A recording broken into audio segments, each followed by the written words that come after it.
is important that people know and talk about. So please do share the program and invite others to do so. My name is OLAYOMI KOIKI. My name will change, Yoruba will change, so it is still the same name, and quite a lot to cover. Quite a lot is going on around the world, and most importantly, so much is happening, a lot in Shelegon around the world. So, Mokiwa, Teba Bawa Kmeto, I will appreciate, and it is also important that we continue our engagement and our discussion and also our preparedness and also our whatever you might think of. The Yoruba people have suffered a lot, and it is important that what we are doing now, we push it as much as we can. So Mokiboboa, so please settle down. It's going to be a long program as usual. That's why we are starting early so that we can cover the ground. So I kokaba wa ma kweto ito ṣe pàtàkì nìyẹn. So mo kí àwọn ìyàwó mi, mo dẹ̀ kí àwọn ọmọ Oòduà for standing and giving me the privilege to do what we are doing. Mo kí bàbá Olóyè Ìgbòho, mo dẹ̀ kí àwọn ọmọ náà. It would have been very difficult for Chief to do what he's doing if the children do not agree. There's no way he can do what he's doing. But the fact remains that the children are okay for Chief to do what he's doing, and that is the reason why Chief is able to cover the ground and do so much for us. So Mokiboboa, the time is, I'm still very confused with the time sometimes. So I believe we are almost 7 o'clock, which is getting brighter outside, which is again one of the reasons why many people are frustrated in Europe, because the weather really, is something that a lot of us have been affected with and we have struggled with as well. So, but again, as usual, we still have to do what we have to do. So I'm still setting up. So let me just give us these to start with.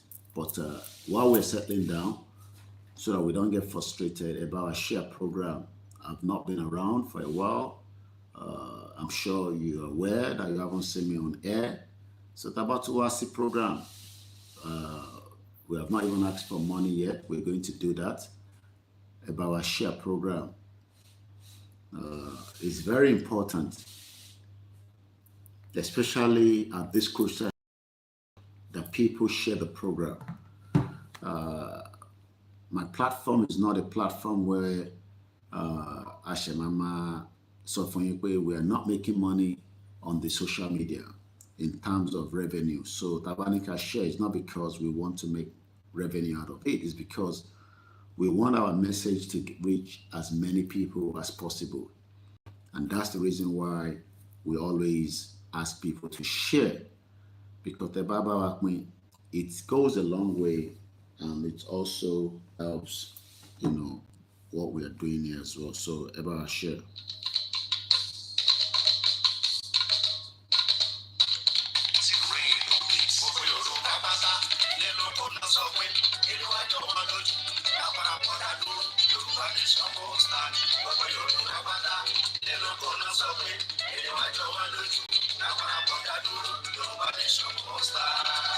Fi àsìkò yìí ṣe ìkéde fún gbogbo ọmọ Yorùbá lápapọ̀ láti gbáradì fún àwọn ìwọ́de tí ń bọ̀ lọ́nà nípa pàtàkì orílẹ̀-èdè Yorùbá nation àti wípé ìdí tí a fi gbọdọ̀ dá dúró gẹ́gẹ́ bí ìpínlẹ̀ Yorùbá. Ìwọ́de yìí náà ni a máa ṣe káàkiri gbogbo ilẹ̀ káàárọ̀ oòjíire bí tí bàbá wa onímọ̀ ẹ̀rọ emeritus professor Adébánjí Akíntóyè yóò ṣe olùdarí rẹ̀. ọdún 2025 yìí náà ni yóò bẹ̀rẹ̀ a sì máa kàn sí wa nípa oṣù àti gbogbo ohun tí a bá fẹ́ mọ̀. Olùkéde Ọláyọmí Kóìkì, agbẹnusọ fún olóyè Sunday Adéyẹmọ.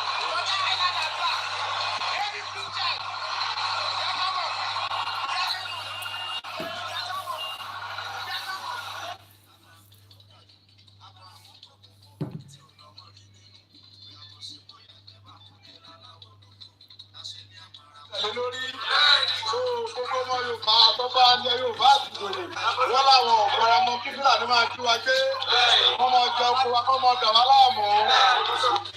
ìwájọ wa lójú lápára kọjá dúró Yorùbá nation all star. ẹ pé kò ó Sunday mi ẹ pé kò ó Sunday mi o àkókò má ti di akọni nínú ìyàwó. ẹ pé kò ó Sunday mi. akọni tó yọmi léwu tó gbani sílẹ̀ lójú ogun. àwọn lápẹ̀ lálágbára. mo mẹ́wé mo mẹ́bò mo lóògùn tó ń jẹ. níwọ̀n bá ní ṣe níwájú ìlú. láìpẹ́ mi yóò máa fẹ́. láìpẹ́ mi yóò máa fẹ́. àtìlẹ́ o Yorùbá lè máa fẹ́. kò lè ṣí lówó fi ń tún dé yàn ṣe. ìṣesí ẹbí takọni náà ni. ẹ jẹ́ ajáde ẹ máa bọ̀ ń ta ká ṣe ṣe kí ni o kàtúyáyá kàtúyáyá let's come out and showcase ourselves.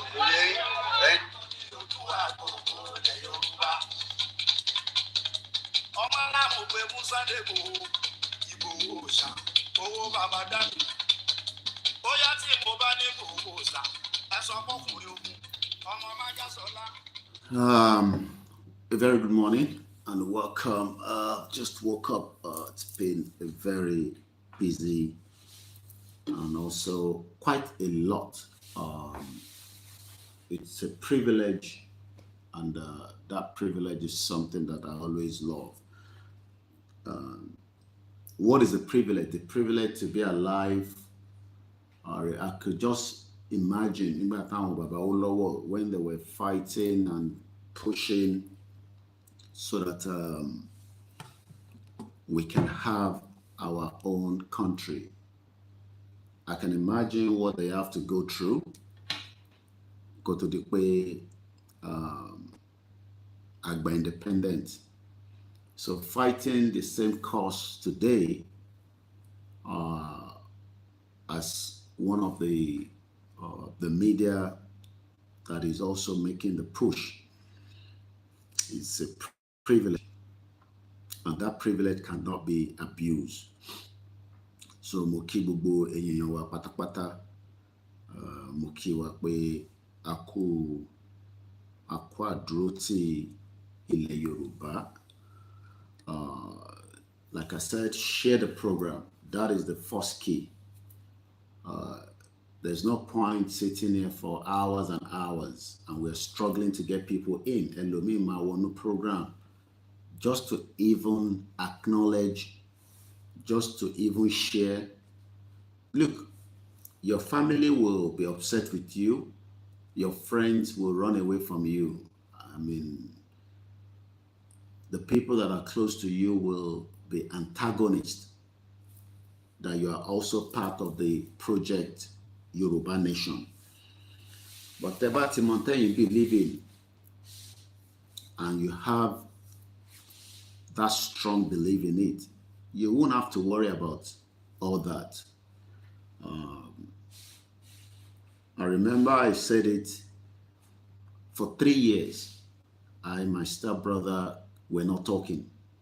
Lórí ọ̀rọ̀ Yoruba Nation. Fondumeta. We live in London together. I mean, in UK. He doesn't live in London. And for almost 3 years, we went apart. I never spoke to him. He never called me. Not even to greet my children for Christmas or birthday. We just decided to go apart. And what was the reason? Because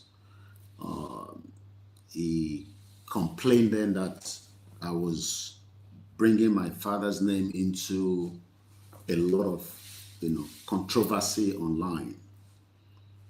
But mo dúpẹ́ pé after 3 years, I won't go into the background, something brought us back again.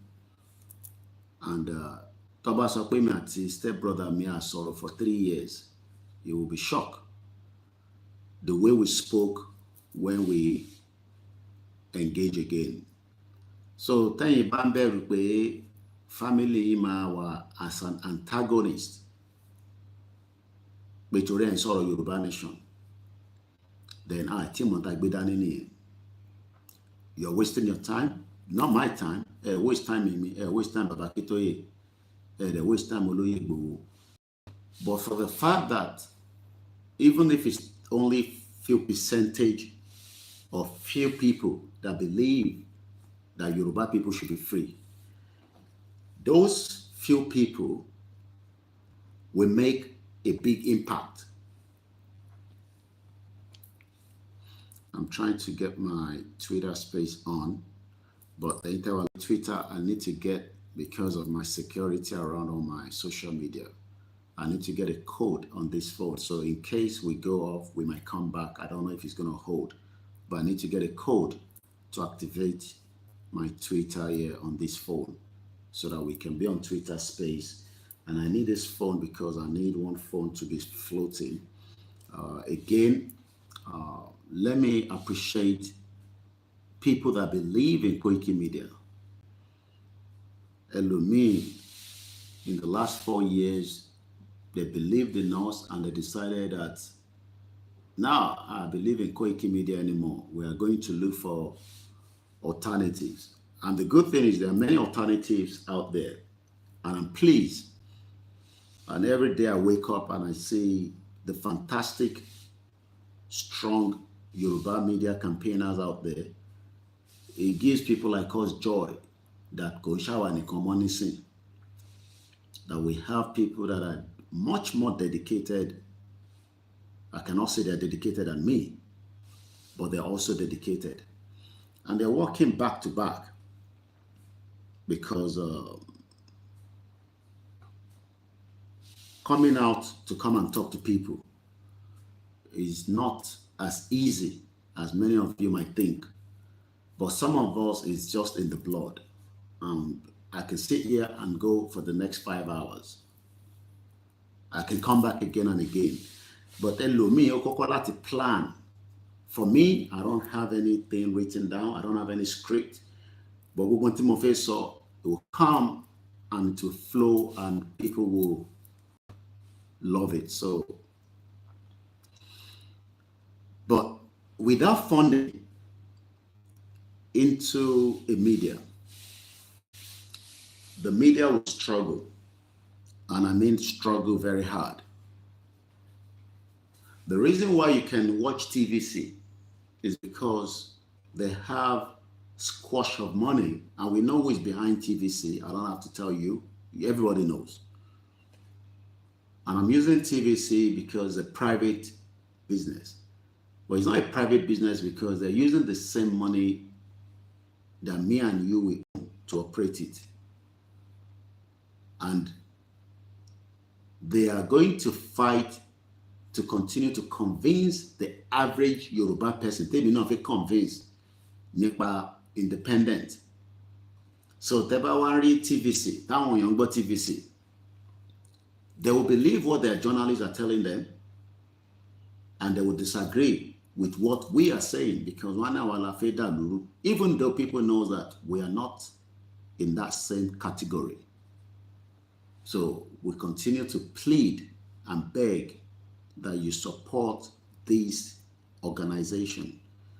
Some people have set up their YouTube as just a YouTube. We have not set up our media as just a media.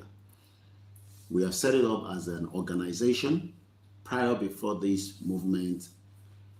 And we pray that the quicker Taba exit Nigeria, the better for me. I've been in Africa now for a few days or few weeks, and the potential continues to be there. But for now, because of the kind of work that we are doing, we need to rely on the public to support and help us so that we can continue to do what we are doing. If you think it's cheap to run a media, it's not cheap. The expectation is you want us to deliver a message, but if we don't have the cash, you can't deliver the message.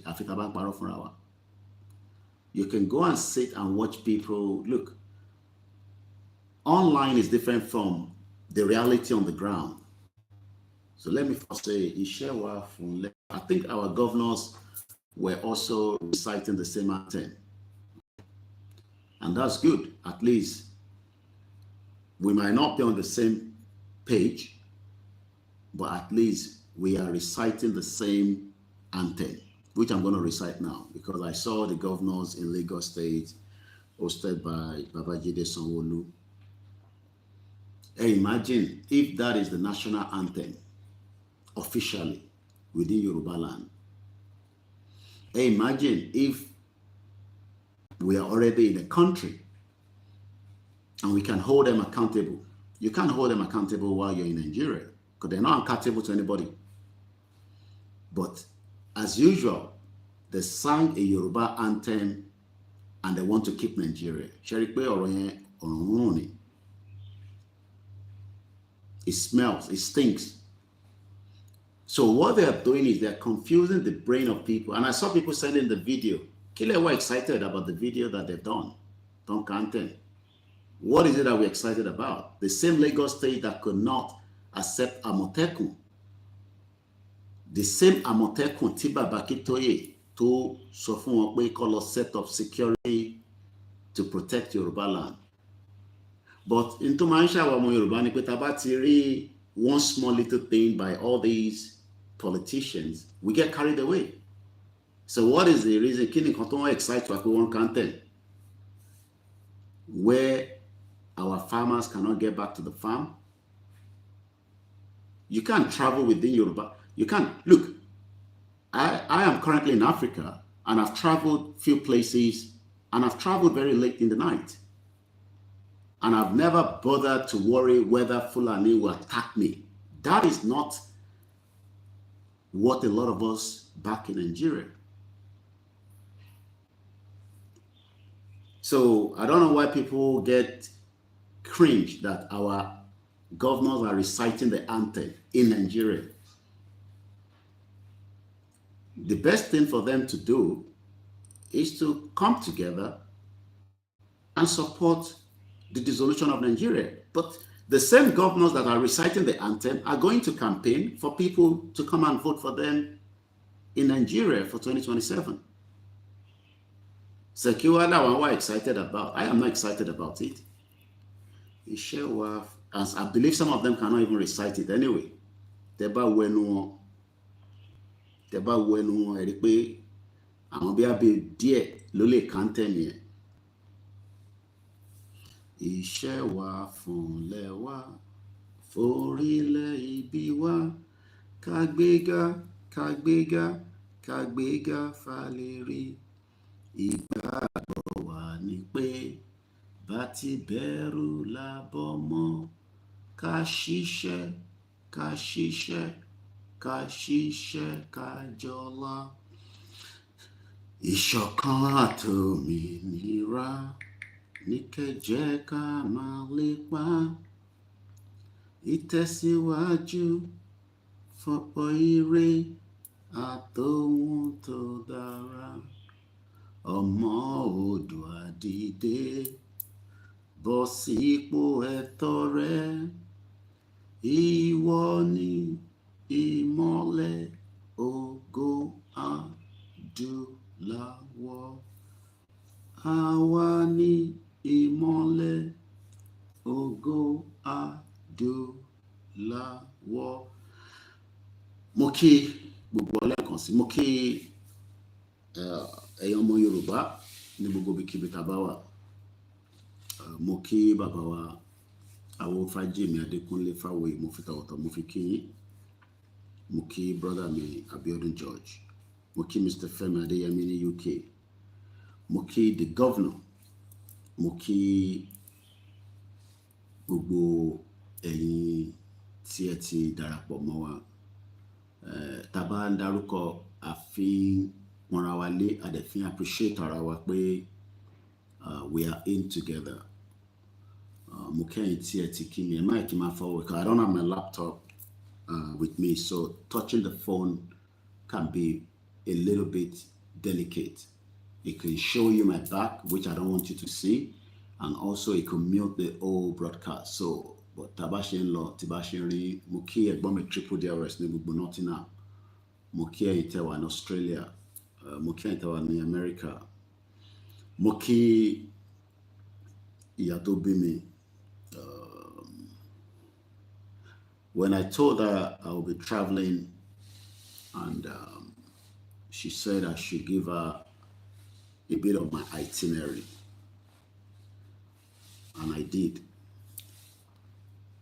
And she said to me, don't go to the public and tell them you need money to travel. In Tobashi no láti fi travel. I told her all the African countries to move. I'm not going to tell you where I've been and where I've gone. It's my personal business. Nobody's business is that. But I'm not going to go to Kenya, like I said. But I've been to a few places in different parts of Africa. But I'm not going to give you where and where. But I've been to Togo. I've been to Cote d'Ivoire, and I've been a few other places. That's all I can say. So she decided that she will pick up the bill. So Mokia told me Lomo. And at the last minute, she also said she'll be traveling with me. Not that because she was scared, because she hasn't been traveling with me to different parts of African countries. But when I feel already Baba Kitoye, because Baba will be 90. Colon Fon Ke Babawa Ayo Adebanjo. I was privileged through Oloyegbo láti rí Baba Adebanjo ní Emarun. And we pray for his soul. We pray that Colon Ko Forijinwo Ko Tewon Safefe Re. A lot of you have sent different audios and different messages about Baba Adebanjo, but I am not here to sit and tell you what people have said behind. But personally, for me, I would just say,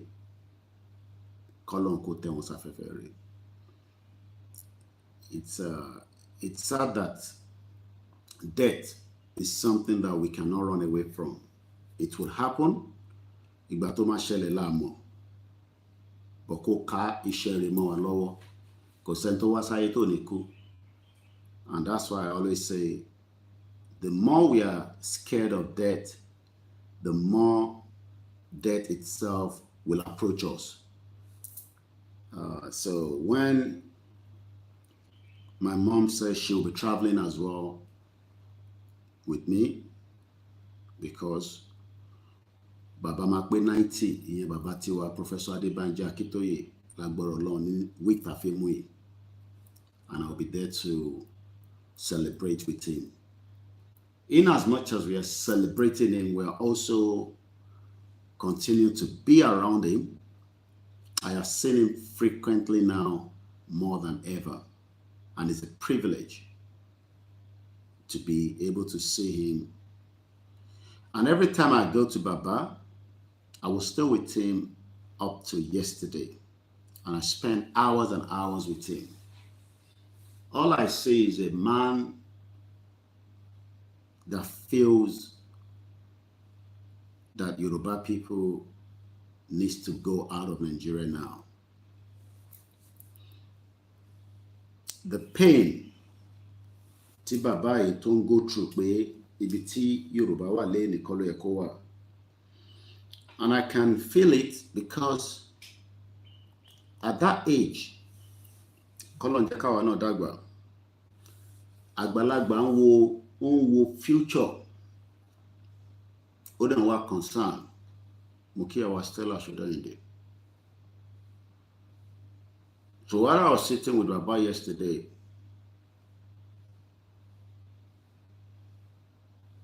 because tó bá lọ bá àgbàlagbà, I remember I lived with my grandmother before I traveled in 98.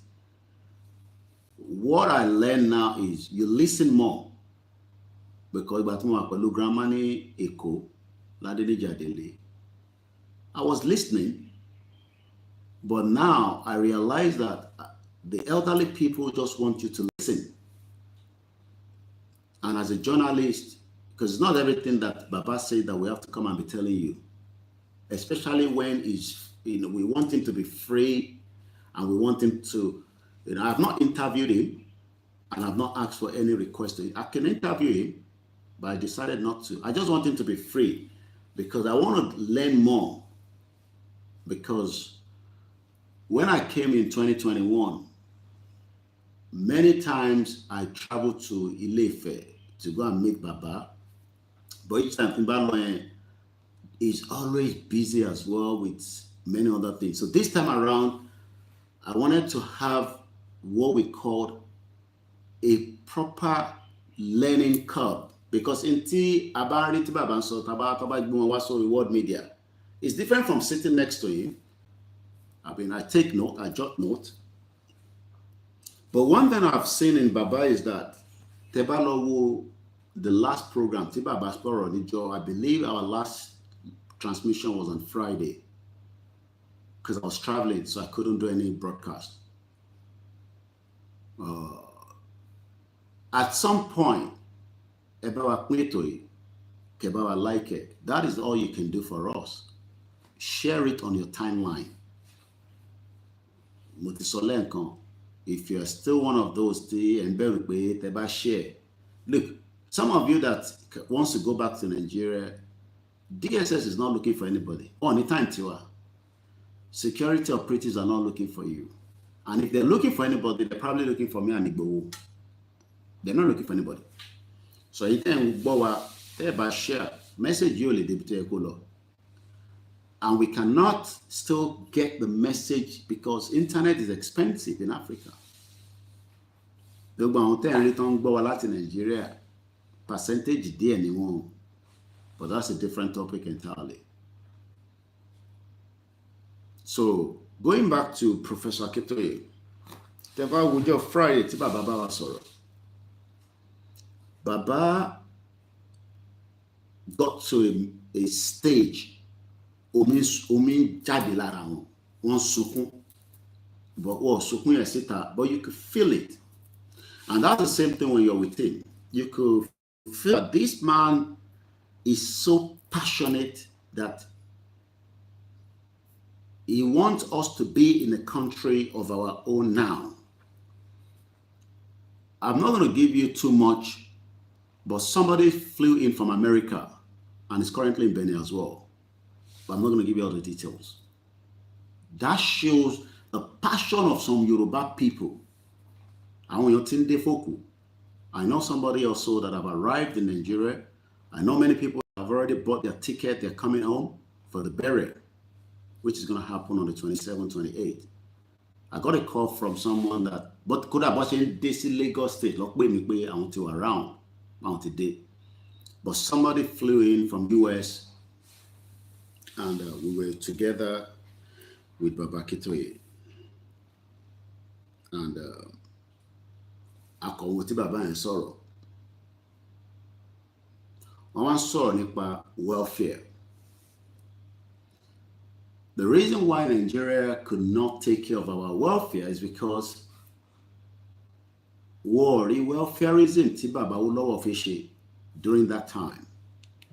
So if anybody is expecting that a miracle will occur, one day you will just have the kind of welfare state, you will not.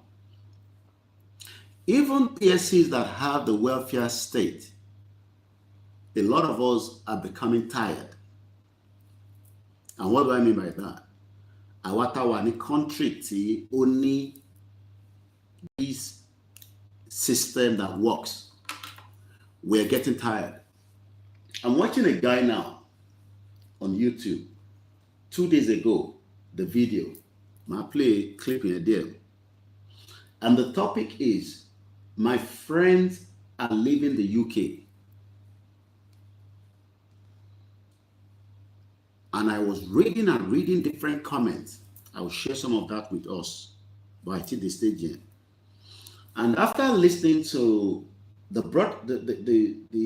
whole video is 23 minutes, 53 seconds. Motiwode 21 minutes.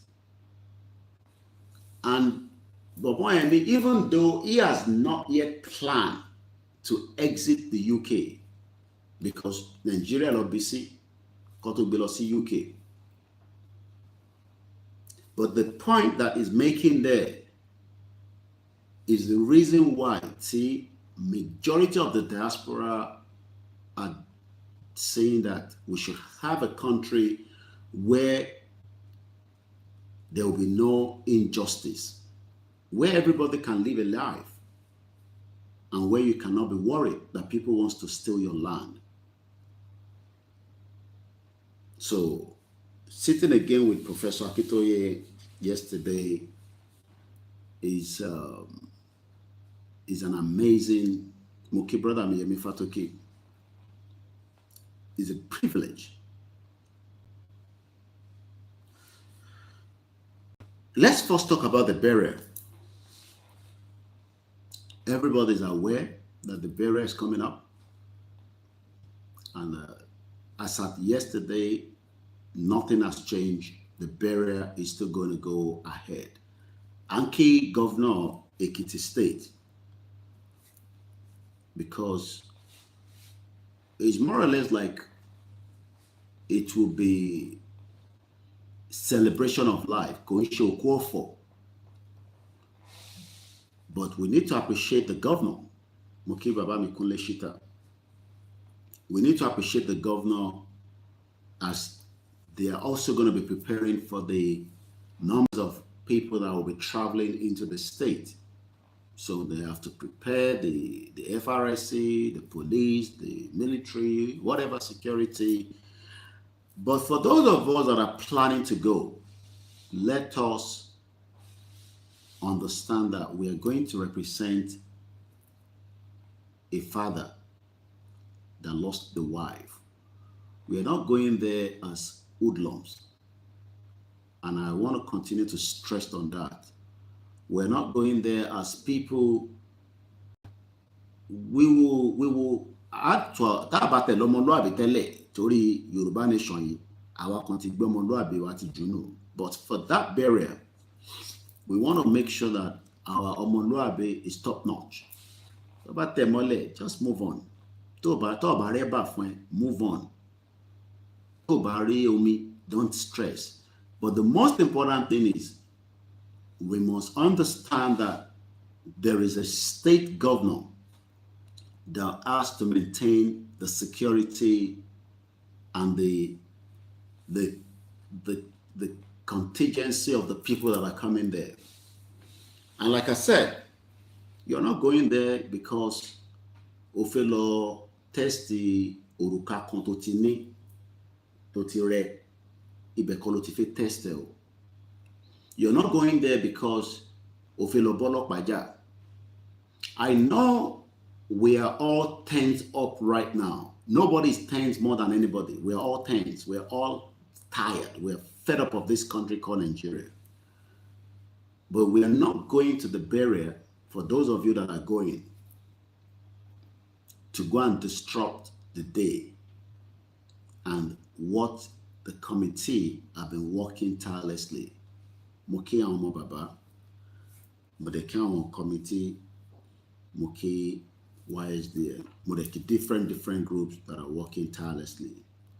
So I believe Baba will still talk to us prior before the burial if he will be able to.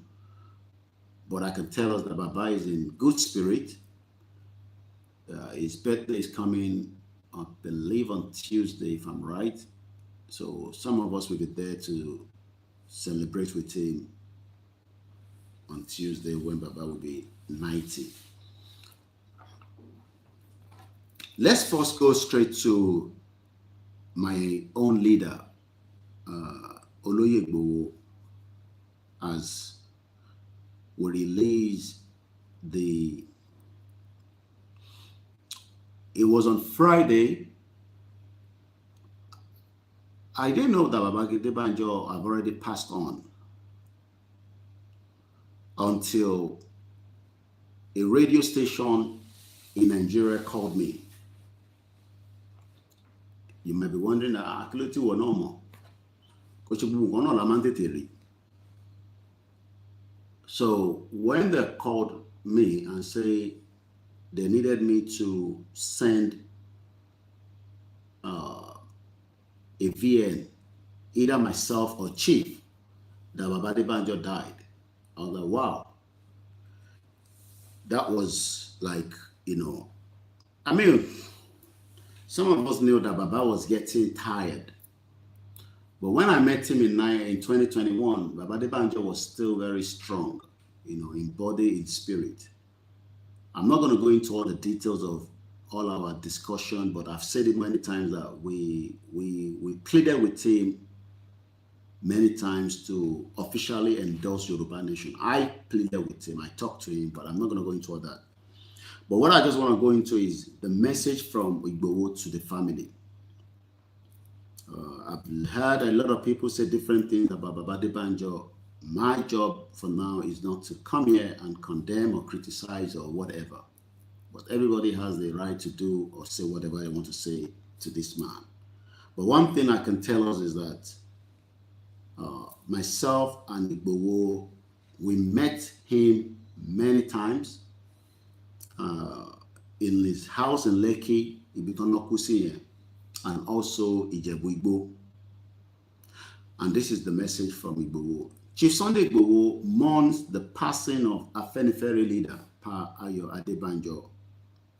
Chief Sunday Adeyemo, popularly known as Sunday Igboho, has expressed deep sorrow over the passing of Pa Ayo Adebanjo, the esteemed leader of the Yoruba social political group, Afenifere. Pa Ayo Adebanjo passed away in the early hours of Friday, February 14th, 2024, at the age of 96 at his residence in Lekki, Lagos State. In a heartfelt statement, Igboho recalled the unwavering support Pa Adebanjo showed him during his imprisonment in Benin Republic. Baba could not come down to Benin torí age wọn àtẹ̀rí health wọn, but Baba rányàn sí Igboho gbà tí wọ́n mú Igboho sí Benin Republic. And we won't go into all other details that transpired. He revealed that the late elder statesman, despite his advanced age, sent an emirates to visit him in the prison, expressing his solidarity with Yoruba Nation movement. Inasmuch as Baba was on restructure, Baba unwavering support for Igboho, Baba Kitoye, and the rest of us, Baba made it clear to Buhari that, oh, they arrest our money because they are not done anything and they are not criminals. And Baba challenged Buhari on many occasions on why the attack on Igboho's house took place, which was unnecessary, because we know that the 1st of July was not a visit. There are things that we will not say now, that it will be still confidential, but I can tell you again that what we are based on new evidence that we have received again, new intelligence. The intention on the day was not to arrest Igboho, but to kill him. And Babangida Banjo spoke as a strong Yoruba elder statesman against the invasion and the detention of Igboho in Benin Republic, while Fulani terrorists from Gumi to the... Imagine Gumi was meeting with the terrorists and the government was aware of that. Buhari opened up the doors for the terrorists to come into Yoruba land, and Igboho stopped it And that is the reason why Igboho is still being penalized for that. I heard a video that somebody say that Igboho's account has been opened. I love when people sit in their little face me, I face you, and they release stupid audio that we caught it grant because she account Igboho. Maybe you should ask this present government, while Igboho's two most important people, Alhaji Adogon and Alhaji Fatai, why their bodies have not been returned? Kamai also account. Igboho will even love for the body to be returned and let them still lock their account. Adogon had a mother. He had wives. Alhaji Fatai had wives. They have children. And today is the 16th day of the month of February 2025. And as I speak to us right now, those two bodies have not been returned back to the family. So Igboho Tema prefer because for anybody cut the account here, because the purpose of closing Igboho's account is to cripple him and destroy him.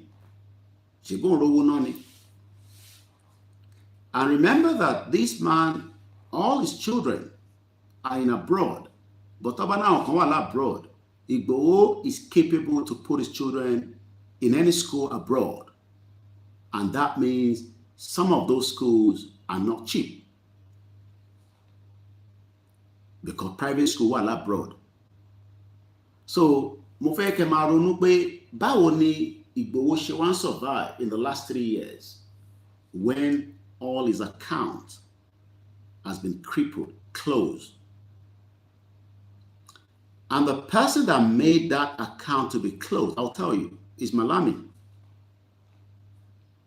Malami requested that they shut down all his accounts because they were shocked that the amount of money that Igboho had in some of his accounts, they could understand that she didn't know on bound for struggle of a break in Nigeria. You are comfortable. And Babade Banjo was one of those leaders that stood and said, no, ele yo gbọ́dọ̀ ṣẹlẹ̀ nílẹ̀ Yoruba.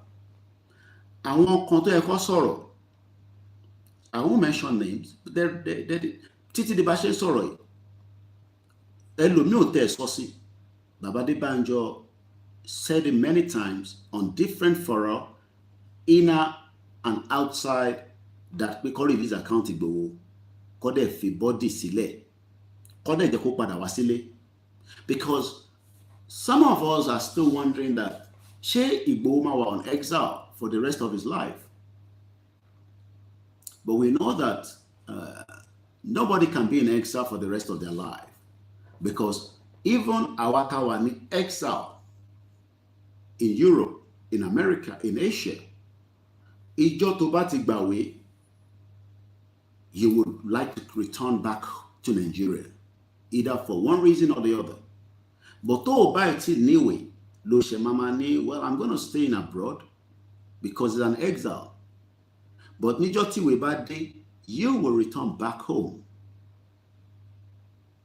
So today, Igboho kò ṣe pé ó wáwèé, wọ́n lé kúrò nílùú ni.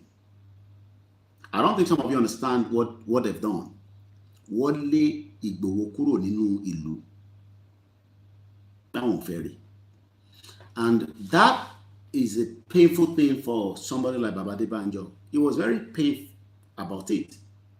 Pé kí ló ṣe? Okay, what crime has he committed that warrant such push out? But biblically, historically, Igboho won't be the last person to be chased out. But one thing I know, and I believe, that at the appropriate time, by the will of the Creator, Igboho will return back home at the appropriate time. That time is what I don't know. Even the present administration was also on exile at some point before they returned back home. And as at some few days, I won't go into all the details, this same person that is currently leading the country could not even pay house rent from many information that I've gathered. And part of that I did ask Baba Adebanjo in 2021, how did he emerge as the governor of the state? Because I know as at the time that I was not in Nigeria, we were not interested in politics because àwọn báyé wa lọ àwọn ṣe tó tẹ̀sẹ̀ dé London tó ń faṣẹ́.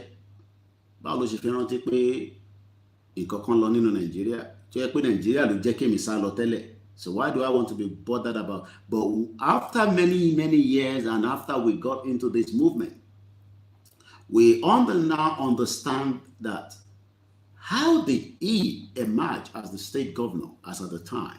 And I did ask Baba Adebanjo some few things I can't tell you. Because as at that time, there were not many people, but there was somebody else that was more popular than him. And I'm sure if I mention the name rings bell within the cycle of people within Yoruba land today. And that person, that the name was much more in the eyes of people, was a man called Anthony Oluwafunsho Williams. Anthony Oluwafunsho Williams was an influential Nigerian politician from Lagos State, original Lagosian. And he was also a former commissioner under the Colonel Olusegun Olagusoye Oyinlola military administration in Lagos State. So, based on our information that there were things I did throw to Baba Adebanjo that we are now reading the message from Baba Igboho to him. He was born in May. Ọmọ May kan náà lèmi àti Baba Funsho Williams. But it's just that our energy is different because he's May 9, 48. As we know, many assassinations has happened in Nigeria that is still either a mystery or unresolved. And we pray that one day in Yoruba land, we will be able to put a rest to many deaths that has occurred, whether they are people that are well known or just ordinary people. We pray that we can put a stop, a closure to the family, because the family of Funsho Williams still wants to know who killed their father, their uncle, their brother. I'm sure you would want the same thing. Just like we're looking for who killed Mohbad. I'm sure many of us wants to get a closure to the death of Mohbad. Just like the death of Tolulope Arotile, Jumoke Oyeleke, and many innocent Pelumi, and many more. So let's go back to the message from Igboho to the family. I'm just giving us, some of my own engagement with Baba, because I met him in his house in Lekki and Ijebu Igbo. And nígbà tí mo rí wọn, there are a lot of things I threw to him quickly. I thought later we were going to say more. So as every time I go there, I was asking him questions. But he spent a life that the family and the network of people are grateful. In a heartfelt statement again, as I said, Igboho recalled the unwavering support. Baba Ifo only support while he was alive. He gave Igboho maximum support. And as he was challenging Buhari's government, he was also challenging Tinubu's government. Making Igboho, why must Igboho be in exile? Offense will Igboho commit that warrant him to be outside Nigeria and he cannot come back home. His account is closed. He has been put as a wanted. Do you know that 800 repentant Boko Haram will be released, hopefully by end of this year? I'm not talking about 1, 10, 20, 30, 800 according to the defense headquarters. One I'm about to release 800. One they've gone through, what they called reintegration. And that means that any of these 800 can be your next door neighbor. It doesn't matter because they have the right to live, work, do business in any part of Nigeria because they are no longer a threat.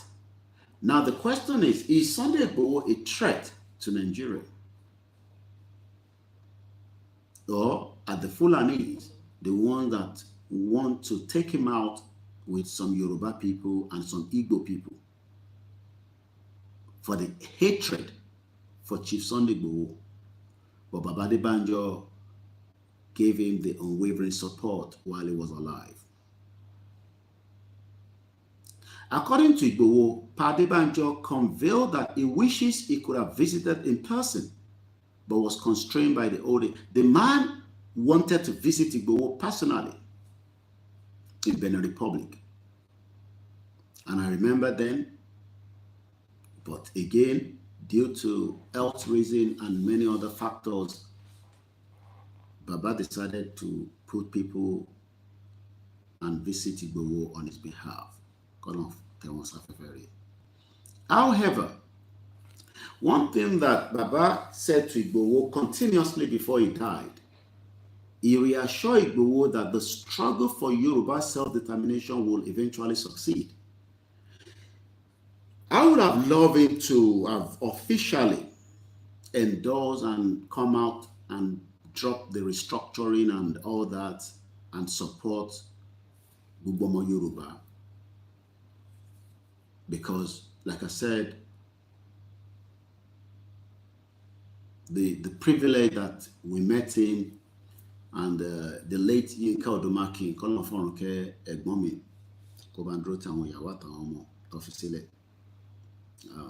and there were a few other people that were there the very first day. And I remember Baba Adebanjo was saying, we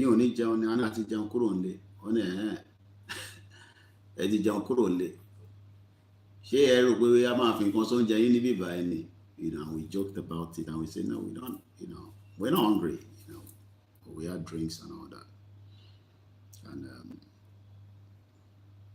so, yes, I can tell you that in the closed door, Baba is a Yoruba nation.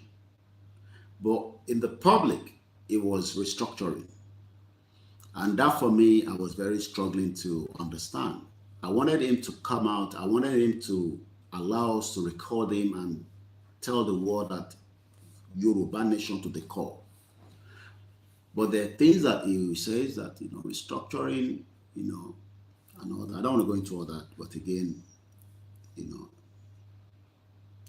But one thing Baba Adebanjo was about is that he stood clear with Igboho.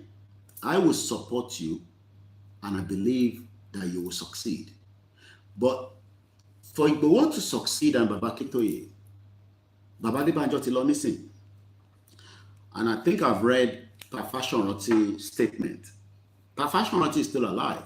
Maybe we should call him now to think about the remaining days to put on. But the remaining days, because these, about to be 90, but we pray that they are going to be with us more. What we expect Perfectionity to be doing right now as well is, he is more closer to Tinubu than Babade Banjo. They are two different. I find it very split. Everybody knows the background. I'm not going to take us through that. The reason why we are bringing these up, so that I want to buy more. I want Baba Fashionati. I don't have access to him. I haven't met him. I haven't seen him before. I wish I've done, but for now I've not. We've never spoken. But we know how Tinubu loved Baba Fashionati. And we know that because after the daughter was killed, we all remember, the daughter was killed by Fulani. Tinubu went there and said, Kosima Anukokon. We know all that was politics, because Tinubu was, dreaming for his ambition to be the president. But after Tinubu now taking the power, we saw Perfectionity visited Aso Rock, even with the wheelchair. That shows that he still have, Tinubu still have great respect. I don't know whether Tinubu have respect for Babade Banjo. I don't have that evidence. But based on what Babade Banjo is all about, we can tell that things fall apart, especially during and after Tinubu becoming the governor. There are a few things that Babade Banjo told me, because I asked him, how did Tinubu emerge to become the governor? Because Tinubu was on exile.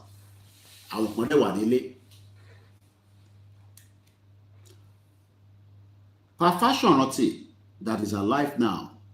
In Baba Ele Shifawa Nisini pe ko ba wa sọ fún President Tinubu pé kó divide Nigeria. And I don't think that is too much.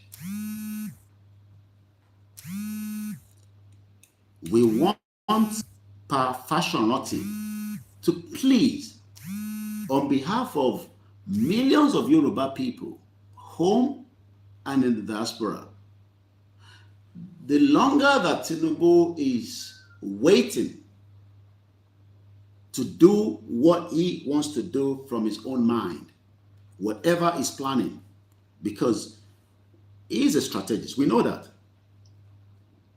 But he's dealing with caliber of people that are cycled in,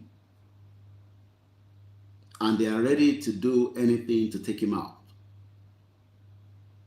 So, Eiteba Sumo Baba Fashionati, Baba not Dagba. Kolonje Kari Baba Fashionati not Bedada, Baba Tidagba. Inti Baba Fashionati Le Shifua, please share the program, because especially when we come out, it's a privilege to serve Yoruba people. But in there, retweet, share, crop, take. Even your pastor asks for your support to share their program.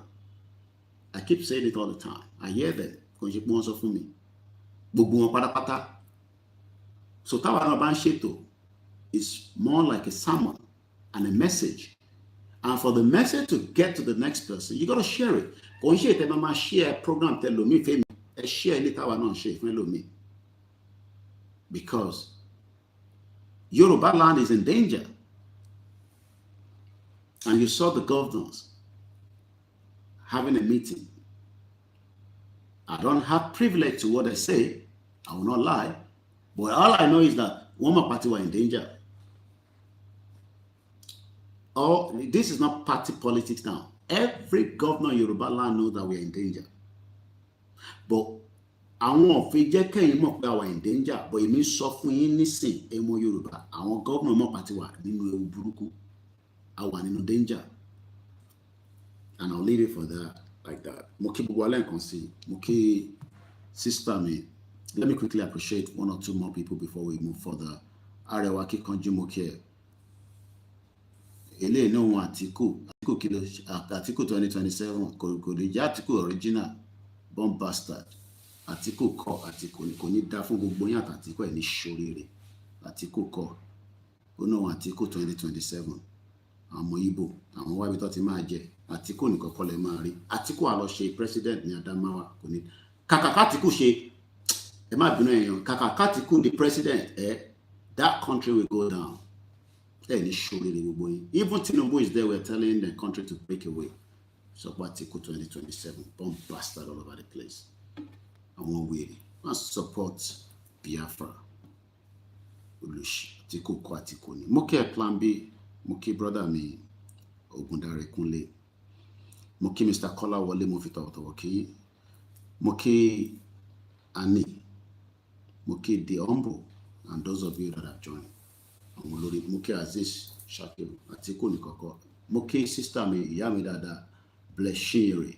In this terrible situation, only the Almighty God will deliver and set the indigenous people free, because God did not create Nigeria, but human did for their selfish interests.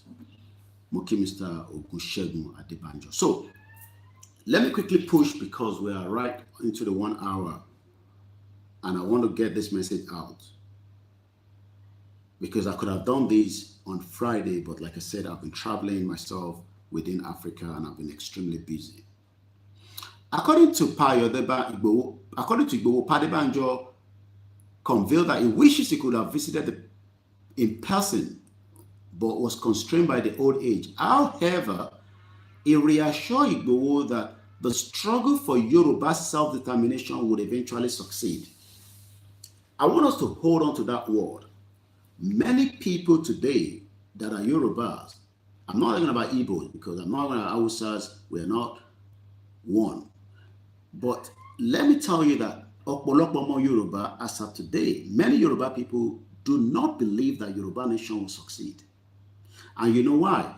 Because they are waiting for their prophet. And I was, let me not even say that. Every one of us, there are many prophets now that some of them are waiting for to convey the message that Nigeria must break, and that Nigeria is not going to break. If you are still one of those Yoruba sons and daughters, whether abroad, it's not about Igbo, it's not about Akitoye, it's not about me. The end of Nigeria is getting closer, and that's why we're telling Perfectionity is, I think Perfectionity is older than Baba Adebanjo, I believe so. Cause of Tinubu to divide Nigeria, divide Nigeria, and then we can all, Baba Boboye Muki, Sunday, Kayode, good morning, and happy Sunday to Yawa Grace Olushoto. Like I said, I don't want to be touching the phone. Wasil, Muki, Yemi Fatoki, Dizzy Man, Ogunaira Films, and I believe that's all. Because the more I'm touching the phone, the more we're likely to either lose the audio or something. So, Mukiwa, let them tell Tinubu to divide Nigeria. Whether Tinubu wants to divide Nigeria, I don't know. Do I trust that Tinubu will divide Nigeria? No. I have said this clearly, and I still stand on it. Tinubu is a weaker element. He's not going to break up Nigeria. But if the elderly people are telling him to do so, boya, he can change his mind. But Baba Adebanjo told Igboho that the struggle for Yoruba self-determination would eventually succeed. How that is going to be successful, it is easy to see it and say, Yoruba nation no going back, Yoruba nation, no, it's not about that. It's about how determined are we? And the next article that we're going to read out will probably help us to understand that based on the headline that we have today. And if you look at the headline as stated in that particular headline, It was put together by the deputy chairman of the YSDM, Kayode Emola. And that headline, before we go back to Baba Adebanjo and close on that, the headline says, and I quote,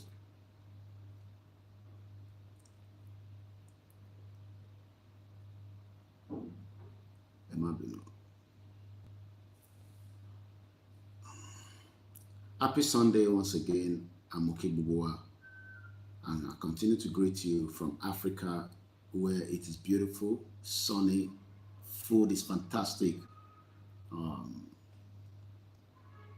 sure many of us wish we were back home officially. And if we can do that, that means we need to get Yoruba country. Because the Gbadun Nigeria officially. All right, 1 minute. So the headline we're using this morning is something to do with unity, which we're going to read later in just about a few minutes.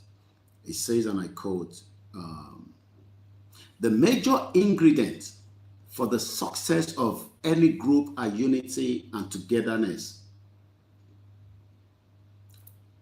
So, in Baba Adebanjo also, it could have helped us more to succeed if he had added more ingredients by working together with Professor Akitoye and stop talking about restructure Nigeria and let's just talk about independent Yoruba country. He could have done that. While he did not, in the public is what I don't know, but behind the scene, he was a Yoruba nation to the core. And I can tell you that because I engaged him, and it's exactly the same thing. He reassured that gbogbo ìjà tí olóyè Igboho gbé dání tọ́lọ́run dẹ̀ máa fún ṣe. Because tó bá sọ pé reassured ẹni tó gbàgbọ́, but in the public, he wanted to continue to say that restructuring, even though we know restructuring was all lies. It's nothing going to come out of restructure Nigeria because they can't get it. But the hope of many Yoruba people is lying on President Tinubu, that Tinubu will give them restructuring. Do I trust Tinubu restructuring? No. Do I trust Tinubu to break up Nigeria? No. Then what do I trust Tinubu to do? I believe Tinubu will just do what he needs to do and hand over power back to the North. He might put certain things in place, but the power goes. People are saying that by the time Tinubu puts certain things in place and power goes back to the North, the center will be weak. You better think about that. Because the center is not going to get weak. 70 people watching and only 34 seems to have loved, thumbs up this video. It's not very good. Muki Mr. Ifelua, Muki Mr. Lukman, Mudeketi, Etuwale Lotulosi, San, Tra, Koko, Alade Shakiru, Stephen Okbarako, Bamidele. Describing Adebanjo's passing as an imminent loss to the Yoruba people. Timilawa says, Tinubu will never pardon Igboho because Tinubu was installed. There's nothing called Hausas. By Fulanese, I believe, is what he wanted to have said. Because Hausa has been taken out completely. So Tabashi is sort of way Hausa, because you know Hausa ti lọ, wọ́n ti gba Hausa sẹ́gbẹ̀ẹ́. Àwọn tó wà ń bẹ̀ ní sí ni wọ́n pè ní Fulani, because the Hausa do not have a home anymore. So there's nothing called Hausa again in the north. All we have now is Fulani, and I pray and hope that the Hausa people will rise up quickly and fight for their right. Fight for their right so that they can be able to take back their land. While the rest of us, the indigenous people, defend our land and make sure that Nigeria is not used by America, by France, by European countries. Because Emma Binu, because I just remember this now. The agenda of the Europeans, and I'm talking from 2 days ago now, we get there, and what I'm going to put a closure to. These are the headlines. 2-3 days ago, Business NG, new pipeline deal to ease Nigerian gas to supply Europe. Channels Television, Algeria, Nigeria, Niger sign deals to gas pipeline to Europe. Don't expect Nigeria to break up with this kind of messages that you're hearing. Ẹgbọ́n mi ọmọ Yorùbá, ẹ farabalẹ̀ gbọ́ bíbẹ̀ dáadáa. Ẹ má jókòó kẹ́rò pé àwọn tó fi pipe gas láti Nigeria lọ sí Europe, wọ́n máa jẹ́ kí Nigeria kó pín wọn. So Yoruba nation kò ń ṣe pé kápọ̀ ní now while they're piping our gas to Europe. Tó bá tẹ̀ wá jẹ́ pé wọ́n bá pipe gas yẹn lọ sí Europe, I'm going to come back to that because I picked this up from my ẹmọ ìyàwó mi tó wà ní India, Paliki. Ọdún ẹni mo ti gbọ́ news yẹn tí mo fi rántí nísìn. So tá bá jókòó pé a kàn máa gba Yoruba nation yẹn, wọ́n kàn máa fún yín ní nation with this kind of headline tó ṣe ń jáde ní 2 days or 2 days ago ni mo sọ it because I believe I listened to her on Friday. Prime Minister àwọn káàkiri. She was in Paris. I talked about that, I believe, on Friday for the AI. From Paris, Indian Prime Minister traveled to US. Do you know the deals between India and America between now and 2030? They are planning to push it from $125 billion to $500 billion. I don't think some of us understand why we want Yoruba country. This is the position to Yeki Yoruba no mawa. That is the position to Yeki government wa no mawa. And while he was there, kò sọ English èdè ló ń sọ, interpreter méjì wà lẹ́yìn àwọn méjèèjì, both Trump and Modi. We'll come back to that. But again, Pump Africa, Libya, Nigeria to partner on gas pipeline project. The Arab Weekly, bid for Morocco-Nigeria gas pipeline to be launched next year. So you will answer from Kajade. This is the reason why we're saying no European countries, not America. They're not going to support, but our coming out will send a signal. They can take pipeline from River State, but I don't think some of you know that Ondo State has a huge gas. How many of you know that? Ondo State. How many people know that they have gas?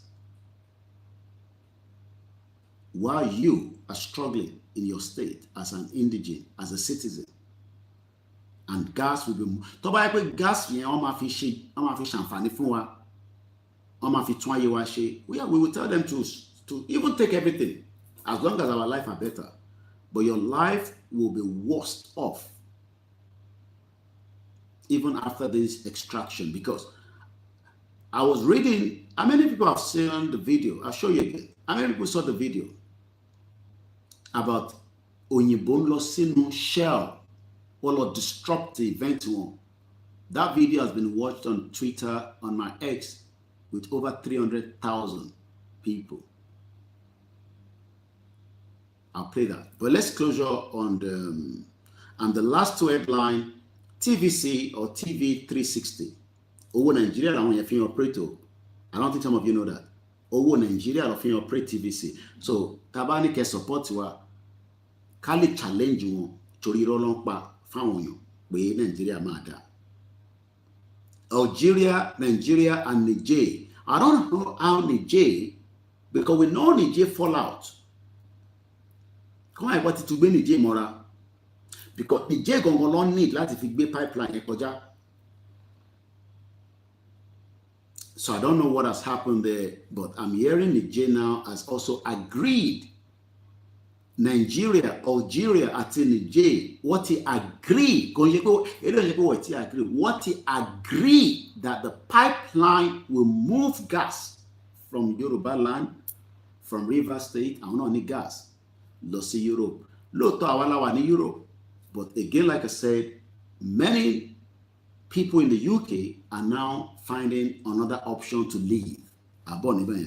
So I just wanted us to, and the last one, Atalaya, the agreement for the construction of the Nigeria-Morocco gas pipeline will begin to be signed in 2025. Our coming out for rally is very, very important.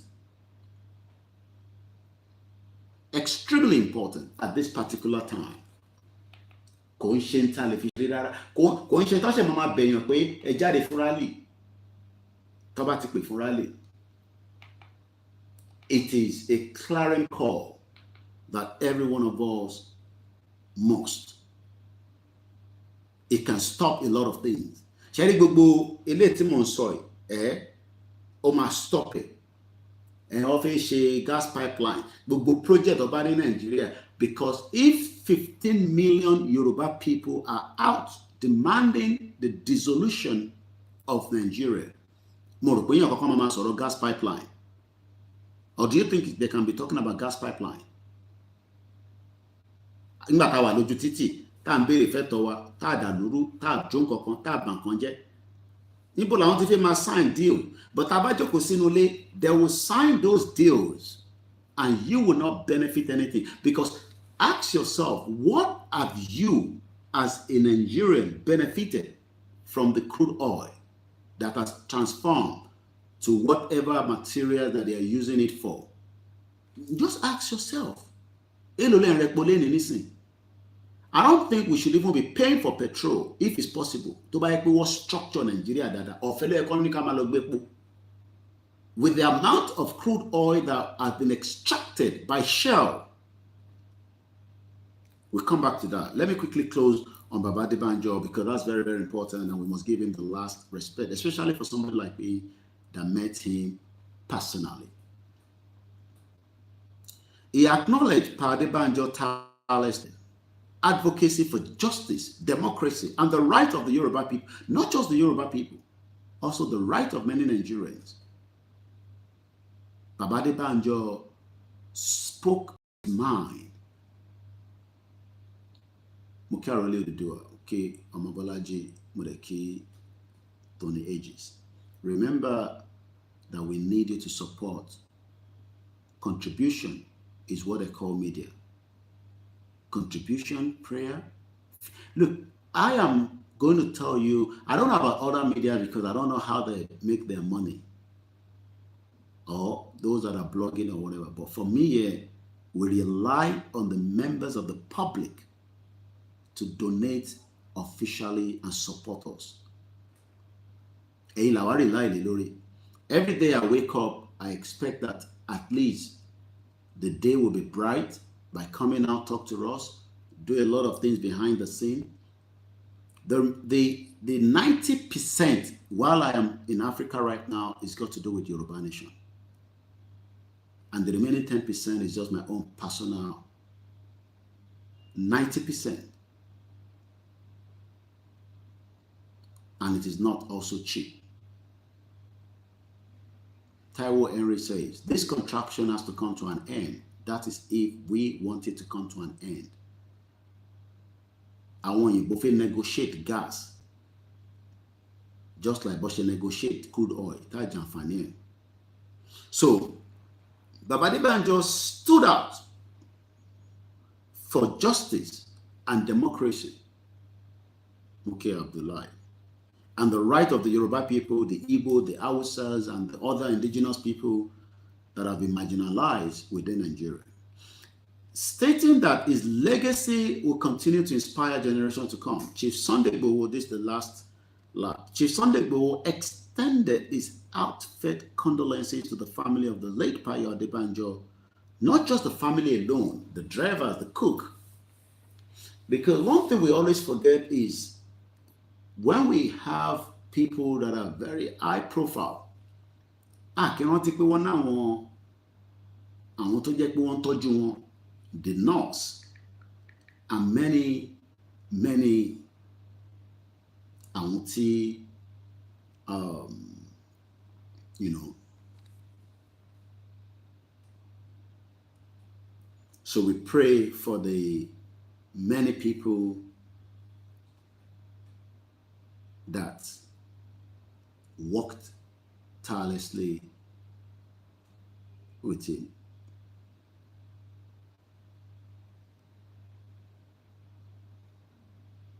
Let's hear this clip that I just picked up right now while we are talking, just now, because type it, sorry, YouTube, Power Adebanjo. And this one is 10 years ago. Let's listen. I don't know what is in there, but let's listen. But I've seen the headline. Let's listen together. To have him on the program. Thank you. Chief Adebanjo, is this national conference going to get us to the promised land? I wouldn't say so. If the signals from our brothers from the north is anything to go by, but it should be. What do you mean the signals from our brothers from the north? Well, they are still not thinking of the united country. In a nutshell, they want Nigeria united on their own terms. Because it's not my video, I need to also do analysis on that. This was clear before Yoruba Nation. Yoruba Nation no going back under the leadership of Babakitoye. And it was a privilege sitting with him for hours yesterday. Privilege. And I look forward to seeing him again next week, especially as his birthday is getting closer. Baba Adebanjo says, and I quote, that the North does not want the unity of Nigeria. Then why are we forcing ourselves to remain in this contraction? Because Nigeria is a contraction. Forget about whatever the white people are telling you that Nigeria is a prosperous African, the giant of... It's all bullshit, lies. And they're doing that because of their own personal gain. So to Obajomo Yoruba, whether we're abroad, because and this, for those of you that are abroad, the mama sokwe Yoruba nation in Bolebade. It's sad that Omo Yoruba to wala abroad is sokwe Yoruba nation in Bolebashede. Tale ranshe, tale gbe shefu. Ibomo Yoruba ni e now.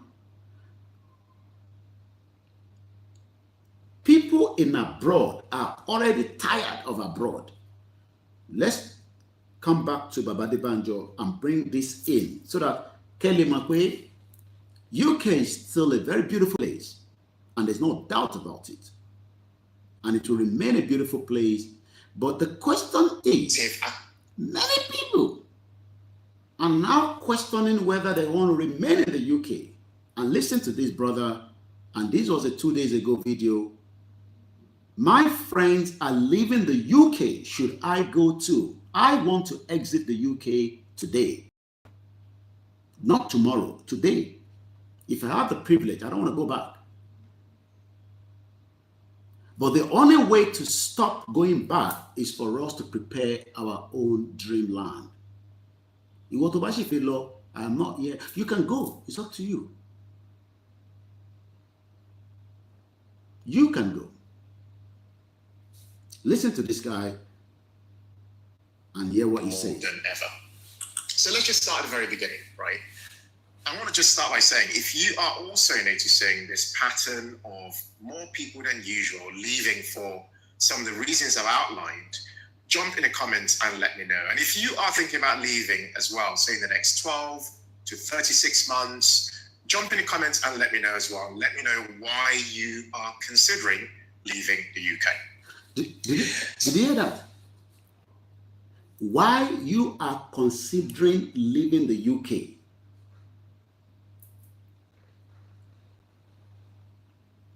In T1, most of our mothers in their 70s, they shouldn't be in the UK anymore. They should return back home. But go see later for desi. Ileti kosomi, ileti mosquito, tie eradicate mosquito. ilé títí tí ò ṣiṣẹ́. I've seen some of the African roads and I'm like, wow, kí ló dé tí Nàìjíríà ò ní ràn títí báyìí? And I'm wondering. I've seen stable light in Benin Republic. Since I've been here, I've seen stable light. Since I've been to Togo, I've seen stable light and few places that I've been that cannot be mentioned. And I'm asking why. I got a message from a brother from Ghana yesterday. They are now finding it difficult to get an accommodation in Ghana. As Nigerians, somebody paid for the house rent in Ghana, and the lady that got the payment realized that they are Nigerians, told them to get out. And we have land to build, and we are all over the world looking to survive. But the people in the UK are now questioning the UK. Do I still want to be in this country? Don't get us wrong. UK has given us the best that we can ever think of. But to some people, the British passport, their resident permit is the best. For me, it's not. There is a future in Yoruba land that needs to be worked on and drive the economy, the security, the tourism, the healthcare of that land, Yoruba land. And it has to be done by you and me. A white man or a white woman is not coming to fix Nigeria. They are coming to extract from Nigeria. And I've got a few documentaries that have been putting together that will be coming out soon. You'll be shocked.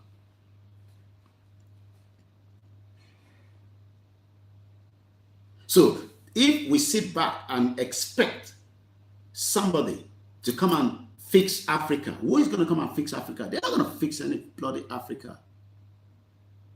And shout out again to President Patrick Talon. Money, people are leaving the UK. Look, I read the comment section. I'm like, my head was blown away. But Omo Yoruba tó wà ní London, Omo Yoruba tó wà ní America, they're good places. Do not get us wrong. But we can also either replicate the good place that our nation back in Yoruba land, but you can't replicate it in Nigeria. Forget about the lies that I can tell you from any state in Yoruba land. Forget all the lies. The future must be a Yoruba land. That is the only future that we have now. And if we miss this chance, Taba miss the opportunity of this zeal, this energy, 50 years from now, Yoruba nation on Hawaii. Taba missy this chance to what lower one is 50 years from now, one need to masoro Yoruba nation. So let's listen more. Moki boyomo Yoruba le nkan si ni gbogbo bi kibi te ba wa. You can say I'm trying as much as possible to relax to deliver this message, because not all the time. We are the strategic people, but we are dealing with many factors to by Yoruba nation, and one of that is our not being united. Because about we are united, we can defeat the enemies. You can be wondering why, Iba Gani Adam doesn't want to work with Sunday Igboho. Kí ló fà? Kí ló dé táwọn Afẹ́nifẹ́re tí wọ́n fi work pẹ̀lú Baba Akintoye? Kí ló fà? Kí ló fà tí àwọn ọmọ Yorùbá wà against ọmọ Yorùbá pé ká gbalẹ̀ Yorùbá? Ṣé ilẹ̀ Yorùbá ta fẹ́ gbà yẹn ṣé kò ń ṣe tó dání? Indian Prime Minister is in America. And the Global Directorate, àwọn fẹ́ ṣe tí wọ́n lọ́tọ̀. Ìlànà is still working with Baba Akintoye. Wọ́n ní ìlara. Kò ń ṣe ìlara nìkan, ṣe oògùn burúkú. I am telling you that. What is ṣe oògùn tó ṣe sílẹ̀ Yorùbá kò ń ṣe kékeré. So we need as many prayers in whatever you can do. whether you're a Christian, you're a Muslim, or you are a Yoruba traditionalist. Kò ń ṣe ègún, but wọ́n ṣe ọ̀pọ̀lọpọ̀ ògùn burúkú pé kílẹ̀ Yorùbá máa wà united. Before we go back to Baba Adebanjo again, ẹ jẹ́ á gbọ́ díẹ̀, màá kà comment bí méjì mẹ́ta, àwa padà sọ́dọ̀ fídíò Baba Adebanjo. Mo kẹ́ ẹ̀ tẹ́ wà lórí Twitter space. I don't know why you're not thumbs up. Because some of you don't know the meaning of thumbs up. Tabani thumbs up. I need to call thumbs. So the comment section. Either come out of the comment and you'll see. Even though this video has been done before, even though Konshi life nemo multi thumbs up. That means money o ṣe. Irú yẹn ní sí ẹ fún wa lówó. Tá bá wo gbogbo ẹ̀yin tẹ́ ń wà lórí Facebook ní sí gbogbo yín kó lè share. Ẹ̀ńbẹ̀rù. Ẹ̀yin máa worry pẹ̀lú ìbẹ̀rù yẹn. Ṣé rí mo ní tá bá ti jáde fún rally, finally tá ti jáde pátápátá. Officially, tí bàbá bá ti announce pé ká jáde, officially yẹn náà ọlọ́pàá gbọ́dọ̀ arrest anybody because àwa dà lóru. Gbogbo yìí táwọn baálẹ̀ ń ṣe ládùúgbò yín gbogbo ẹ̀ láti gbọ́. Tẹ́ máa jáde, tọ́mọ wá point pé ilé yẹn lọ ti mú àwọn èèyàn kan. Ìyẹn ò ní ṣẹlẹ̀ tá bá ti jáde fún rally. I'm not going to come and be boasting and say, no, we are not doing anything. But what it be baálẹ̀ náà dá ká jáde kó wá point pé àwọn ọmọ tó ṣe rally tó dà lóru lélẹ̀ tó àwa dà lóru. I am not going to say the next thing I wanted to say. Mo gbé yẹn sínú, but you know what I was going to say. What it be politician kan dá tá bá jáde fún rally kó ní kọ́lọ́pàá mú wa. Because ẹ̀tọ́ wa la wá béèrè fún. It's either we all sit on the round table now or àjọ máa wojú ara wa. Ẹ lọ jẹ àṣejẹ gidi, ẹ lọ dira. Kò bá já wa 500 la bá jáde ká kúkú mọ̀ pé àwa 500 yẹn ẹ pa gbogbo wa. Bí a ilẹ̀ Yorùbá máa wá fi àwa ṣe succeed. Torí àmọ́ ẹ̀ṣẹ̀ tá ṣe. Àmọ́ ẹ̀ṣẹ̀ tá ṣe fún ẹ̀yin olóṣèlú. Àmọ́ ẹ̀ṣẹ̀ tá ṣe fún yín. Àmọ́ crime wa. Torí à ń pariwo nísìn ẹ̀ ń sọ̀rọ̀ 2027. Ṣé 2027 nìkan tó kàn wá nísìn? Ṣé 2027 ni gbogbo tó wà nílẹ̀ nísìn? So à ń bẹ̀ yín ní àṣàkọ because ní kọ̀ọ̀kan tá fẹ́ fi jàjú pé a máa jáde fún rally, a máa jọ handkerchief wa sókè, a máa pariwo, àdé máa sọ fún àgbáyé pé ó wá pín Nàìjíríà. Tí Tinubu ò bá lè pín Nàìjíríà, kágbáyé wá ràn wá lọ́wọ́ kájọ pín. Àwa bílí pé yẹ kájọ jókòó pẹ̀lú bàbá Akíntóyè kan yanjú ẹ̀ ní tọmọlúàbí níta fẹ́ nìyẹn. À ń ṣàdà lóru. But ẹ jẹ́ n sọ fún yín o, ẹni máa kú ó padà ẹni máa pa. Òun lọ̀rọ̀ tó wà lẹ́yìn. Ṣé rí ọ̀rọ̀ ikú yẹn bí àwọn kan lẹ́sìn fi dẹ́rù bà ẹ lè fi kú dẹ́rù bà any one of us. Torí ikú yẹn lè máa ń fẹ́ a máa pa yín ni a máa dé ẹni fẹ́ kú fẹ́ padà ẹni fẹ́ pa òun lọ̀rọ̀ tó wà lẹ́yìn. Bá ń bọ̀ níbẹ̀. People are look, if you can get a visa to UK, máa tí ìwé ilé yo ìwọ ṣe lọ because I got to UK where we were buying chips and chicken for £1. Ó ti lọ bí £3.99 nísìn. The gas, everything. Look, it's a good place. But àwa kan fi padà sí, èmi fi padà wálé. Kódà mo tẹ̀ fi gbé ní Jẹ̀bú gan, mo fi lọ gbé ní Oǹdó lọ́dọ̀ àwọn àbítà àwọn ọmọ Lúkà lákòókò. Kò mo dé àkókò yẹn mo rí pé bí tẹ̀ bá tara kọ̀ọ̀kan sí bíbá gbogbo àwọn tourism tó ń bọ̀. Orí àmà ṣiṣẹ́ bí aago ni. Mo ní tourism in Turkey, mo sọ fún yín ní the last time, $62 billion. Ọ̀rọ̀ tá gbé dání ọ̀ṣọ́rọ̀ eré. Sometimes I see how some of us are thinking. That is why I am serious on this platform. And I make it point blank. Àwọn tó kù lè máa lè sọ bí only chicken and chips di £5.99. £1 ló máa ra chicken méjì pẹ̀lú chips nígbà tí mo dé UK ní 1998. Ó ti di £5.99. It's a good place, but every place has their own trouble. Ẹ jẹ́ àgbọ́ díẹ̀ nípa nǹkan tí bọ̀bọ̀ yìí sọ. Why are people Àwọn kan ní mortgage nísìn, àwọn kan ní mortgage. To go on the mortgage now, at my 40, mo need the mortgage nílẹ̀ Yorùbá. Government bá ń kọ́lé kí n dẹ̀ rọra máa gbé ní flat kékeré kan. Ẹ̀yin lẹ fẹ́ para yín ní Nàìjíríà, lẹ ń wá big house. Government are meant to be building standard house, studio, 1 bedroom, 2 bedroom. Adé máa rent it, ara máa gbé ìgbé àlàáfíà wa. Tí wọ́n bá fi lọ sí UK, ọmọ tó gbogbo pálí ẹ̀, tó gbogbo document ẹ̀, yá kó yá dànù. Ṣòro àwa kan tá wà lọ́hùn, àwa ń yábọ̀, èyí lè máa yá lọ. After 25 years, it's time to return back home. And we are coming home. At least, today, 5 people have arrived. I'm not going to give you their names. Mo ní àwọn kan already kò ń ṣe léèyàn ṣe pé wọ́n sọ fún yàn pé kíní kan. 5 people have arrived. Some in Nigeria and some across. I won't give you more than that. And more people are still coming.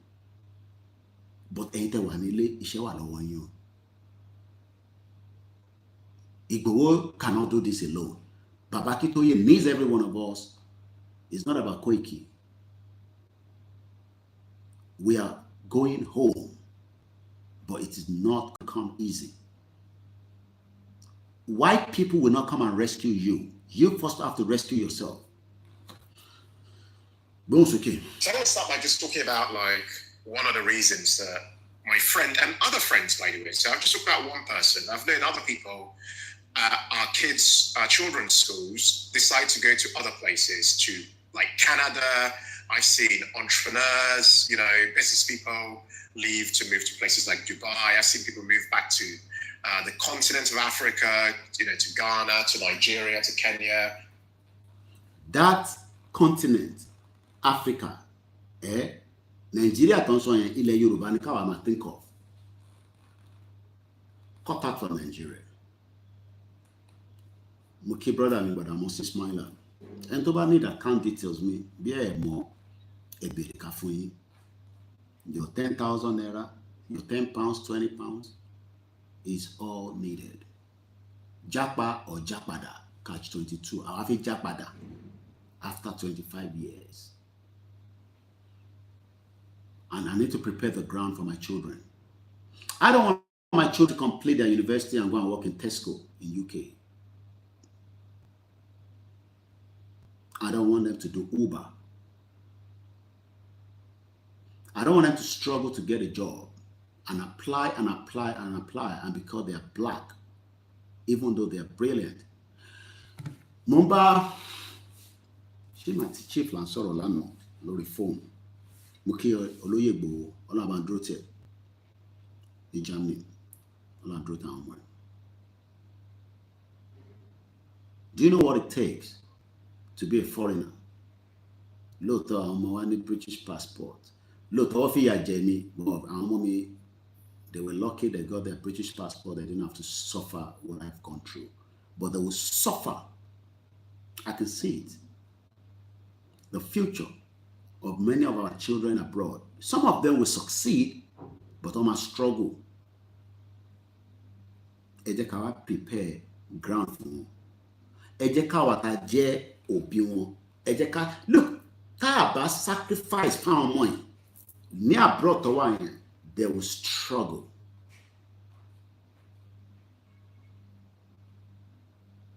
They will struggle.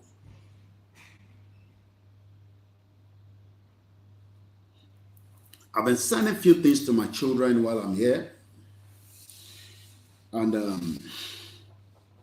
they're like, wow. Money, yes. Money, that is where the future is. The future where you can be an engineer and help design and help build and help do many things within Yoruba land, and Yoruba land work with Africa. Not Nigeria work with Africa, because Nigeria is as useless as tissue paper. Kò ní value kokonita, kò ní value ninule. So if you are still one of those that think that, oh, Nigeria has a value, Muki Pastor Mo, all our children will not end up in. I don't think some of you understand what we are saying. A graduate from UK, Olonshisheni no Asda, as a checkout. Checkout is for a layman, ẹni tó kàwé, ẹni tó ṣe anything, kò ń ṣe ẹni tó kàwé tó ti lọ sí school. Àwọn kan máa lucky, but there is so much to be built. I need àwọn lawyer ọmọ Yorùbá in Yoruba land. I need the engineer ọmọ Yorùbá in Yoruba land, not in Nigeria. I need the Yoruba tó máa dá casino business sílẹ̀. I need ọmọ Yorùbá tó fẹ́ gbé wa lọ sí space. I need ọmọ Yorùbá tó fẹ́ ṣe this. I need ọmọ Yorùbá tó fẹ́ ṣe that. I need ọmọ Yorùbá tó ṣe tán ní UK, tó ṣe tán ní Nigeria, tó tún lọ sá sí UK.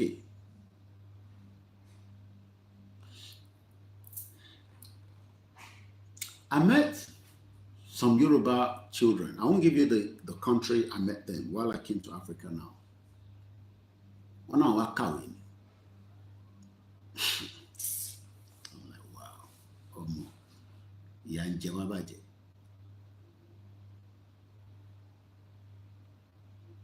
They're from Ekiti State. Àwọn mẹ́tẹ̀ẹ̀ta. Ọgbọ́n Yorùbá yẹn náà.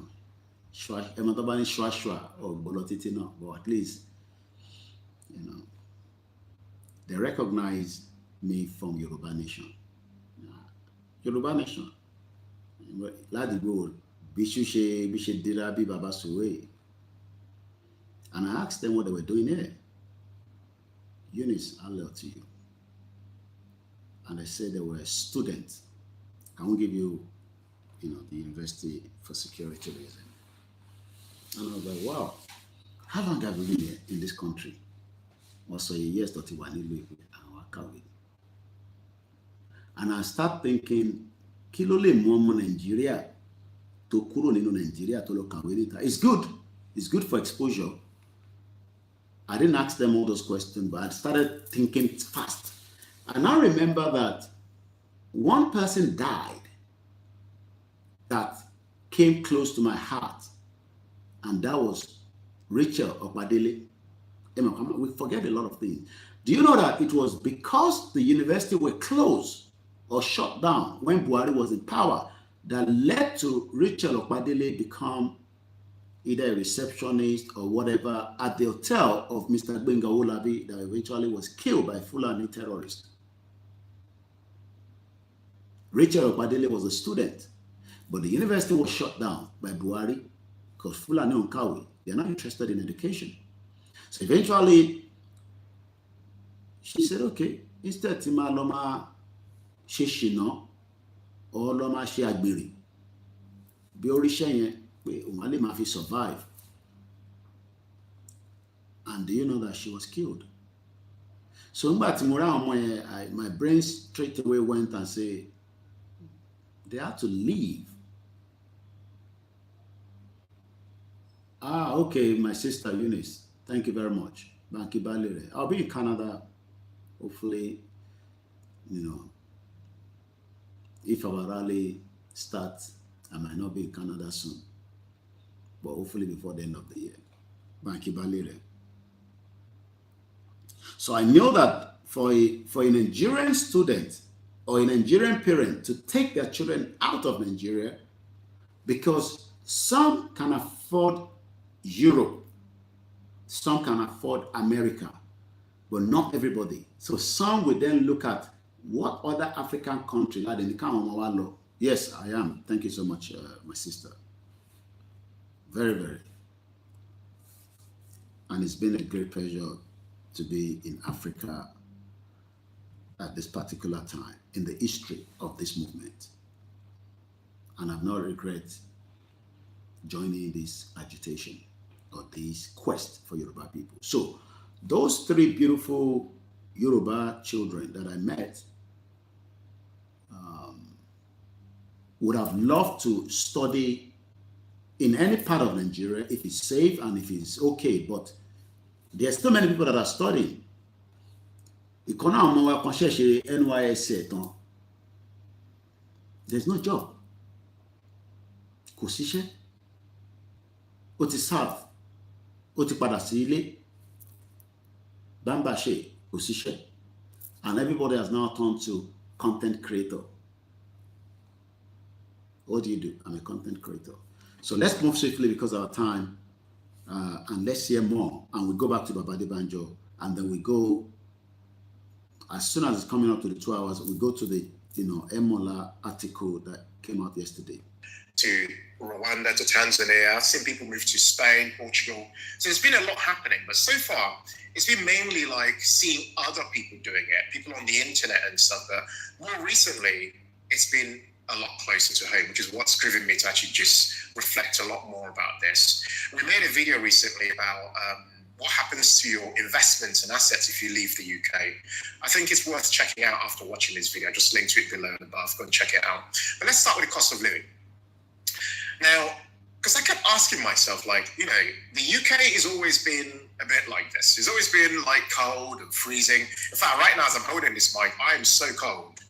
It's always been like this, but why is it now that there's been this rise in people wanting to leave the UK? First reason is the cost of living. I don't know about you, but everything continues to rise in price. Even though they keep telling us inflation is, 2.6%, 2.5%, it keeps hovering around that number. But we know that prices have risen, significantly over the last, say, 2.5 years. So, and as a result of in that, so some of us that got to UK in the 98, I know how much I was paying for the car insurance. Some of you might be asking, can you need to drive?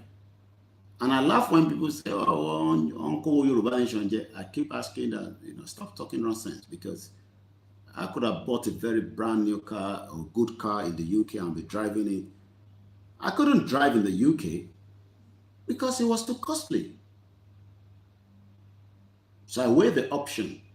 Should I get a car and pay close to £200 or thereabout for insurance every month, the maintenance of the car, or should I just get on the public transport, and if I need a car, I can rent a car, or we go on Uber? So I made that decision not to drive for the last 3 years, officially. I do drive, but in UK you can drive doesn't mean you own the car. So I just want us to understand that there are this generation of people in the UK. But Bobaton is an age bracket with me. He has not made a decision yet, because Ocean, the elderly parent, Yahweh no parent, that parent is one is 70, Yahweh one is 80. Mobile grandma Meji Consorolano. One, I feel terrible because she's in America. And in the last 3 months, she's been bouncing back her health. And she called me yesterday. I was busy. I called her back. And I'm like, Mommy, can you share again? Can you go on? She lives alone in America. Her children wants to visit. They want to go to America. They refuse to give them visa. And she's been in America since the 80s.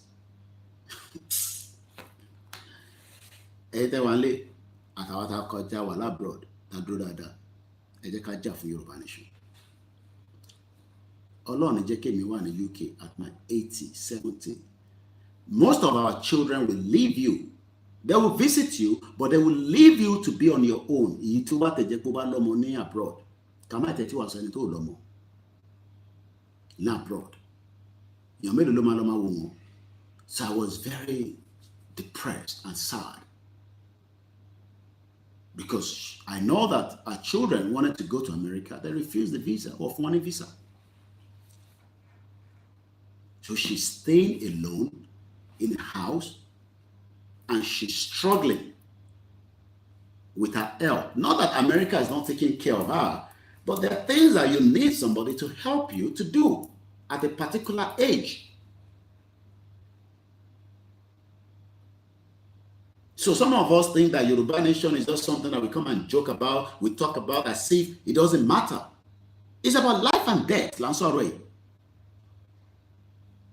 To sacrifice for the next generation not to visit UK or America, apart from tourism. In Chicago. Oh, the video fail play in Chicago. I got a ticket, I need the visa. But she just Tottenham are play lane in this thing. Well, Manchester, right? Some of you should be buying ticket and go and watch the game and return back.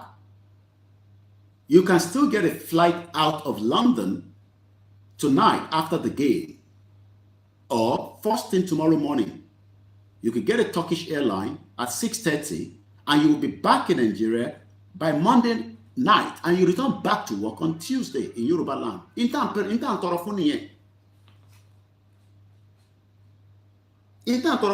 would have arrived in London on Friday. Europe wọlé. London. Be France. Train was London. Board at 4:30. Kada sọ pé tó máa fi gbá bọ́ yẹn tán o lè má ní flight. Though o sì lè rí flight tó máa gbé padà jáde.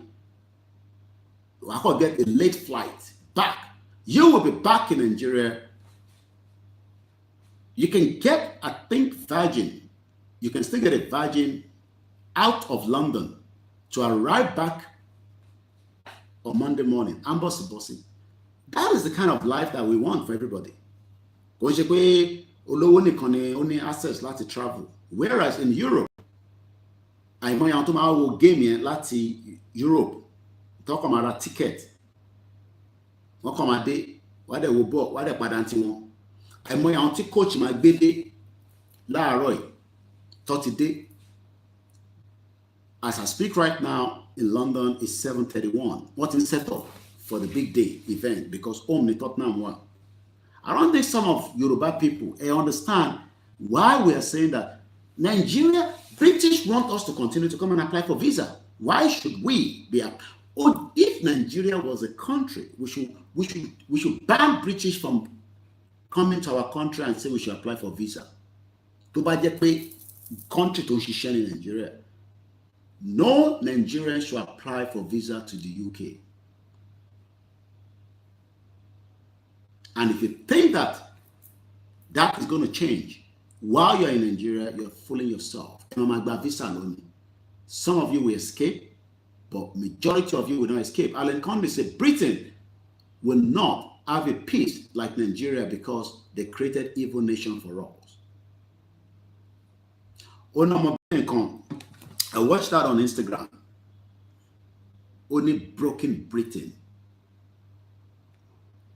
Broken Britain. Let me see if I can pull the video, if I find it. Broken Britain. China number one. Oh, I hope it's this one. Okay, but boy, only broken Britain. Britain where it says he paid £200 for a first class. Go see reclining chair. I'm not going reclining.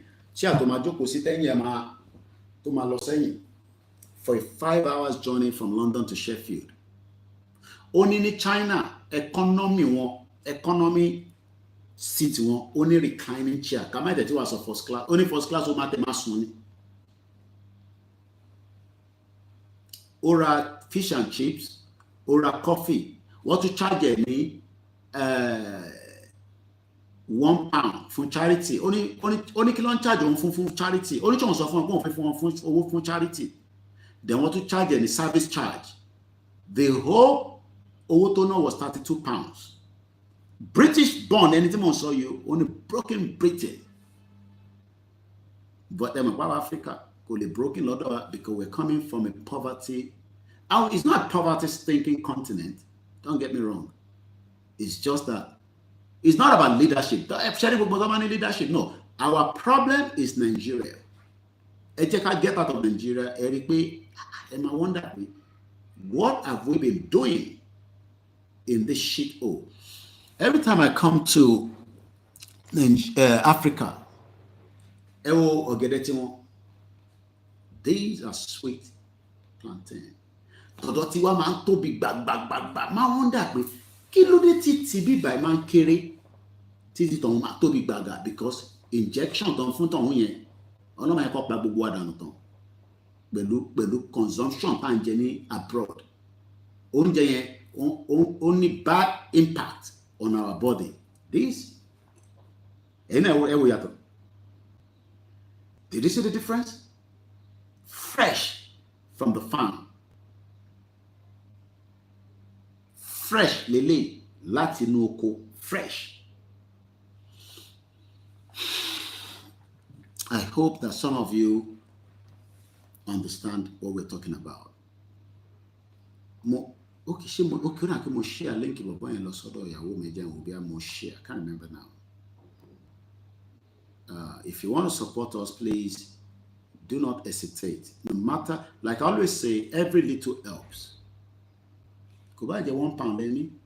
If 500 people give us £1, and honestly, I can't be abroad doing what I'm doing now, and then my children are calling me and say, Daddy, we need £20. I feel turn on gas. And then I start thinking maybe I should go back and find something. We shouldn't get to that stage. And that's the reason why, because our command sacrifice condele. Why tell you command support work with prayer, advice, àti financial support. Our country ready. Ilé ń ṣe pé wọ́n ṣe ń sọ fún yàn pé kíní kan. Nǹkan tó bá fi ṣẹlẹ̀ ni kó ṣẹlẹ̀. Àwa tẹ̀fẹ́ kó ṣẹlẹ̀. Bàbá kí tó ìlú kọ́ ni nínú nǹkan kan lè ṣẹlẹ̀ yan mọ́ mi. Kò ní sí ìjà, a máa gba Yorùbá nation wa. But in tó bá fi ṣẹlẹ̀, àwa tẹ̀fẹ́ kó ṣẹlẹ̀. Because àwọn ọmọ tèmi gbọ́dọ̀ tún wá sórí social media máa pariwo Yorùbá nation láyé kò possible. So this task will be completed. So every little help, a support one, no matter how small. I know everybody is tight, but we're talking about the work of the media. So let's move swiftly and go back to Baba Debanjo Kakok Bodie. This was a video 10 years ago on Channels Television, and the headline as at the time was, Northerners are still not thinking of a united Nigeria. So if the North are not thinking about the united Nigeria, why are we in the country called Nigeria? Benny, Baba don't want violence because Baba Kitoye is on the mandate of Omoluabi. The organic of these, you don't have avocado lele. See how fresh. Tito Dotiwa man green, but this one is red. And the apple, Mojapu Yalano, wow. Royal Gala in London, but again that one you can tell that commercial organic. So I pray that we can all be united to make this push quickly. Moke Obainte over. Their comment. The thing that we thought we should rectify to make everybody live together peaceably in a united country. This is what you keep to it. Careful is that when we are talking of devolution of powers, as you know that well, certain powers that are in the federal government should go to the states if really they are federal. What do I mean? When you talk of a federal system, how can you talk of a federal system without the state police? Every autonomous region constituting the federation should have its own police. Not the type of federation you have now, where you say the state governors are the chief executive officers of the state, but they have no control over the police. That's what they're normally. And if you remember, Sanwo-Olu, I think 2 years ago, when he was asking, how many officers did you bring, or how many can you call? There was a problem in one of the estates. I can't tell you, sir. I can't tell you, sir. So, okay, I will phone Abuja. Because your governors are not the chief security of the state, as we are told. Because they control Lopa. And for those of us that are waiting that, oh, we will get a state police, take that out of your mind. Nobody is giving you any state police. It's Sheriff Bubokini, a gimmick. Just to disturb our brain. And do you know that after this government came in, people were like, state police is coming. State police is coming. We will get state police. When are you going to get it? government state police. You go and bring somebody from the east that doesn't understand, how Yoruba land is. You go and bring somebody that is a Fulani to become the state. As at yesterday, I got a call from Ibarapa, Moke Clement. You remember? Moke Arole Udua. Every little help. You say you prefer pink apple. The one I got yesterday was green. Beautiful. I think it's in the fridge. So, they were asked, someone who was saying, how many of you are you here? I can't tell you, sir. Because he's not there on behalf of someone, he's there on behalf of the Inspector General of Police. Even as Egbeto Kun is still there right now, as Inspector General of Police, he's not accountable to any of the governors. He's only accountable to the federal. So the lies that we have been cooked, we have been told that things will change. Oh, we will get state police and everybody's excited. State police today, even we were told lies that the structure is already in the parliament or the house, wasn't debated. Until I came out and said, there's nothing of such. It's just individual person that came out and said a restructure is better, and it was just a draft. But Yoruba people started spreading that lies that Tinubu team restructure Nigeria. Because some people, headline in Kolemanka, you don't read in depth. State police, where? Is it in Osun State? Yesterday, I was woken up by two people from Ibarapa, one of you and and straight away I told them that Boshi Mama Jiwa Gbe lojoojumọ nìyẹn kò ń ṣépè. Bí Boshi Mama Jiwa Gbe lojoojumọ nìyẹn ẹ ṣe gan rólé. Muki Mr. Okekade, Nigeria is a cost country.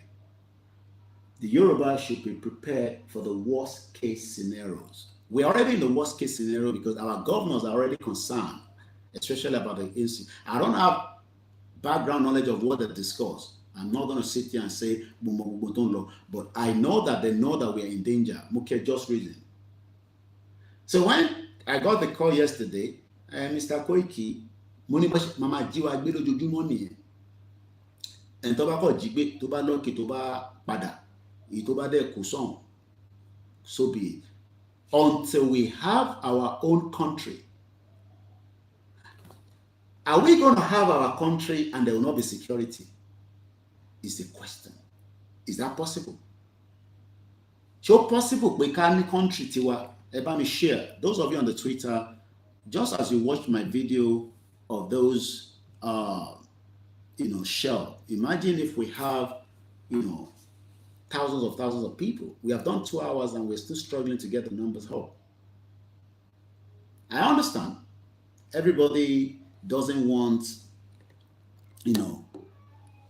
a discussion like this. Not everybody likes it. But this is this kind of discussion that we should be having now.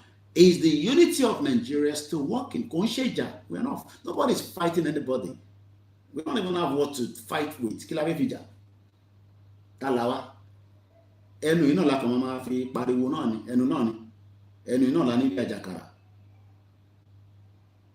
So, Babade Banjo was saying that there is no federal character. This was 10 years ago. And everybody knows that. So if you are still one of those expecting that another election will give us, the leeway, we are alien to each other. Morawari. We are alien to each other. Igbo ní agenda tiwọn, Yoruba ní agenda tiẹ̀, Hausa, Fulani, Middle Belt. Everybody has the agenda. Triple DRS is an code. For where the security is going to be everyone duty. Remember, see it, say sorted. If we have our country, the both responsibility of our security within our country is our government. I've been to a few African countries and I can say that their security is top notch. Kudos to President Patrick Talon. The security in Benin Republic cannot be taken for a joke. I'm not joking. And for the great work he's doing in terms of opening up the road network. You'll see some of the videos I've done, but I'll keep them for now while I'm still working on a few more. I've visited a few places. I've traveled very late in the night, and I was not scared. I dare not do so in Nigeria. Not because of the Yoruba nation, but because there's no security. I dare not take those chances in Nigeria. The security that President Patrick Talon has put in Benin Republic is top notch. Top notch. Togo is also good. And Cote d'Ivoire.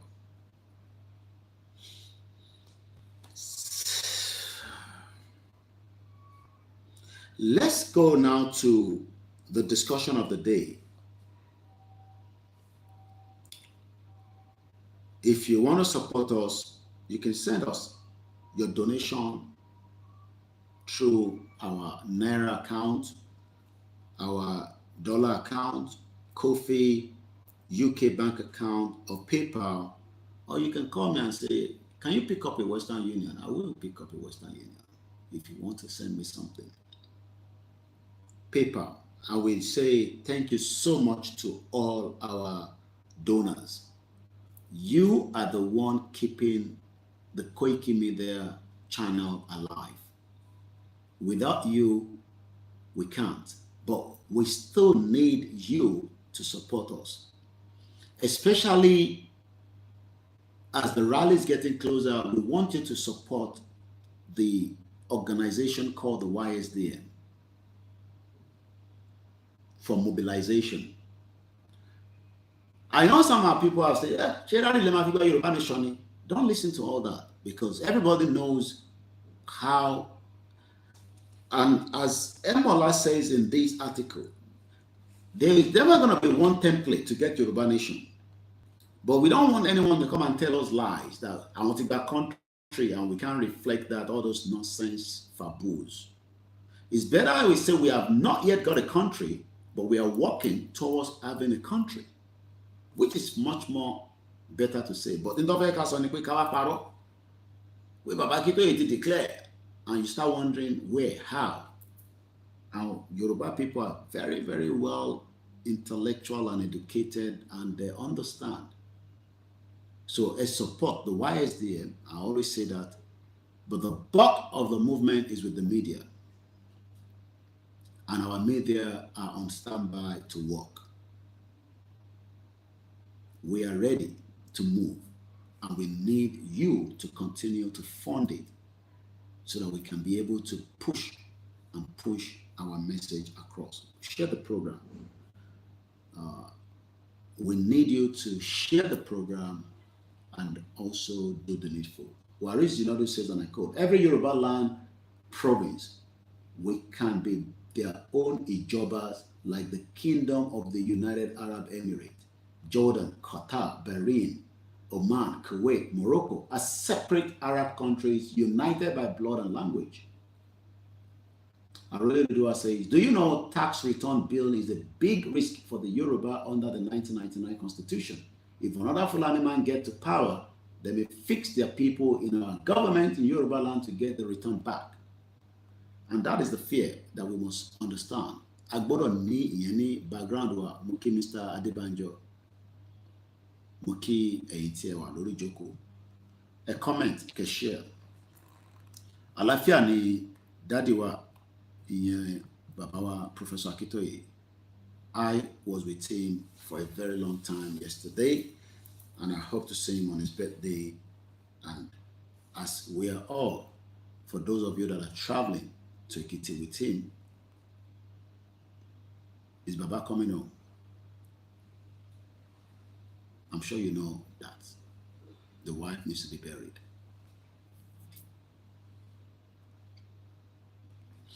Muki Governor Oyebanji, the governor of Ekiti State, as they're preparing also in terms of security and all that matters. Baba should address us, I believe, very soon again. I can't tell you everything I know because it's not for public consumption.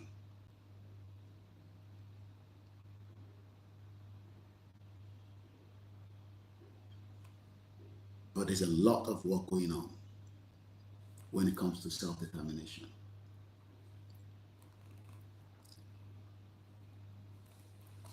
And we should remove the fear of the unknown, or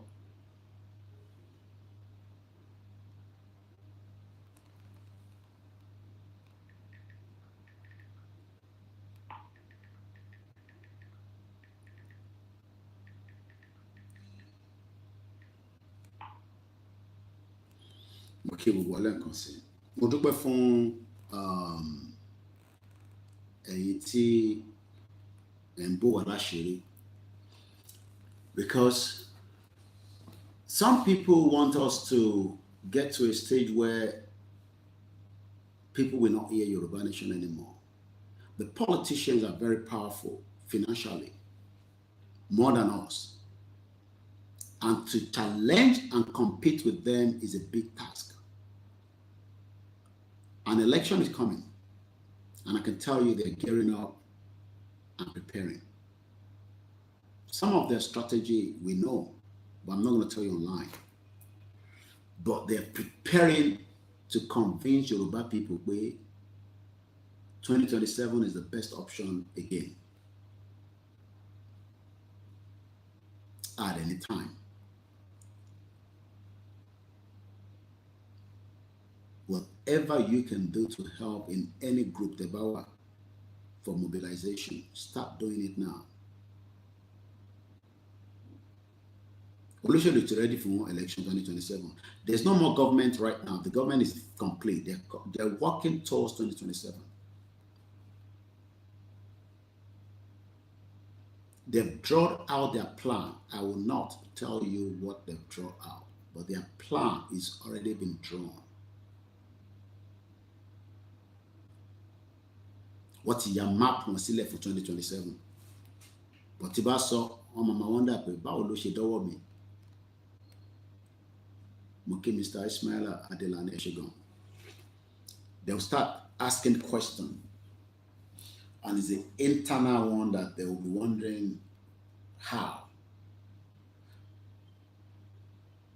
They are ready to tell Yoruba people that irọ́ ni bàbá kí tó ìgbé dání pé Nàìjíríà máa ṣiṣẹ́. Pé irọ́ ni Ìgbòho gbé dání.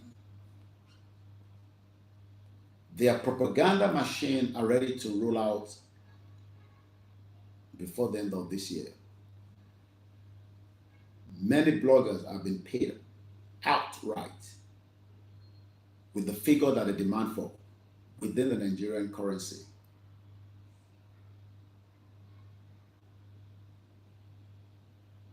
They are ready for the election, and they are not joking about it. And it is entirely up to our Toku láti fọwọ́ kún bàbá Akíntóyè àti Ìgbòho àti gbogbo ilẹ̀ Yorùbá láti lè túra wa sílẹ̀. Election is not what we should be discussing now.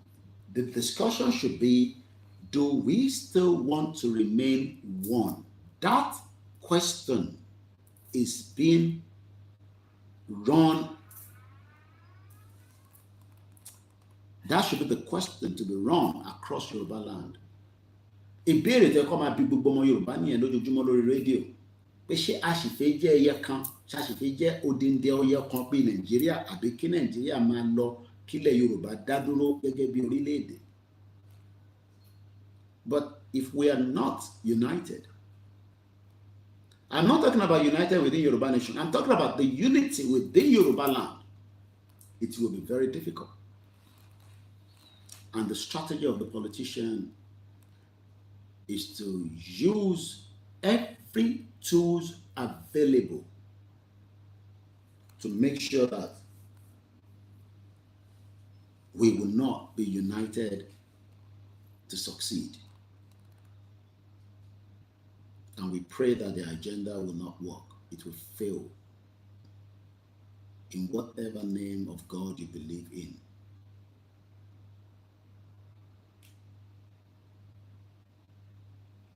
What's Yamapo? When I received the intel, I wasn't shocked, I wasn't surprised, but they would easily convince the same people that were telling about Yoruba nation, and they will tell you to shut up. With Nigeria, I will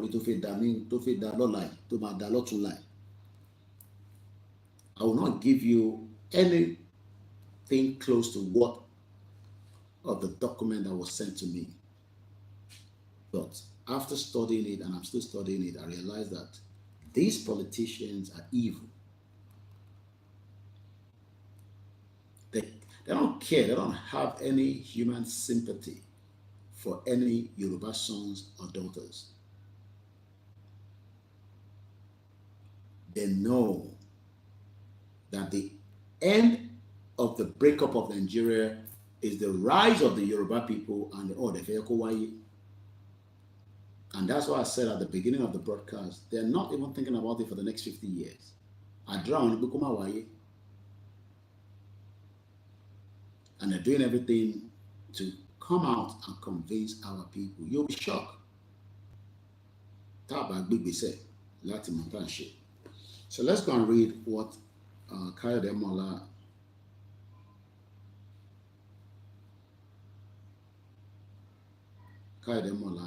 told us in his article that was released yesterday. I'm going to read everything and see how I can do a bit of analysis on it. Muki Walen Konsi. Muki àwọn ìyàwó mi, Muki àwọn ọmọ, Muki gbogbo ibi tí ọmọ Yorùbá ń bẹ sí.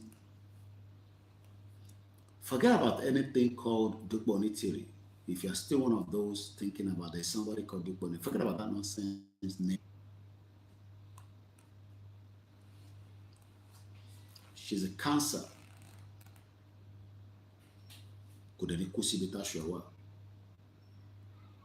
For disrupting this movement and convincing people.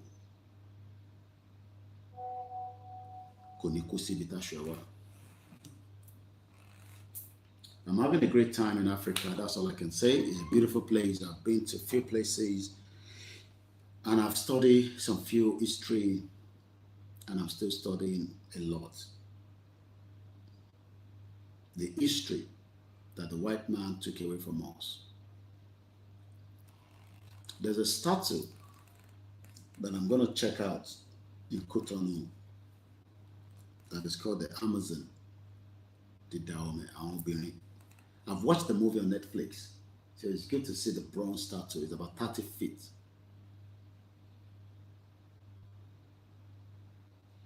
The white people, we will never forgive them for disrupting our ways of life. And they forgive them. And we will not forget.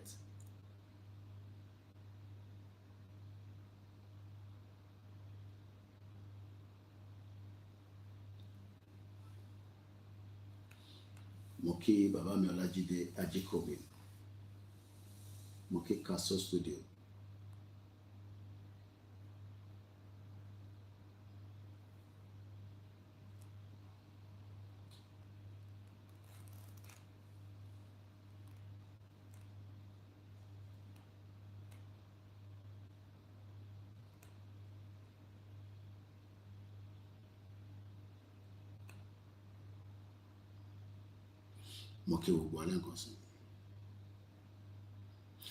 You wonder why the politician doesn't want Yoruba land to come out of Nigeria.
Okay, well, I'm concerned.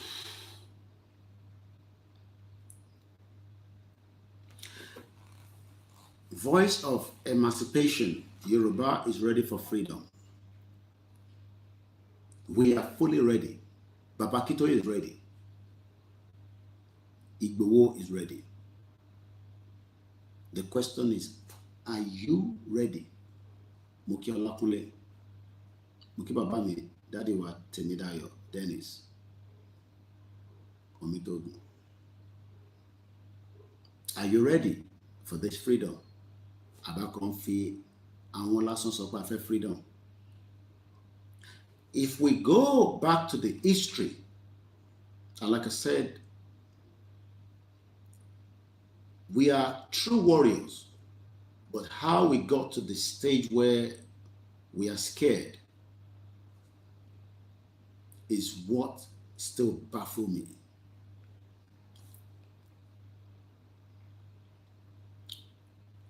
And the reason why it baffles me is because I don't know what we are scared of. If only I know why we are scared, maybe that might help. Because I don't know why we are scared of.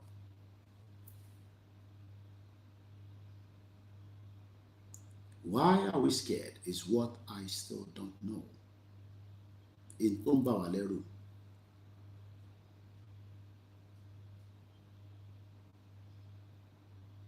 Until I know what we are scared of, then it will be very easy for me. These, I'm going to be visiting that soon, is the bronze of some of the warriors. This is a statue put somewhere in a beautiful city in Cotonou.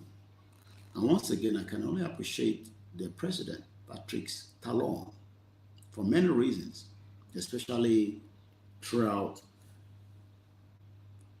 the time Igboho spent here, and as much as Babakitoye still lives there. They could have told them to pack out, or they could have handed over Igboho to Fulani in 2021. Because I could just flash back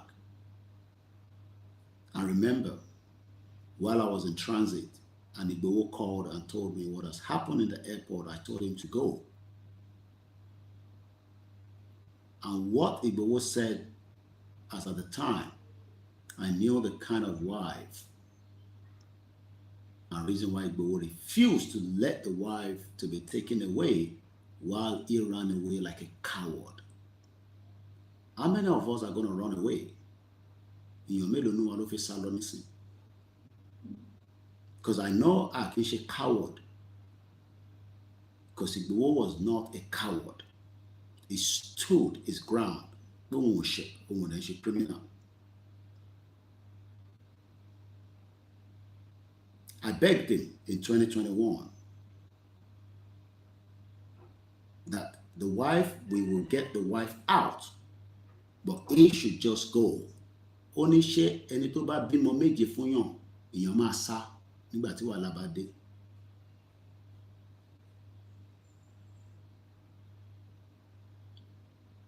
And I thank the wife throughout that 2 years.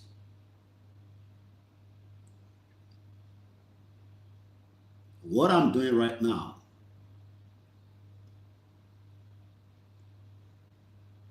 I wish I was able to come during that period, but Igboho refused. He didn't give me the permission to travel down to visit him in Benin Republic. He knows himself why. He says it was not necessary.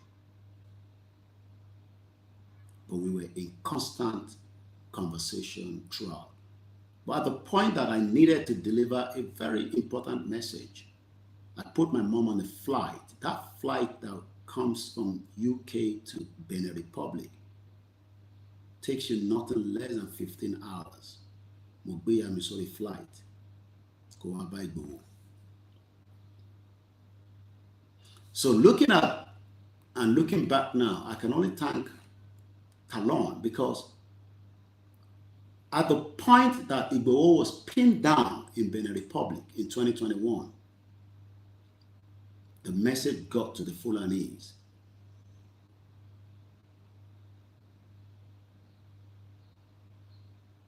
We were to move Igboho, and an helicopter moved from Abuja, but Babaki Toye did not allow that helicopter to land. Helicopter was just hovering on the space, but what they could land to Salem. I won't give all the other details. That was the power that Babaki Toye was able to pull quickly. The rest could have been history if Igboho was picked up and taken to Abuja as at the time. Buratai got the hint that somebody that the government seems to be looking for was spotted at the airport, and it seems that they've been able to pin him down. Not that they pinned him down, Igboho gave himself up. Because I spoke to him and I begged him. He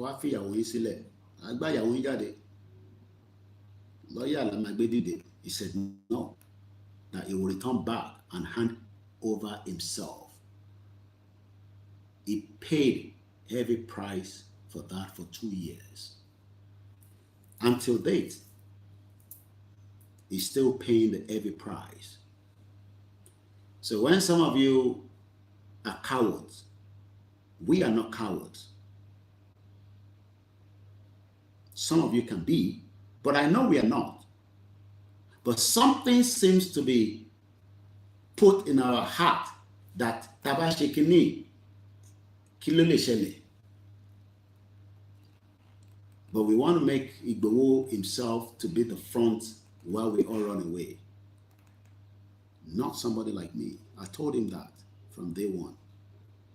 I will stand shoulder to shoulder with him till the end. And we will get our result. Because Igboho is not a criminal. He hasn't committed any crime to justify what they're doing for him right now. To expel him out of the country and also freeze all his accounts with children.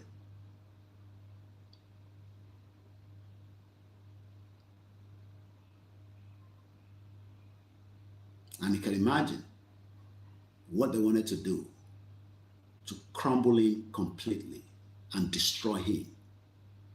And they failed to do so. Fulani failed to do so. But are we going to unite together now to ask for our right? The right is enshrined in the UN Charter. The right is there in the African Charter. So, consequently, Kokota and Sheto wrong. But the politicians do not want our people to be free. So there's an obstacle between us and our politician.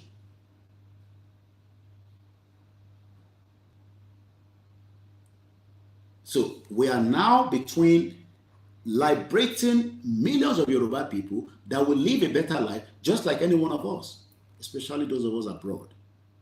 But the politicians are not interested in that. They prefer to keep our people in bondage, and that cannot be tolerated. Because that bondage ended long time ago in 2014 called amalgamation. So thinking that they can destroy Igboho and say they are going to locate him, they will find him, they will do this. They did so in 2021, but they failed, and they will fail again.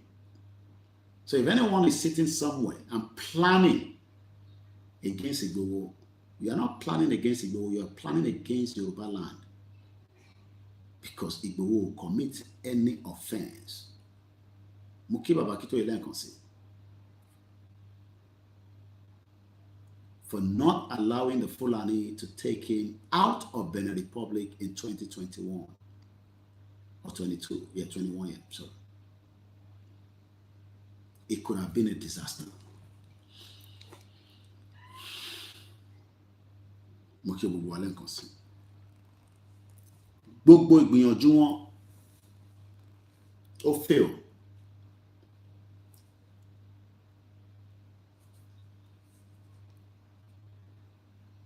And I think because I couldn't come as at the time, so maybe a few things I didn't know. But now that I've been around, few things more I've heard, but it's not for me to share. But I can tell us they did everything to get Igboho out of Benin Republic back to Nigeria. But every single step failed because Igboho was not a criminal. Gbogbo ìgbìyànjú wọn pátá ló failed. There was a man, I will not mention his name, ẹ̀mẹ́ta ló wá sílùú yìí tó wá tako Igboho. Bàbá àgbàlagbà nílẹ̀ Yorùbá lẹ́ ń pè. Lára àwọn bàbá tẹ́ máa ń pè nílẹ̀ Yorùbá. I'll just leave his name for now. But ẹni tó bá lè sense àmọ́ ẹni tí mo sọ. Ẹ̀mẹ́ta ló wọ̀ ìlú yìí pé kó má fi Igboho sílẹ̀ pé àdàlúrú ni.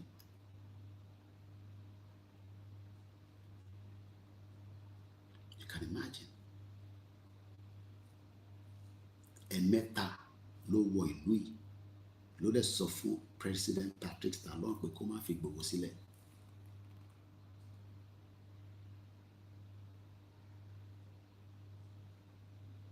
So you can see what this man tá ń pè ní Igboho to go through. Kí àgbàlagbà travel láti Nàìjíríà kó dẹ̀ wá sí ìlú yìí kó dẹ̀ máa sọ pé ọmọ yẹn ó fẹ́ dà lóru ni kó má fi sílẹ̀ kó jẹ́ kó wà nínú àwọn ní bíbá.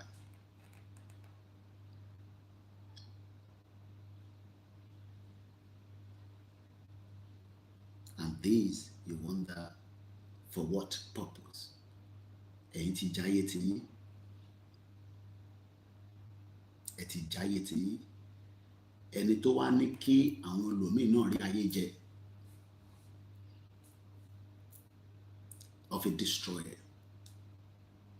Torí pé ó ń béèrè fún ẹ̀tọ́ àwọn èèyàn ẹ̀.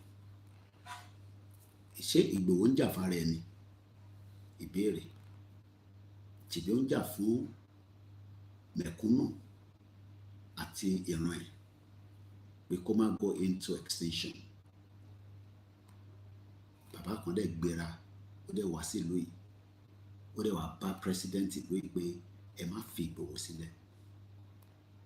That for me is a pain. But I'll leave his name out of the picture, out of the conversation. Ẹ̀mẹ́ta ọ̀tọ̀ọ̀tọ̀ ló wọ̀ lóyè.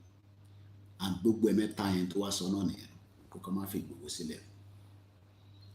Because bí alọ́kàn rẹ̀ Ìgbòho máa gba ìyàwó ẹ̀ àbó ilẹ̀ tó ní àbẹ́ gbogbo nǹkan mìíní tó ní nílẹ̀ Yorùbá bí a máa gbà kúrò lọ́wọ́ ẹ̀.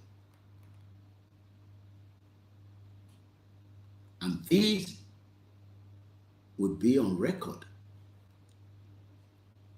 pé àwọn kan wọ́n wá wọ́n dúró dáadáa. Professor Wole Soyinka came here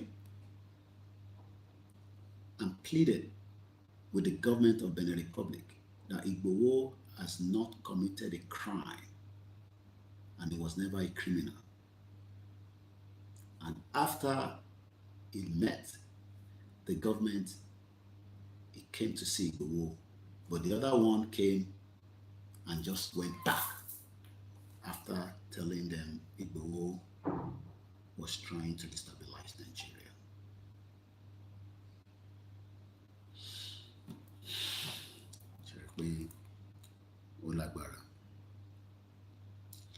But Ọlọ́run ò ní fi Ìgbòho sílẹ̀. Gbogbo ọ̀nà kọ́ọ̀nà tó ọba máa gbà.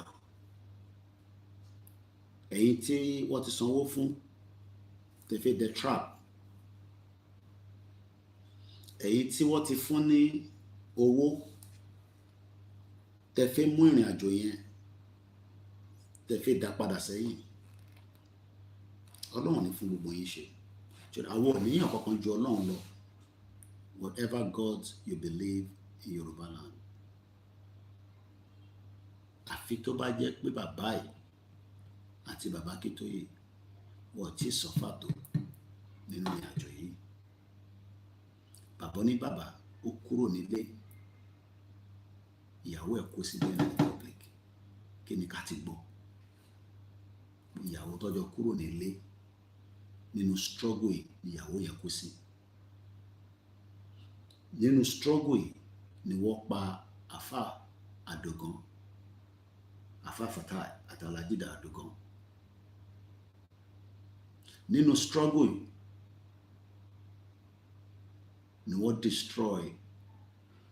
Chief was talking to me on the phone yesterday. Wọ́n ní ṣé mo mọ̀ pé kò dàbí pé kò dàbí kémi ò gbọ́ Yorùbá dáadáa. So when this man is talking sometimes I just listen and ṣé mo gbọ́ mà ní mo gbọ́. Wọ́n mọ̀ pé mo gbọ́ Yorùbá yẹn dáadáa. So sometimes he knows it will be difficult for me to try. And if he doesn't want to speak English to me, Yorùbá la jẹ́ máa bára wa sọ. But how I can explain it is kò sẹ́ni tó lè báyàn tọ́jú nǹkan èèyàn bí èèyàn. I'm sure you know what that means in Yoruba. I'm not going to give details. But when he said that, ṣé mo mọ̀ pé kò sẹ́ni tó lè ṣe bí oní nǹkan ṣe máa ṣe nǹkan ẹ̀. And I felt very bad. Ṣé pé ó ti dé stage yẹn ó ti pẹ́ ọdún mẹ́ta apart from pé ó lọ sí ìyá ẹ̀ tó tún jáde padà ó dẹ̀ jáde pé kó má bàa sí wàhálà ni àbí tèmi nǹkan tẹ fẹ́ nìyẹn ẹ tẹ̀ fẹ́ kó wá sí ìyá ẹ̀ gan sẹ̀ tó bá possible àwọn kan tẹ̀ fẹ́ kó wá sí ìyá ẹ̀ ó prefer pé kí ìyá ẹ̀ ká sí ìyá ẹ̀ on his behalf àbí odindi ìyá tó kú nítorí Yorùbá nation àti lose ìyá méjì báyìí nísìn yàtọ̀ sáwọn ìyá wa Janet Fashakin àtàwọn bẹ́ẹ̀ bẹ́ẹ̀ lọ́tọ́ ti lọ. So Igboho, as much as all that, it was still, even ẹ má bara jẹ́ náà kí mo fi bara jẹ́ fún because it was a video call kí mo fi bara jẹ́ fún because he saw that I was emotional ẹ má bara jẹ́ I don't mean anything gbogbo yẹn mean anything àwa tá a tẹ̀ ní gan à ń bẹ ọ náà wọ́n ti wá sọ yín tẹ́ ní ẹ wá ní kò mean.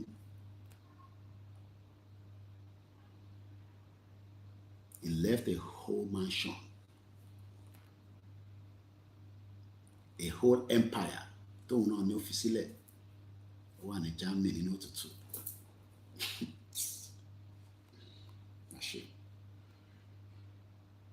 So ẹ̀fẹ̀ kó wálé rárá. Ẹ̀fẹ̀ kó wálé náà. Mo kí ẹ Kentos. Ẹ̀fẹ̀ kó wálé. So imagine, that means in the next 5 years, tí mo bá ti gbó máa wálé, àbí? Nígbà tẹ́ ẹ bá yẹ kó wálé. So kí ló máa bá tó máa fi délé gan sef? Kí la expect pé kí chief bá tó bá máa fi délé ẹ̀, àbí property ẹ̀, àbí business ẹ̀. I don't think some of you knows that some of the businesses have collapsed. That is what the Fulani and the Yorubas and some Igbos wanted. Business will collapse. So can I also social media? Oh yeah, account olóyè ẹ bá fowó sí ẹ support àbí. No, ṣé bí Igbo ṣe máa ń bá yàn náà nìyẹn ní tẹ́yìn 15 years ago, ó máa wá sórí social media, àwa máa ní káwọn support. Onílé ọlọ́nà. Ó sọ ìgbà tí òun travel, ó tún sọ story yẹn fún mi lánàá. When he started traveling. And the amount of owó tó fi ń travel tó fi lọ ṣe business. Ṣé mọ̀ pé Fúlàní dẹ̀ fi bà business yẹn jẹ́ àtàwọn Yorùbá kọ̀ọ̀kan. Ìyẹn ni bàbá kan ṣe wá láti Nàìjíríà, ó gbéra láti Nàìjíríà, wá sọ fún President. Thank you so much once again, President Patrick Stallone. Mo gbọ́dọ̀ kí bàbá yẹn títí tí máa fi padà dé London. President, I'm still going to do a special video tó ní ju 2-3 minutes long for President Patrick Stallone. Bàbá kan dẹ̀ gbéra láti Nàìjíríà lẹ́ẹ̀mẹ́ta ọ̀tọ̀ọ̀tọ̀, ó dẹ̀ wá ń sọ fún gọ́ọ̀mẹ̀ntì lóye pé kó má fi Ìgbòho sílẹ̀. Pé bàbá ọmọ tẹ́rin yẹn adàlúrú ni ó ń dàlúrú ni, kò jàfẹ́tọ̀ ẹni kankan, adàlúrú ni bàbá àgbàlagbà. Láì jẹ́ pé òun àti Ìgbòho jọ ń du ìyàwó, wọ́n jọ ń du ìkọ̀kan, Ìgbòho ò bá dùn kankan.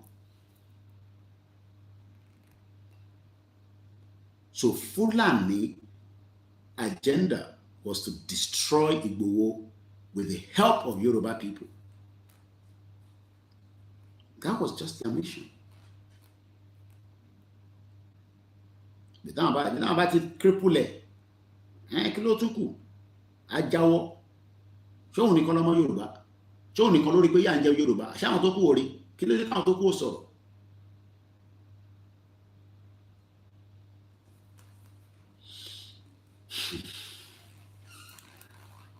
15th of February 2025 by Kayode Emola. For some time now, the Yoruba nation struggle has seems to experience ups and downs. Truthfully, this should not be a surprise, as surges and setbacks are not unusual in a struggle like ours. There is no perfect off-the-shelf template which one can deploy in their struggle for freedom. We can only keep adapting our methods to environment in which we found ourselves at that time and endeavor to utilize it to our advantage. The major ingredient for the success of any group are unity and togetherness, and that is what the politicians are using to destroy not just Nigeria, to destroy a movement like ours. The togetherness, the unity. They know that these are the ingredients for us to survive.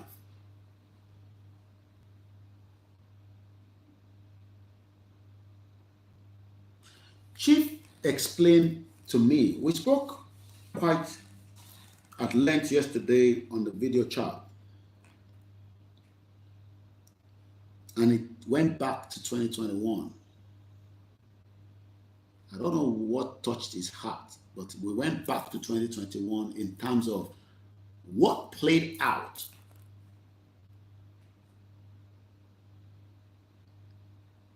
A call came at about 12:30 a.m. just to reconfirm that Chief was in the house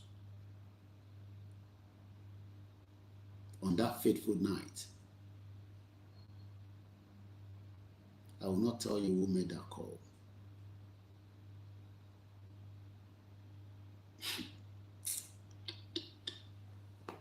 Oh God. A call came in 2021, July 1st, at exactly 12:30. And that was the last call before the fire came into the house. The machineries, the Fulani's agenda to eliminate Sunday Igboho in his house. That was the last call by a very high-profile Yoruba person. And after that call, bullets started rolling into Igbowo's house. And Igbowo was asking, how one year?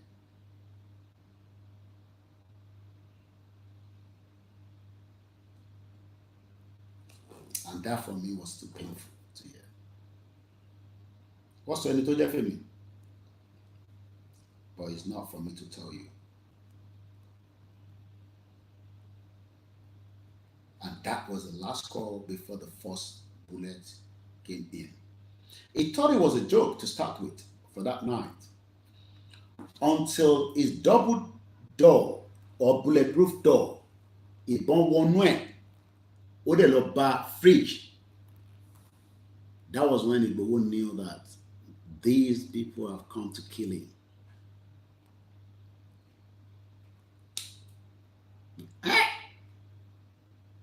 Bulletproof door, keep on one way. Or they penetrate ilẹ̀kùn yẹn. Or about fridge. And Chief said he knew then that it's going to be a long night. And he started worrying about those in the house. He was not even worrying about himself.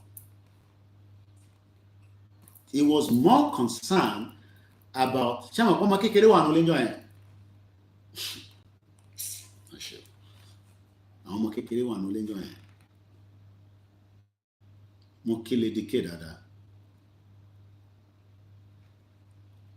and thanks that she was there, even though she suffered the consequence. Let me remind us again, Lady K video was never meant to come out because the whole line in that area was jammed. Bí Lady K ṣe rí signal jáde kò tí yé wọn dọ́là. And while the operation was going on, Lady K was already live. And call kept coming back to the people on the ground because we got intelligence that they need now to wind down because a video is coming out from the premises. How that video came out is still something that I can't understand. How? Because the whole line in that area was completely jammed.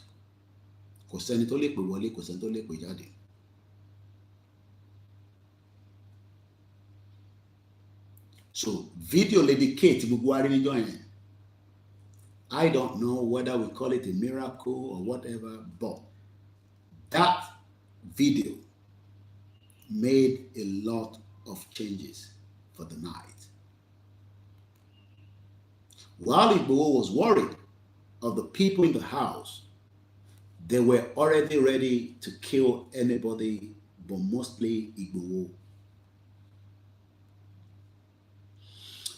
And we could have wake up in the morning and they would have told us is an unknown gunman. And more different bodies of people that have picked up and dressed like soldier. Hey, boy, would have just been put in the front house and they say, I want to go back, Lele. And these people kill Igbowo back. For the rest, it says for history. I'll leave it like that for now. We cannot pay you. So when people say, we're going to pay, how are you going to pay? What we can do to pay him is not to be coward. How about you are coward?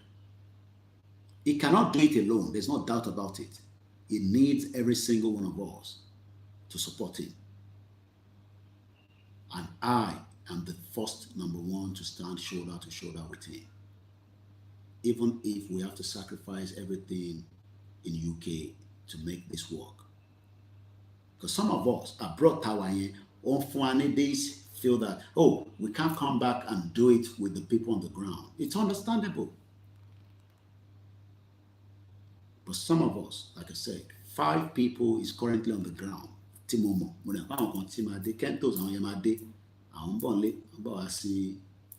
Mama. So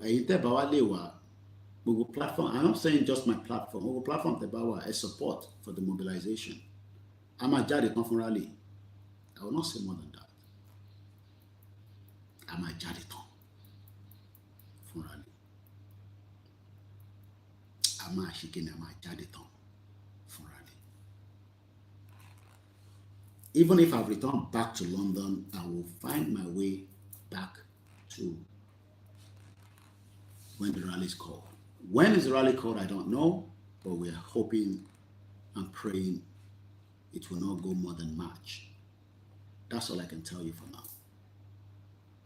Because the first quarter of the year is March. The Murasile Dada. I'm a jadito. Let's continue. We've done 3 hours. The time goes very fast. How many people have paid us this morning? Paloma Sanwo 3 hours. And it's in naira, and it's in pounds. Equivalent of Eloni, a value.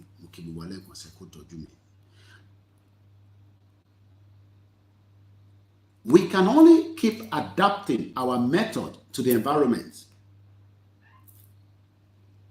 There is no perfect off-the-shelf template which one can deploy in their struggle for freedom. Or the template kan nìyẹn. Because about the template it could have taken us 20 years to talk about the Yoruba nation. Only could take 20 years to Yoruba nation. If they have been able to kill Igboho at home, Pam, Yoruba nation, I call us sleep with me. Because even while Igboho was in the prison, I don't like to use that word prison. I like to just say Igboho was held. But we know where he was held. And I won't say more because I don't want to go too emotional. There are a lot of things that we discussed yesterday, and I just want to stop that section now. That's why I come back here, because I can start crying and all that nonsense. So, but one thing I can tell us is that template no. But template kan ni pé kí bàbá Akíntóyè sọ fún wọn pé no ọmọ wọn ni kò sí nǹkan kan tó ṣe Professor Wọlé Ṣóyínká jáde but bàbá kan ní Ìgbòho criminal ni bàbá kan wá sọ bẹ́ẹ̀ nílùú yìí àyà mi já nígbà tí mo gbọ́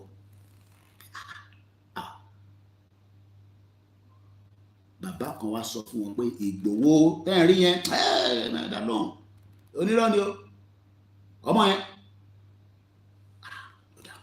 So, the another template was to use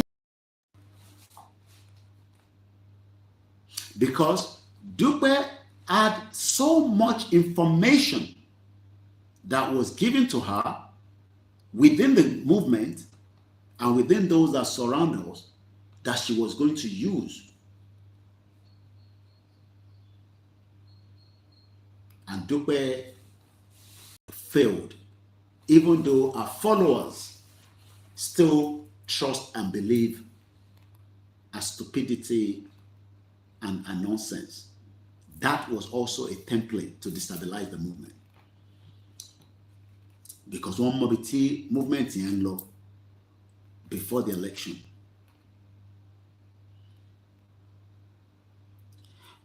But one thing, according to Kade Molani, we can only keep adapting our method to the environment in which we find ourselves at the time and endeavor to utilize it to our advantage.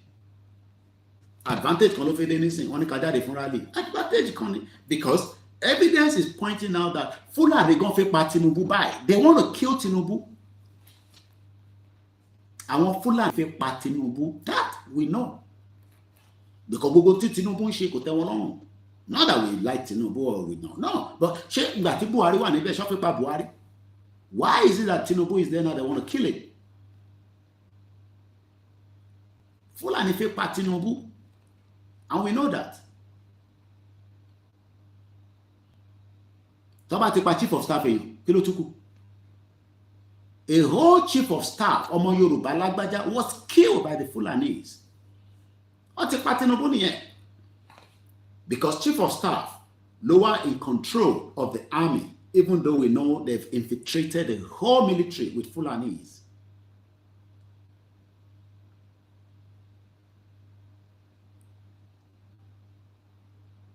àmọ́ wọ́n ti infiltrate gbogbo military but Tinubu gbé lágbájá síbẹ̀ láti sọ fún wọn pé ọmọ Yorùbá lélẹ́yìí òun ló máa suppress ní mọ́lẹ̀. So nígbà tó pa chief of staff ẹ̀ wọ́n máa tẹ́kọ̀ọ́ náà out ni but Ọlọ́run ṣe kí ni kò tí fún wọn ṣe but they are pushing. So we need to adapt. Nígbà tá dé London la ṣe mọ̀ pé yàn wọ jacket àṣetẹ́lẹ̀ a máa rò pé jacket yàn fashion ni jacket tó ń ṣe fashion ní UK nínú winter you have to put on the jacket. If not you have to talk about the jacket. Ẹ má bínú.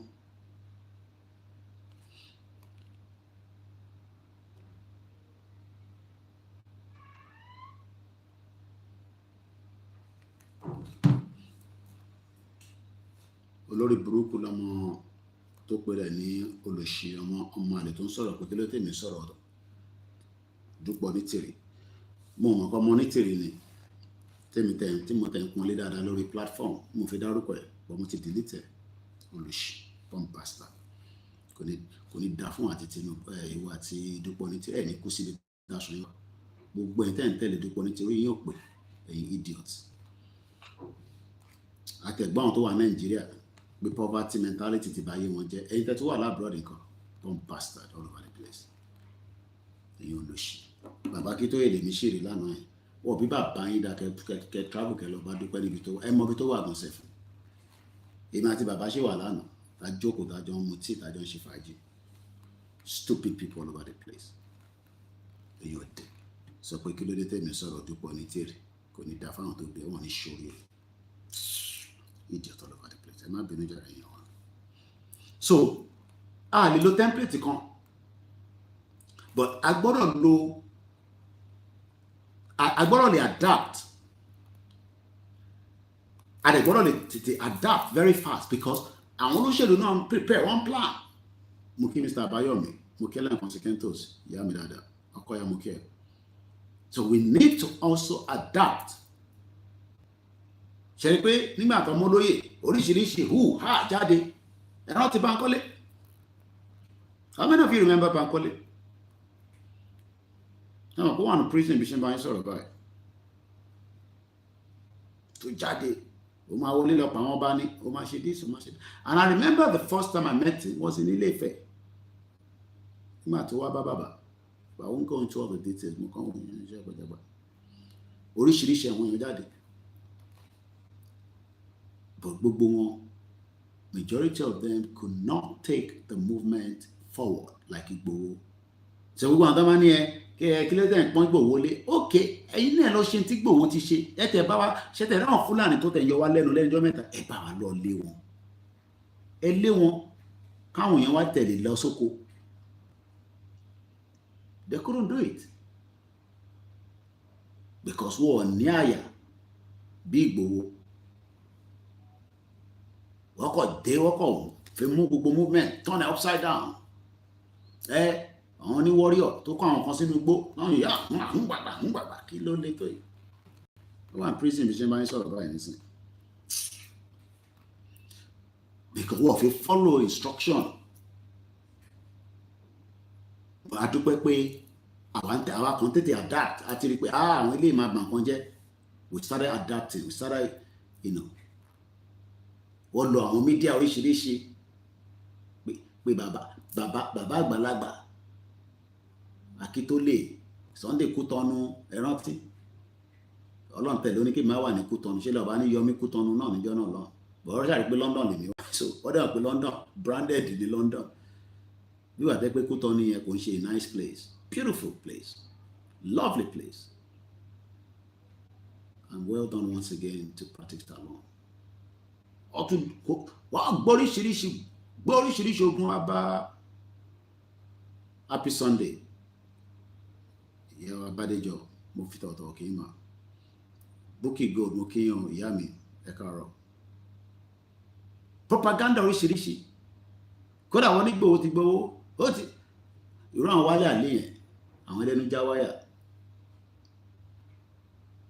bẹ̀rẹ̀ sí sọ jágbajàgba because wọ́n fẹ́ destroy that unity tó ti wà látilẹ̀ because wọ́n rò pé ìyá 2x2 yẹn pé nǹkan gidi kan ló gbé wá. Cotonou is far better than any multi-travel late night on ṣọ́rọ̀ 12 midnight and I'm wondering ṣéyàn lè rìnrìn báyìí ní Nàìjíríà tí Fúlàní ò ní yọ síyàn.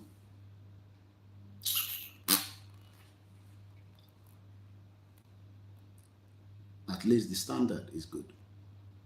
So let's continue. We can only keep adapting our method to the environment in which we find ourselves at the time and endeavor to utilize it to our advantage.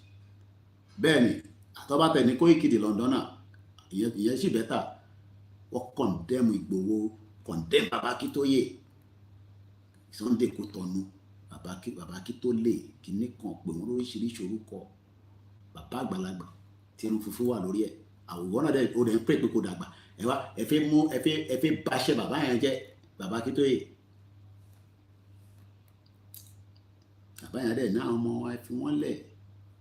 So they were doing everything to destabilize the movement because they knew that many Yoruba people have now gained the trust of the movement. So one in Lati bring disunity wa. So man send audio, man name fi gba àwọn audio yẹn. Tẹ́ bá mọ̀ pé ní nǹkan ẹ má fi bá wa jà. Ní Ìbàràpá lánàá wọ́n sì pààyàn ọ̀nà sì jiyàn gbéra náà pààyàn wọ́n gbé ọjí woman kan wọ́n pè mí láti Ìbàràpá lánàá ẹ bá wa lé àwọn Fúlàní yẹn lọ ẹ ní láti wà lábẹ́ Ìgbòho ẹ ní láti wà lábẹ́ ẹ lè dá stand ṣèbí Ajíkòbí ó dá dúró fún rẹ̀ Ajíkòbí tó ń wá bá wa ní ilé Ìgbòho at some point òun náà tún di leader ẹ rántí Ajíkòbí tèmi máa ń kó flyer kó kinní fún. At some point, don't know, believe pé Ìgbòho leader kan lòun náà. It's okay, abáwọ̀njà. Alhaji Ajíkòbí. And many of them like that. Saheed Ọmọbọ̀tá, ìyẹn wá sí Kútọ́nù, àwọn information, àgbà àmúlọ fún Dúpọ̀ ní Tìrì. Òun dà nísìn, kọ́lọ̀ fọ́run kẹ, ní kò máa sọ. Mo fẹ́ lé ní kọ́lọ̀ máa fọ́run kẹ, but akọ̀dà wípé kí ló wá lè tó yẹn. Èmi ṣáwà lápá Saheed ni. Mo ń béèrè ṣáwà lápá Saheed Ọmọbọ̀tá ni ẹ̀yin mọ̀ Saheed Ọmọbọ̀tá tó mi ni tó bá ní Saheed Ọmọbọ̀tá kò sẹ́ni kankan tó mọ̀ Saheed Ọmọbọ̀tá tó mi but I'll leave that kò ń ṣọ̀rọ̀ ẹ̀yìn ìbọ́lọ́ ti mọ̀ Saheed Ọmọbọ̀tá ẹ̀yin mọ̀ Saheed Ọmọbọ̀tá ni kí ni the end there? It was an asset for Yoruba. Saheed Ọmọbọ̀tá lè jẹ́ chief of army staff lọ́jọ́ iwájú nílẹ̀ Yorùbá tó bá yẹ pé ó ṣe sùúrù bó ṣe wà yẹn. Very strong, very determined, very ready. O kò listen sí instruction. Ẹ̀yin mọ̀ náà. Èmi lèmi mọ̀ Saheed Ọmọbọ̀tá. End up becoming Dúpọ̀ Onídọ̀tí to use to fight us. I'm just telling us the unity, how this unity started falling apart. A strong asset. Gbogbo time tí máa fi lọ Ilé Ifẹ̀ tí olóyè bá ti sọ pé kí máa lọ Saheed Ọmọbọ̀tá lájọ ń lọ pẹ̀lú other security tó máa tẹ̀lé mi. He was the one that would sit next to me. But I'll just leave it for now. And many like that. Koiki a lè trust yín mọ́. Ẹ jáde fúnra yín gbà yẹn. Ẹ̀yin ò ní láti dúró lórí Ìgbòho. Mo ní Ìgbòho ní kọ́kọ́rọ́ Yorùbá nation wà lọ́wọ́ ẹ̀ pẹ̀lú Bàbá Akíntóyè. Ẹni tó bá kanlẹ̀ pé gbogbo ṣẹ́rẹ́gbọ́ ìgbẹ̀yìn Diaspora tẹ́ ń ṣe súnmìtì kò lè gba Yorùbá nation fún yèmí ni mo sọ bẹ́ẹ̀. Ẹ̀yin tẹ́ fi wà lábẹ́ wọn. Ẹ dádúró a máa ṣe tiwa lọ́tọ̀ ni. Ẹ jẹ́ lọ darapọ̀ mọ́ àwọn oríṣiríṣi ẹgbẹ́ oríṣiríṣi tó wà kẹ́ ẹ mọ ẹni tẹ́ fẹ́ ṣe. Bẹ́ẹ̀ bá fẹ́ darapọ̀ mọ́ Ìfẹ́lódùn which tolóyè náà òun dálẹ̀ bàbá àwọn ló ní Ìfẹ́lódùn àwòrò ṣàṣà wà ńbẹ̀, Ìgbòho Iron Lady wà ńbẹ̀, oríṣiríṣi platform. Ẹ lọ darapọ̀ mọ́ platform, ká mobilize, ká prepare, ká support Ìgbòho, ká jáde tán, ká ṣe kí ni, ká jáde tán. Bọ̀ẹ̀gbẹ́ jókòó sórí Zoom meeting kan, ẹ̀ ń ṣe Zoom meeting kan, àwọn ẹ̀fẹ́ bá sọ̀rọ̀ lórí Zoom. Ṣáwọn tó wà ní tán ní data lè fẹ́ bá sọ̀rọ̀, àbí international community tó retí Europe tó ń wá bọ́ ṣe máa gba gáàsì kúrò lọ́wọ́ Nàìjíríà. Ṣé àìká tọ́ra wa? Ká mú tá à ń ṣe, ká unite pẹ̀lú Ìgbòho nísìn àti bàbá Akíntóyè, ká lè parí iṣẹ́ tó wà lọ́wọ́ wọn tí gbogbo á lè délẹ̀ lérí. Because we need that unity. Gbọ̀ngàn ṣe pé kẹ́ máa àwọn Dúpẹ́ ní àwọn yẹn dúró nísìn, wọ́n fẹ́ mọ ọjọ́ tí rally máa jáde, kí Dúpẹ́ tún jáde lórí burúkú pẹ̀lú ìjìnlẹ̀ pọ́ńpásítà, ìjìnlẹ̀ tèmi lọ bá ní Turkey. Sọ̀kẹ́ lè mọ̀ pé ìtagbédání kò ń ṣe kékeré.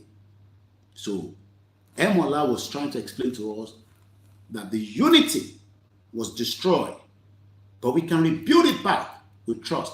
Ṣé ìtì máa yégún ṣe ní Scotland la fi sọ ni? Tó ń ṣẹnu wàlàwàlà lórí social media bẹ́ẹ̀ tó tóun nìkan ló mọ̀rọ̀ sọ.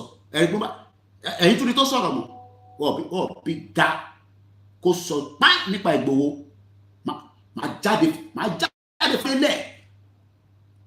Ẹ̀yin tó tún sọ̀rọ̀ bàbá Akíntóyè mọ̀ àti Ìgbòho, wọ́n bí dá ni mo sọ. Ó yá máa sọ̀rọ̀ pẹ̀lú àwọn Ìgbò ẹ̀ lórí platform ẹ̀.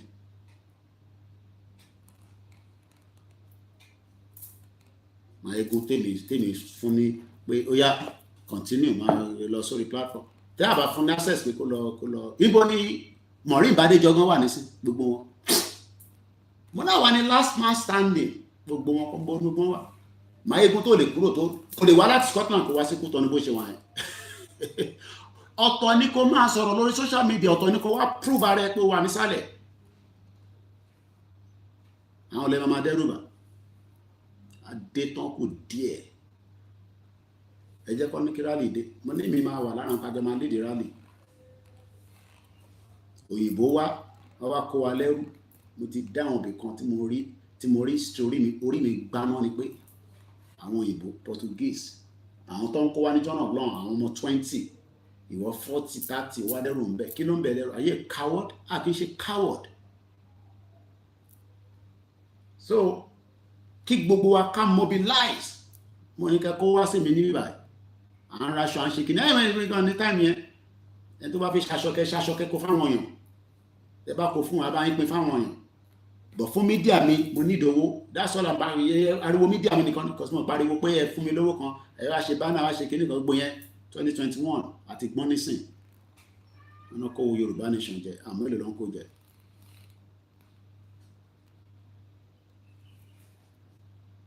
So at the end of the day, wọ́n mọ̀ dájú pé ọ̀nà àbáyọ kan tó kù pé mi ni last man standing. Wọ́n mọ̀ tẹ́yìn bá jẹ́ coward, èmi ò ṣe coward.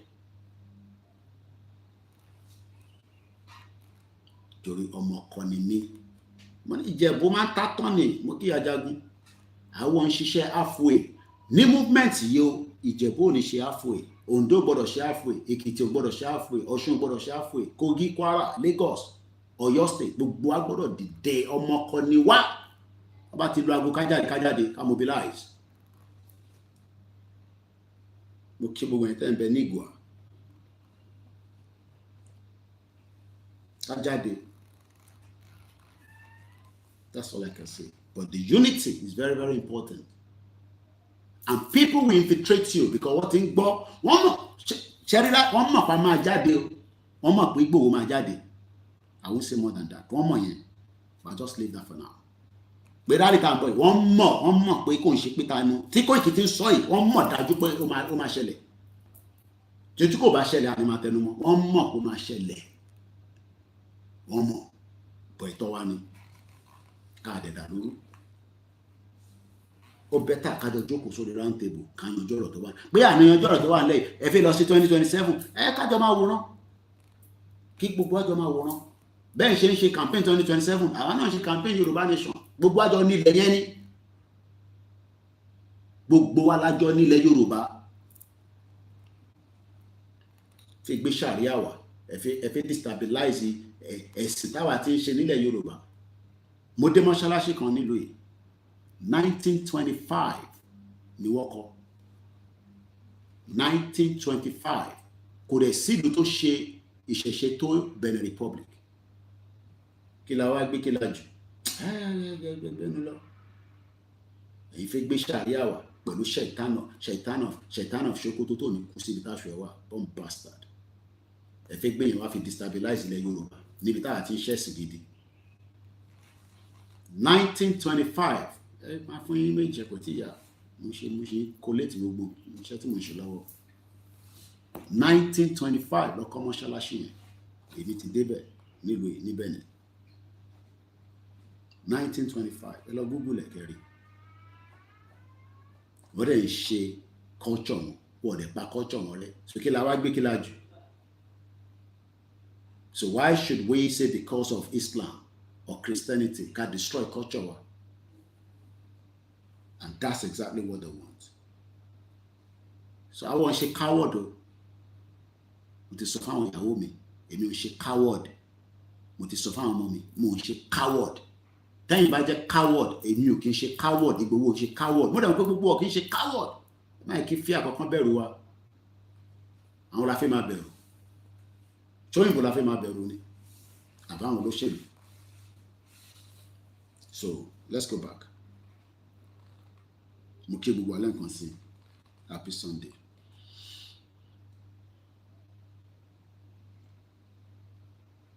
Sadly, the major ingredient for the success of any group are unity. About unite. Àti gbogbo tí ń sọ, mo rántí a wà lábẹ́ tẹ́ǹtì ilé wọn. Wọ́n ní ẹ jẹ́ kí gbogbo ní kí Gani Adams kó wá lead anything. Kọ́kọ́ confirm pé àwọn dúró pẹ̀lú wa. Because a gbọ́dọ̀ kó gbogbo Arsenal wá síta fún Fúlàní lórí burúkú ni wọ́n. Tí bàbá rí pé ibẹ̀ yẹn fi máa le díẹ̀ kí bá náà pàṣẹ pa ẹgbẹ́ra kẹ lọ bá wọn bẹ̀ kẹ lọ support wọn nǹkan tá fẹ́ nìyẹn. Ìgbòho gbà pé bàbá ní Gani Adams he has never disrespected him. Táwọn kan ní pé kìíní kan tí gbogbo ẹ̀ bá ń lọ tí paramọ́lẹ̀ ń lọ tẹ́lẹ̀ ń lọ ṣògbé ń lọ gbogbo ẹ̀ ń lọ ta ló nílẹ̀ Yorùbá Àmọ̀tẹ́kùn dúró Àgbẹ̀kọ̀yà dúró Hunters dúró gbogbo á dúró àdẹ̀sọ́pá afẹ́tọ̀ wa kò ṣe pé táwọn kan máa nísìn election tí ń bọ̀ nísìn wọ́n ti ya plan tó tún fẹ́ fi convince ọmọ Yorùbá ẹ máa wọ́ndà pé ṣáwọn olóṣèlú yìí ṣé èèyàn làwọn ilé ìṣá wicked mo kí ẹ̀gbọ́n mi mo gbọ́ láwọn ọba wicked bastard ni wọ́n wicked one àwọn ní time pé káyé kankan dá o tó bá lọ́wọ́ dínà lọ́wọ́ Mercedes tó ṣẹ̀rà òun gbọ́dọ̀ ti rówó tí o tó bá rò pé politician wọ́n ti ya map sílẹ̀ tó tún fẹ́ fi tàn àwọn èèyàn fún election tó ń bọ̀ 2025-27 and people will fall for it. Ìyẹn làwọn náà ṣe gbọ́dọ̀ tètè mobilization la need nísìn. And we know that our people have been strangulated at home. So the diaspora tá bá fi liberate ara wa a lè ní káwọn èèyàn jáde káwa náà máa ká má ṣe ẹ̀tọ́ as diaspora. And we need to succeed. Bàbá Akíntóyè ló gbọ́dọ̀ gbé flag yẹn délẹ̀. Bàbá wa Professor Adébánjí Akíntóyè ló máa ń ná àsíá yẹn kò tí ì sí bàbá lẹ́ni tó lè sọ pé bàbá yẹn ò ní ná àsíá yẹn. Mo tún rí confirm fún bàbá pé ẹ̀yin lẹ máa ná àsíá tó wà lẹ́yìn. Àwọn ọmọ yín dúró adúró pápá adúró tì yín. At least tí mo ti dé èèyàn márùn ti dé pé bàbá tẹ bá rí pé àdúró tí máa kẹ́ni kankan dẹ́rù báyìí à ń ṣe criminal à ń ṣe wanted ẹ̀tọ́ wa là ń béèrè fún. Báwọn Awólọ́wọ̀ náà ṣe jà fún independent nìyẹn method táwọn fi jà ló yàtọ̀ ni method táwa fi ń jà lélẹ́yìn nísìn but a gbọ́dọ̀ enhance it a dẹ̀ gbọ́dọ̀ jẹ́ kó wà adaptive especially our people at home.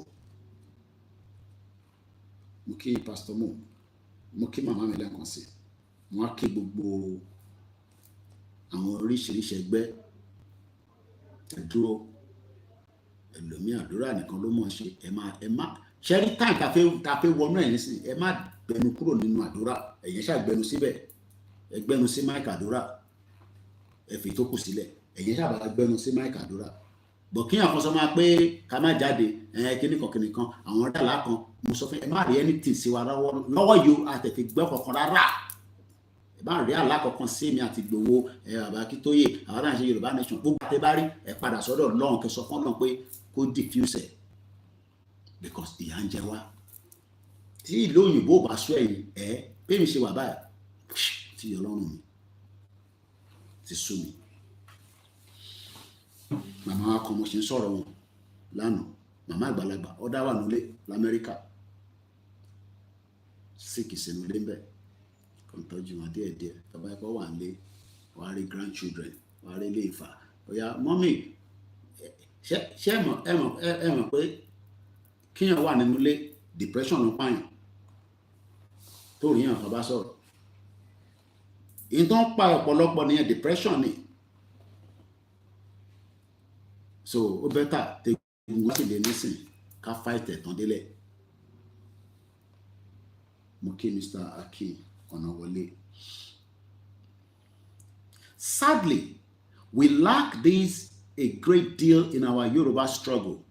What penetrate unity tó ń bọ̀ or infiltrated wọ́n bẹ̀rẹ̀ sí condemn push everybody ìtọ́jú ẹlòmíì tójú òrí bá akọ̀ jáde á ní gbúlà. At the end of the day, we know where all these were coming from because wọ́n fẹ́ jẹ́ kí unity yẹn kó wà bàdúpẹ́ fọlọ́n. Many comrades in our rank have been agents of disunity. Tó bá ní agent of disunity nínú movement gbogbo ẹ̀yin tẹ́yin máa rò pé bóyá ẹjọ́ máa mo rántí 2 years ago àpèyàn kan sí meeting àìtí parí meeting yẹn ló ti gbogbo dózè yẹn ló ti lọ kó fún wọn later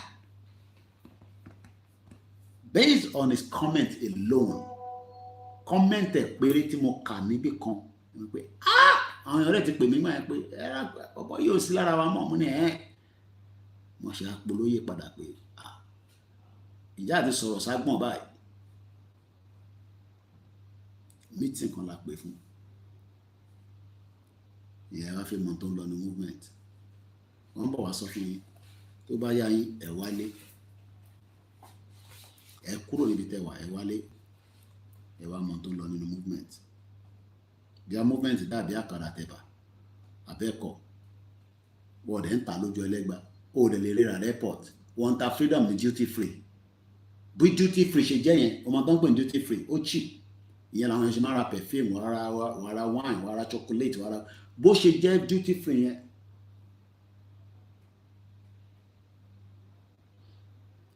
alright máa send number yẹn mo ti gbàgbé mi.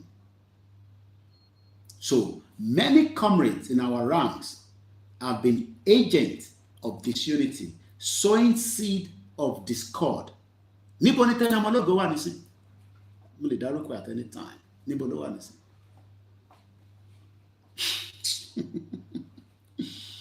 Ibi tẹ́ ti máa mọ̀ pé àwọn kan wọlé gbùrù, wọ́n tún wọlé jáde gbàrà, bọ̀ ní wùrù tó wọlé yẹn wọ́n bà nǹkan jẹ́. Ẹ rò pa àwọn ọmọ ọ̀rọ̀ sọ, especially àwọn àtàtẹ̀gbọ́ Yorùbá báyìí. Ṣé mi tẹ́ pé English ni mo kàn ń sọ gbùrùgbùrùgbùrù yá ṣe ń sọ Yorùbá díẹ̀díẹ̀ tó láwọn tó máa ń complain pé àwọn rò pé Yorùbá táwọn sọ yẹn sọpá gbó sí bó ni gbogbo wọn wà nísìn. Ẹ lọ play back pé níbo ni gbogbo àwọn tó ń sọ̀rọ̀ Yorùbá ní sọ níbo ni gbogbo wọn wà. Àwọn tọ́jọ bẹ̀rẹ̀ níbo ni gbogbo wọn wà. And they were agents of disunity. Mo rántí ìgbà kan tá náà fẹ́ ra bus ní 2021 ojú mi fẹ́ rí ṣégè ilé ascend receipt the same receipt ilé náà ascend ìyàwó mi wá bẹ̀rẹ̀ sí ṣe kápù ó wá gbé calculator owó tẹ̀ ń sọ yìí ò tó ń kò tó ń tẹ̀ ń sọ yẹn àṣẹ receipt one particular mo ní dárúkọ àwọn platform yẹn one platform, what they send the receipt, man, see me. What they expect we can calculate the receipt as one payment, as different payment. Ojú wa fẹ́ rí. Later la lọ rò pé but receipt kan náà ni gbogbo yín jọ ń send now. Ilé send wa bala. But kí ló ṣe gbà yẹn? Wọ́n mú gbogbo movement yẹn. Ó bẹ̀rẹ̀ sí jẹ́ kí disunity ṣe lè lómi kan pa. So ẹ wá tí wá sọ Yorùbá nation dé then that disunity agent làwọn. Níbo ni gbogbo ẹ lọ play back pé àwọn tó jọ ń pariwo Yorùbá nation ní 2019 2020 níbo ni gbogbo wọn jọ wà. Nísìnyí Yorùbá world media ṣe ní àṣeyọrí. Wọ́n wọlé wọ́n penetrate wọ́n fọ́ gbogbo Yorùbá world media tán pátá. Wọ́n destroy it. Wọ́n jẹ́ kí voice jáde as one. Títí dé ní gan ṣe lè ní ìgbà fún Yorùbá world media náà. Yorùbá wọn nìkan làwọn mọ̀ ọ̀rọ̀ sọ. Wọ́n ọ̀dẹ̀ kúrò nínú wọn tó wà. Ẹni tó bá láyè kó máa bọ̀ ń lé. Ẹni tó bá ní àyè máa bọ̀ ń lé wá fọwọ́ pa. Ó rò pé easy fáwọn tó wà ń lé náà ni. Ẹ fún wọn lówó ẹ máa bọ̀ ń lé ẹ fọwọ́ sílẹ̀. Ẹ wá darapọ̀ mọ́ wọn. Wọ́n ní kẹ́ máa bọ̀ ń lé. Ooo ṣe rí pé kò easy. Ṣe rí pé kò easy. Ẹ bá wa send bí akẹ́kọ̀ọ́ fi ẹ̀kọ́ bá wa ra MTN ní àbí kí ẹ send ẹ̀ sí mi. At least MTN làwọn tó ń lò dùnú wọn. MTN àti Glo. Kí má máa send number sórí comment section because for security reason mo lè máa fi number on staff mi sílẹ̀ ní àwọn. Ẹ bá wa ra voucher yẹn àbí kẹ́ fún wa lówó àsárà. Àgbọ́jọwọ́ lọ́nà fi ṣe kinní kan. Wọ́n dé wọnú movement. Ẹ wá àwọn tó ṣẹ̀dé nísìn. Tí bá jókòó báyìí tí bá ń wo pavilion. Má bèèrè pé níbo ni spirit bàbá yìí ti jáde. Ẹ wá ICTV. Ẹ ra wọn. Ṣé rí pé Ọlọ́run mọ bó ṣe ń ṣiṣẹ́ ẹ̀. Ẹ̀yin rò pa àwọn tí wọ́n jẹ́ Yorùbá nation media campaigner yẹn.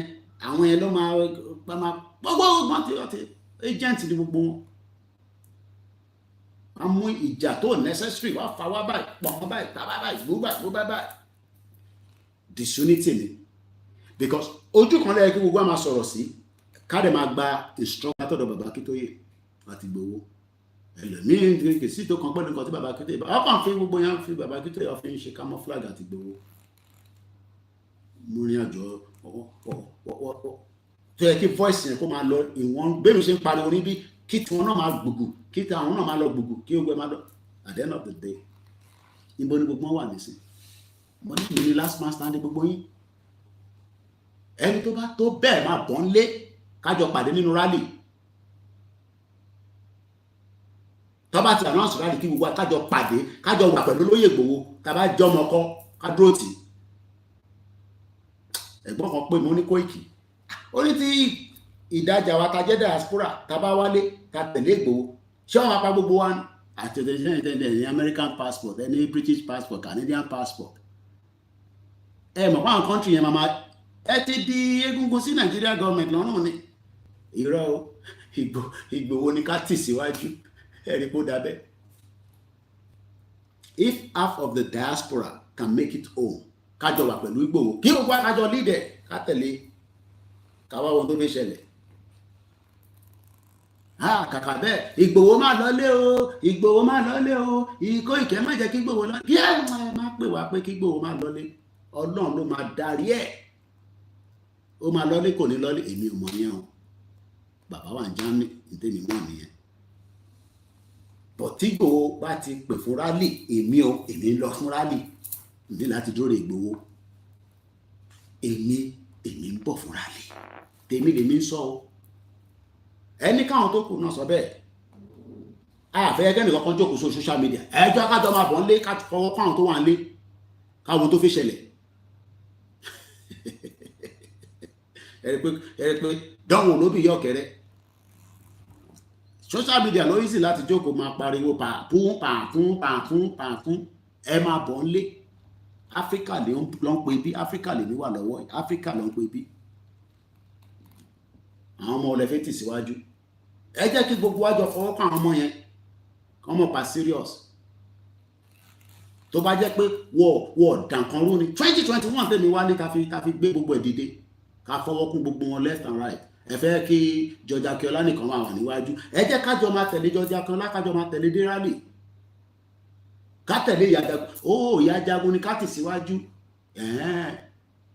Kò dá. Ṣọlá kò gbọdọ̀ kú. Ẹ jẹ́ kí gbogbo wa tá wà ní Áfíríkà ká máa prepare mind wa. Tó bá ti lu aago gbágá, ká fi ìyàwó wa sílẹ̀, àtàwọn ọmọ ká máa bọ̀ nílé, ká wá fọwọ́ kún wọn. Ká wá fọwọ́ kún wọn, ká jọ ṣe. Ìyẹn la máa fi débi tá à ń lọ.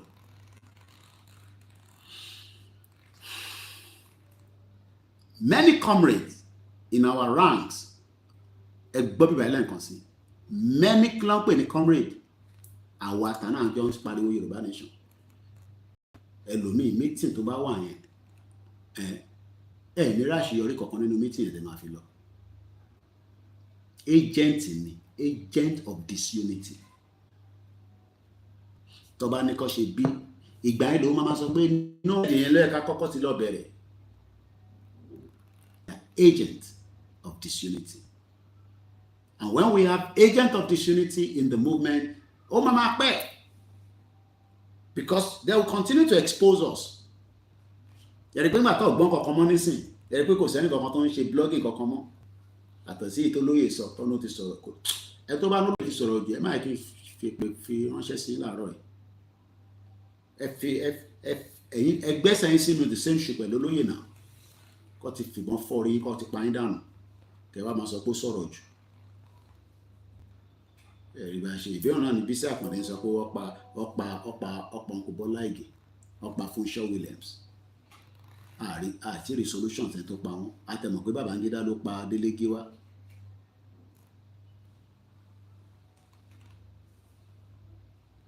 Online ló easy láti jókòó máa pariwo.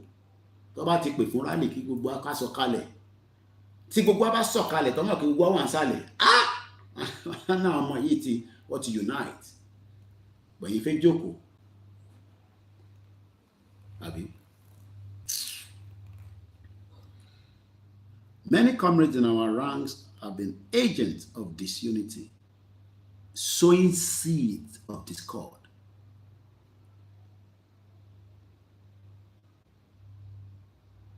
In an attempt to stall our inevitable destination. Is that not what they've done? Ẹ̀wọ̀n tó ń pè ní stall, S-T-A-L-L. Kò lọ síwájú mọ́, kò lọ sẹ́yìn, ó wà lójú kan. Agent of disunity táwọn wá ṣe nìyẹn. Àwọn bẹ̀rẹ̀ gbà, kí ló ń ṣẹlẹ̀ sí Yorùbá nation? Kí ló fẹ́ ṣẹlẹ̀ sí? Nígbà táwọn agent ti wọ àárín wa. Àwọn agent ti wọ àárín wa. So báwo lẹ ṣe fẹ́ yẹ kó move? Àdúpẹ́ fọ́lọ́run pé Ọlọ́run ló ní ìrìn àjò ẹ̀. Ó kàn ń lọ oríṣiríṣi àwọn bàbá wa láti bá wa. Ṣé mọ̀ pé Benin Republic, ṣé mọ̀ pọ́kọ̀ ojú omi cruise ship ó máa ń land sí bíbá. Ọmọ ẹ̀rọ ìfà kúrò ní Nàìjíríà. Cruise ship wọ́n ní Benin Republic is one out of the 25 countries in the world tourist destination. Ṣé àwọn èèyàn máa wá sí ìlú tó ní security? Ṣé àwọn èèyàn máa wá sí ìlú tí kò ní security? Can you come to a country that is no security? Ẹ máa bá ń pè ní cruise ship tó máa drive láti Barbados ní tó máa kún nínú ship yẹn, ship ńláńlá mo rí kò ṣe pọ́ sọ fún mi. So àwọn tí ń build ayé wọn, àwa ṣì wà nídìí disunity, ká mú seed, a ní ká gbára wa sílẹ̀ kí cruise ship náà lè máa wá sílẹ̀ Yorùbá. Ìtọ́fẹ́ ṣe pọ̀ nílẹ̀ Yorùbá tó bá ti ń bọ́lẹ̀ lórí ship báyìí. Kólúkálukú bẹ̀rẹ̀ sí í yọ business tiẹ̀ níbẹ̀. Ìtọ́fẹ́ tà fún wọn ni, ìtọ́ máa rà ni, ìtọ́ máa sùn ni. Ó máa tán pé cruise ship ni. Wọ́n máa lò 7 days nínú ìlú yín kó tó tún máa gbéra. Èmi 14 days. Hotel kan ló máa dé sí, wọ́n máa jẹun, wọ́n máa refill ship yẹn padà. ìwọ tó náà níṣẹ́. Imagine if 10 cruise ships come into Yoruba land, or one lọ sí different states. Wọ́n dé Ọ̀yọ́, wọ́n park bí méjì, wọ́n dé Oǹdó, mẹ́ta, ẹyọ kan l'Ékìtì, méjì l'Ọ̀ṣun, mẹ́ta ní Lagos, mẹ́ta l'Ogun State. Bẹ́ẹ̀ cruise ship with over 2,000 people. Ó wá náà níṣẹ́. Ó wá náà níṣẹ́. Ìrọ̀lùpá.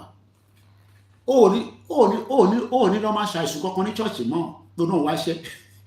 Ó ní lọ gbé passport ẹ̀ sábẹ́ pílò tó máa ní kí pastor kó pray sí lórí kó fẹ́ lọ sí Europe. Kí ló tún fẹ́ lọ sí Europe lọ ṣe? Kí ló fẹ́ lọ ṣe ní Europe? When you are busy. Kódà bó jẹ́ ọ̀gẹ̀dẹ̀ lásán ló bá ń ṣe nínú farm ẹ̀. Hotel ó máa tán pè ní English breakfast ni. Ó rà pẹ́ lómi hotel máa tán pè Yoruba Nation. Yoruba Nation is to bring our life back to reality. Kò ń ṣe gbogbo ìtàn sọ fún ní church ní sí tẹ́ máa lọ gbọ́ lọ́dọ̀ ìyá àdúrà àti Pastor Adeboye là ń sọ. À ń sọ̀rọ̀ reality. Pray for Nigeria láti 1960.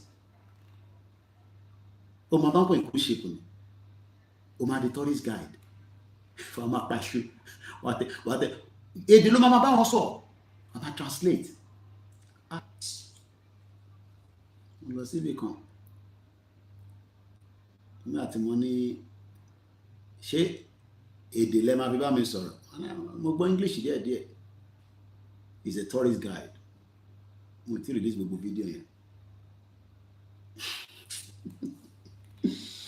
Ó dà pé lómi ò ó dà pé ìmọ̀ tó ń pè ní Yorùbá land. Gbogbo àwọn òkè ńláńlá, àwọn ṣọ́ọ̀ṣì yẹn gan àwọn òkè kìíní. Àwọn òyìnbó máa débẹ̀. Ẹ mú wọn dókè, ẹ lọ ṣàdúrà fún wọn níbẹ̀. Ìgbà yà ti ṣe lift ni o. Kò ṣe pọ́n máa pọ́n lómọ̀rọ̀kì náà. Lift ni bùrù ló máa gbé wọn lọ sókè. Tó bá dókè lọ máa ní èmi ò tẹ̀ ní kò ní fẹ́ lọ èmi àyà máa rí ẹ. Ṣorí báwa ṣe ń wá ìwé ìgbélú àwọn náà wọ́n máa wá ìwé ìgbélú lẹ Yorùbá. Kí ló Yorùbá fi ń pẹ́ labroad? Ìwé ìgbélú ni 15 years ló tẹ̀ kémi tó gbà tèmi. Ó rò pé easy. Wọ́n máa wá ìwé ìgbélú lẹ Yorùbá. A lè ní fẹ́ níbọ̀ ní ìwé ìgbélú pé passport wa a máa fún wọn ní resident. Arab country òun fún yàn ní passport. Ó bá kódà kó mọ Quran kó sọ̀kalẹ̀ wọ́n ní fún ẹ ní passport wọn ní Saudi Arabia. Ó lè fún ẹ ní resident permit o. Kó mọ Quran kó sọ̀kalẹ̀, kó mọ Bible kó sọ̀kalẹ̀. Israel ò ní fún ẹ ní passport wọn. Ó lè fún ẹ ní resident permit o. So èyí táwa náà káàkiri àgbáyé tá ń lọ bí ẹ̀ṣọ́ ní wòlímọ̀ tá ń travel tá ń lọ back and forth tá ń lọ. Àwọn èèyàn náà máa wá sọ́dọ̀ wa, wọ́n máa wá bó ṣe fẹ́ gbà ìwé ìgbélú wa. Torí ìwé ìgbélú wa máa jẹ́ India.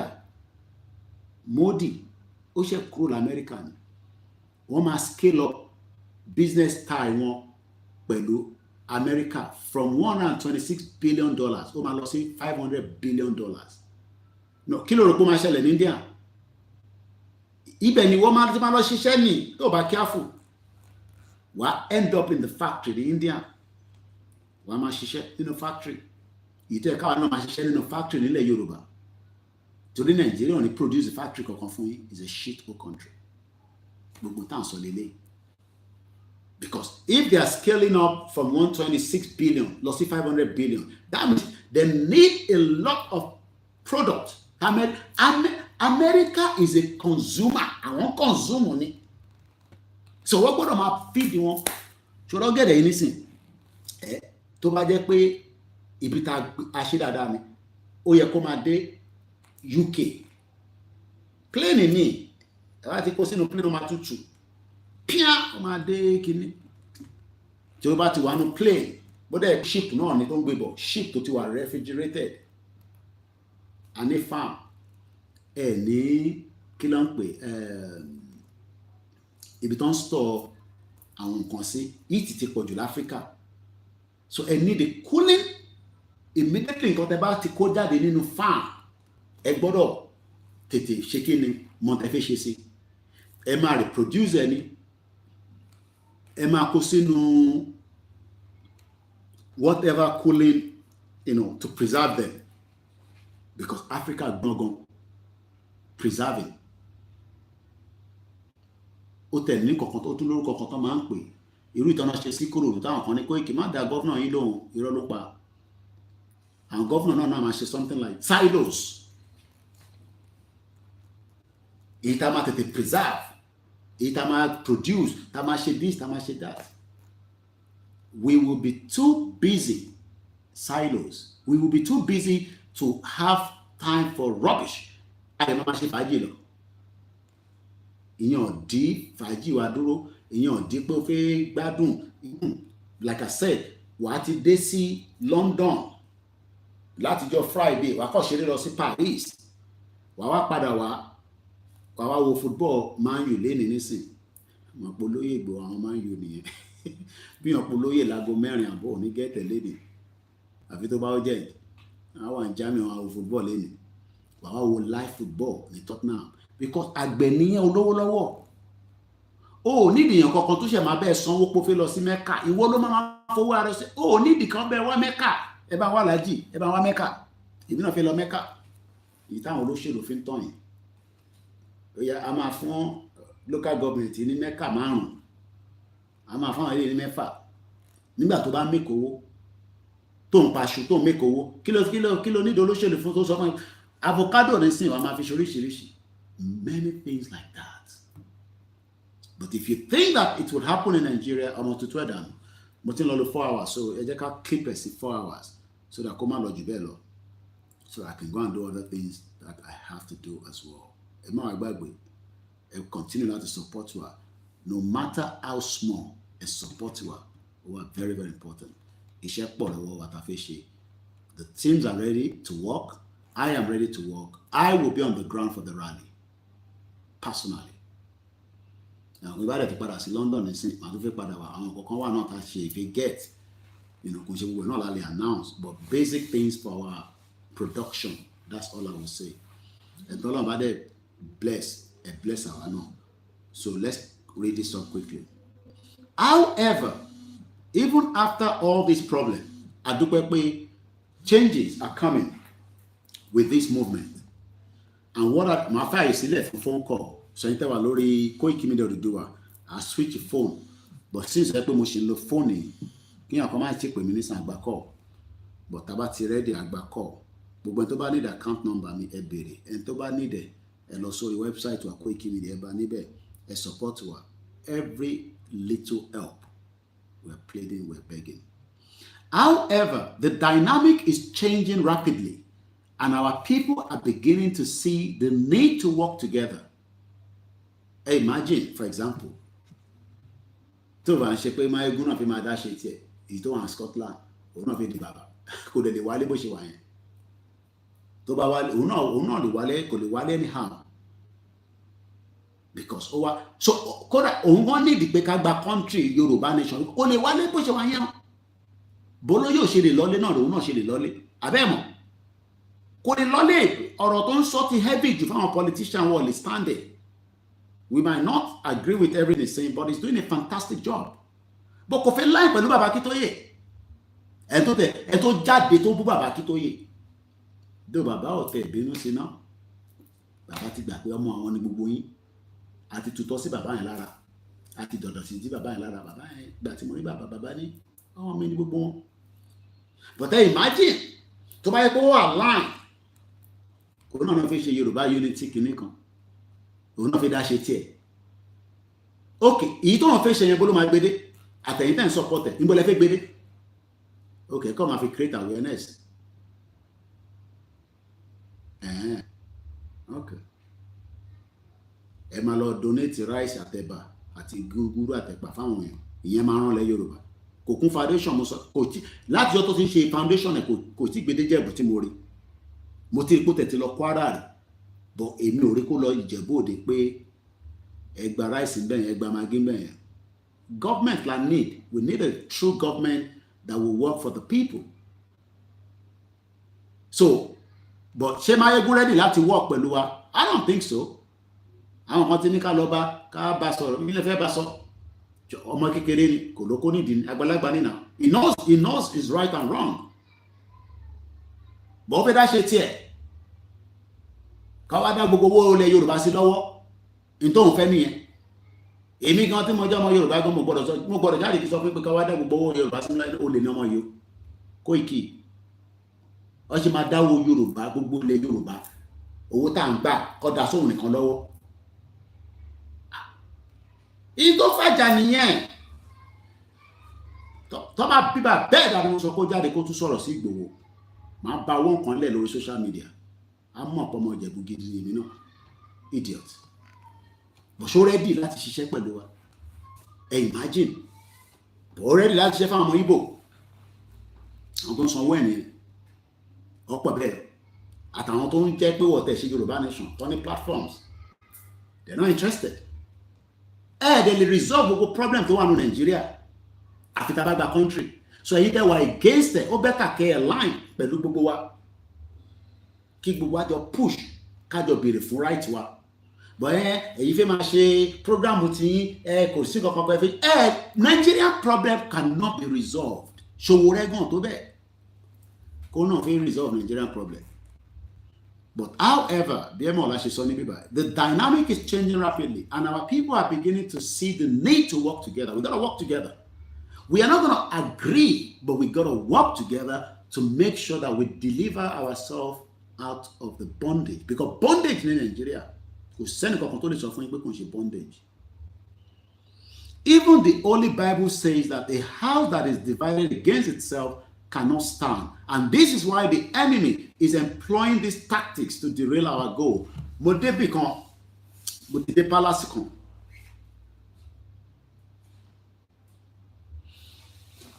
Wọ́n jẹ́ kí n ṣe fídíò nínú bẹ̀ but mo ṣe fídíò gbogbo surroundings ẹ̀ ó ṣì wà lọ́wọ́ mi mo ti release ẹ̀ ni.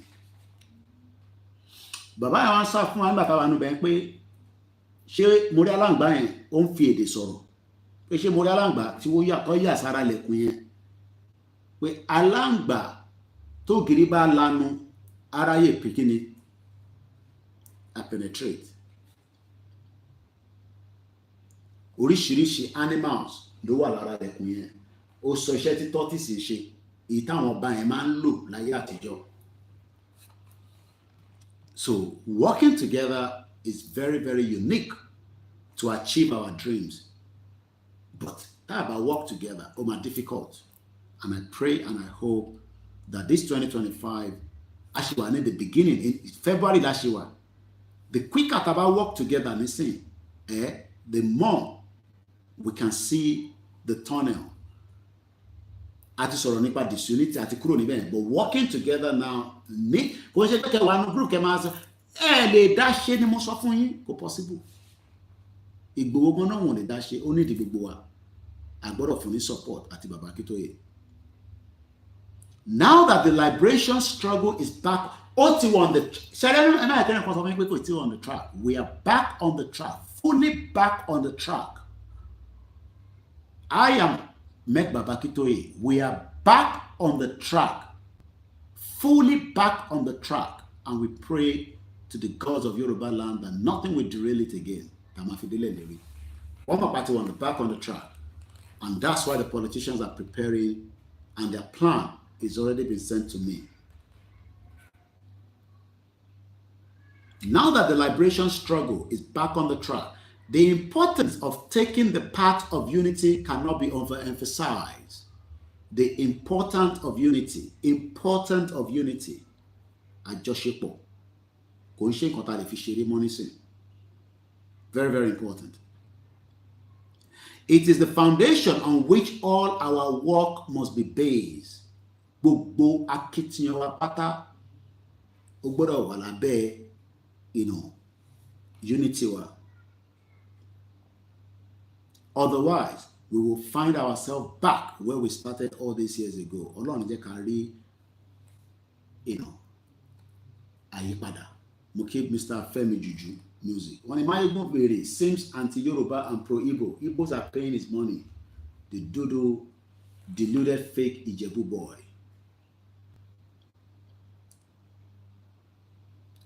Ní padà sẹ́yìn. But àwọn enemies were not. within and outside. They're pushing. Okay, our great solution. That might even real disappointed me because after you are going to his place at where he lives, what I was expecting for him to call you and Baba Igboho Sha to work together. I know if Igboho Yoruba nation, I know if it might die by phone. You can't fit a ledger. Therefore, as we march on to freedom, in your man march, you see freedom money. Oh, the joke. Kí n jókòó sí London kí n máa pariwo Yorùbá nation mo ti match díẹ̀ dì sí tí bá tẹ̀ padà lọ náà a tún lè padà wá ìyẹn ló ń pè ní match tó wà á rìn wà á máa rìn kò ṣe pé ká wá wà lójú kan Yorùbá nation no going back mo sọ fún yín pé orí social media kọ́ láti máa gba Yorùbá nation ilẹ̀ Yorùbá yẹn gangan láti jọ máa gbà social media will just play its own role which is good for us. Therefore, this article came out yesterday by Kayode Amola. I'm just elaborating and doing analysis around it. Muki, happy Sunday and thank you so much to all our silent listeners. Muki, Jaya, therefore, as we march on to freedom, we must remind ourselves what freedom means. Meaning freedom. It does not matter how you explain to them. They don't understand. So we must continue to explain to the people freedom. Kí àǹfààní freedom tàbá na fẹ́ freedom kí ni nǹkan tá ṣe ń sọ pé a fẹ́ freedom ṣe a fẹ́ freedom torí pé ara wa àbá fẹ́ freedom nítorí pé ìran wa ti wà in danger tí ṣètàn of ṣe kó tó lórí burúkú tó náà ń gbé ṣàríà bọ̀. Mo gbọ́ bàbá wa kan ní àná ẹ jẹ́ kan fún yín ní bí ẹ̀yin kan máa ń gbọ́ ohun èmi náà máa ń gbọ́ bàbá yẹn ní ọ̀dọ̀ bàbá yẹn mo ti gbọ́ ọ̀rọ̀ yìí Baba why? Come on, fast forward. Some of you must have listened to him, and some of you. Ìyàwó ni bàbá yìí kọ sí ọ̀nà Yorùbá. Ǹjẹ́ èrè ǹjẹ́ ló jẹ́ fẹ́ yìí tẹ́ ẹjọ́ ọmọ wọn bí? Ó là ń sọ fún ẹgbẹ́ kò sí bí ìyẹn ṣe lè gàgà tó gbogbo tó bá sọ pé bóun ni bàbá òun ti jẹ́ ìtara rẹ ni onítọ̀hún tara rẹ jẹ ni. Bàbá sílẹ̀ wọ̀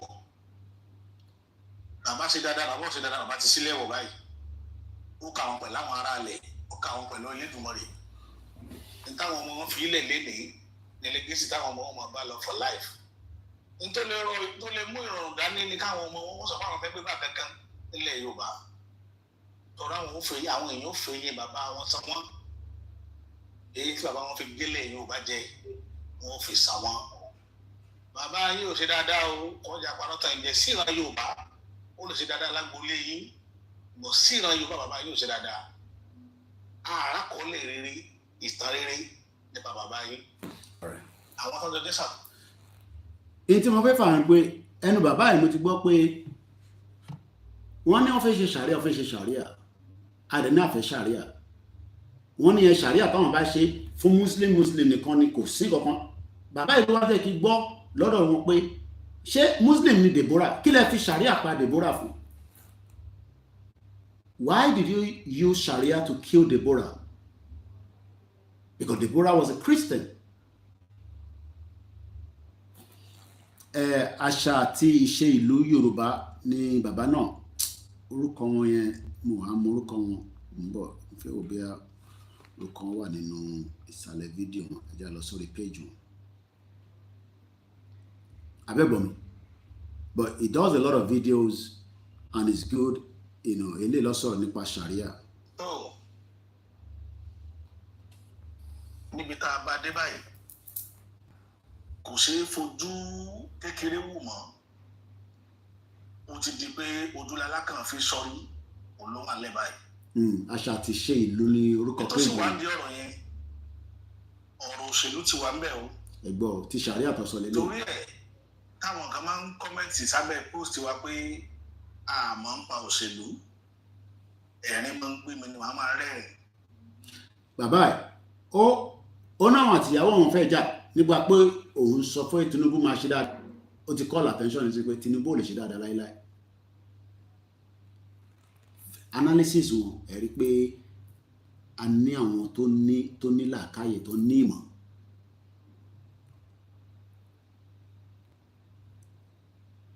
awareness tẹ́ bá lọ gbọ́ bàbá ẹ̀ tí bá gbọ́ bàbá ẹ̀ tó máa ṣé mọ̀ pé nǹkan tí mo ń sọ̀rọ̀ gan wọ́n ní ṣé Deborah was a Muslim kí lẹ fi Sharia pa Deborah fún.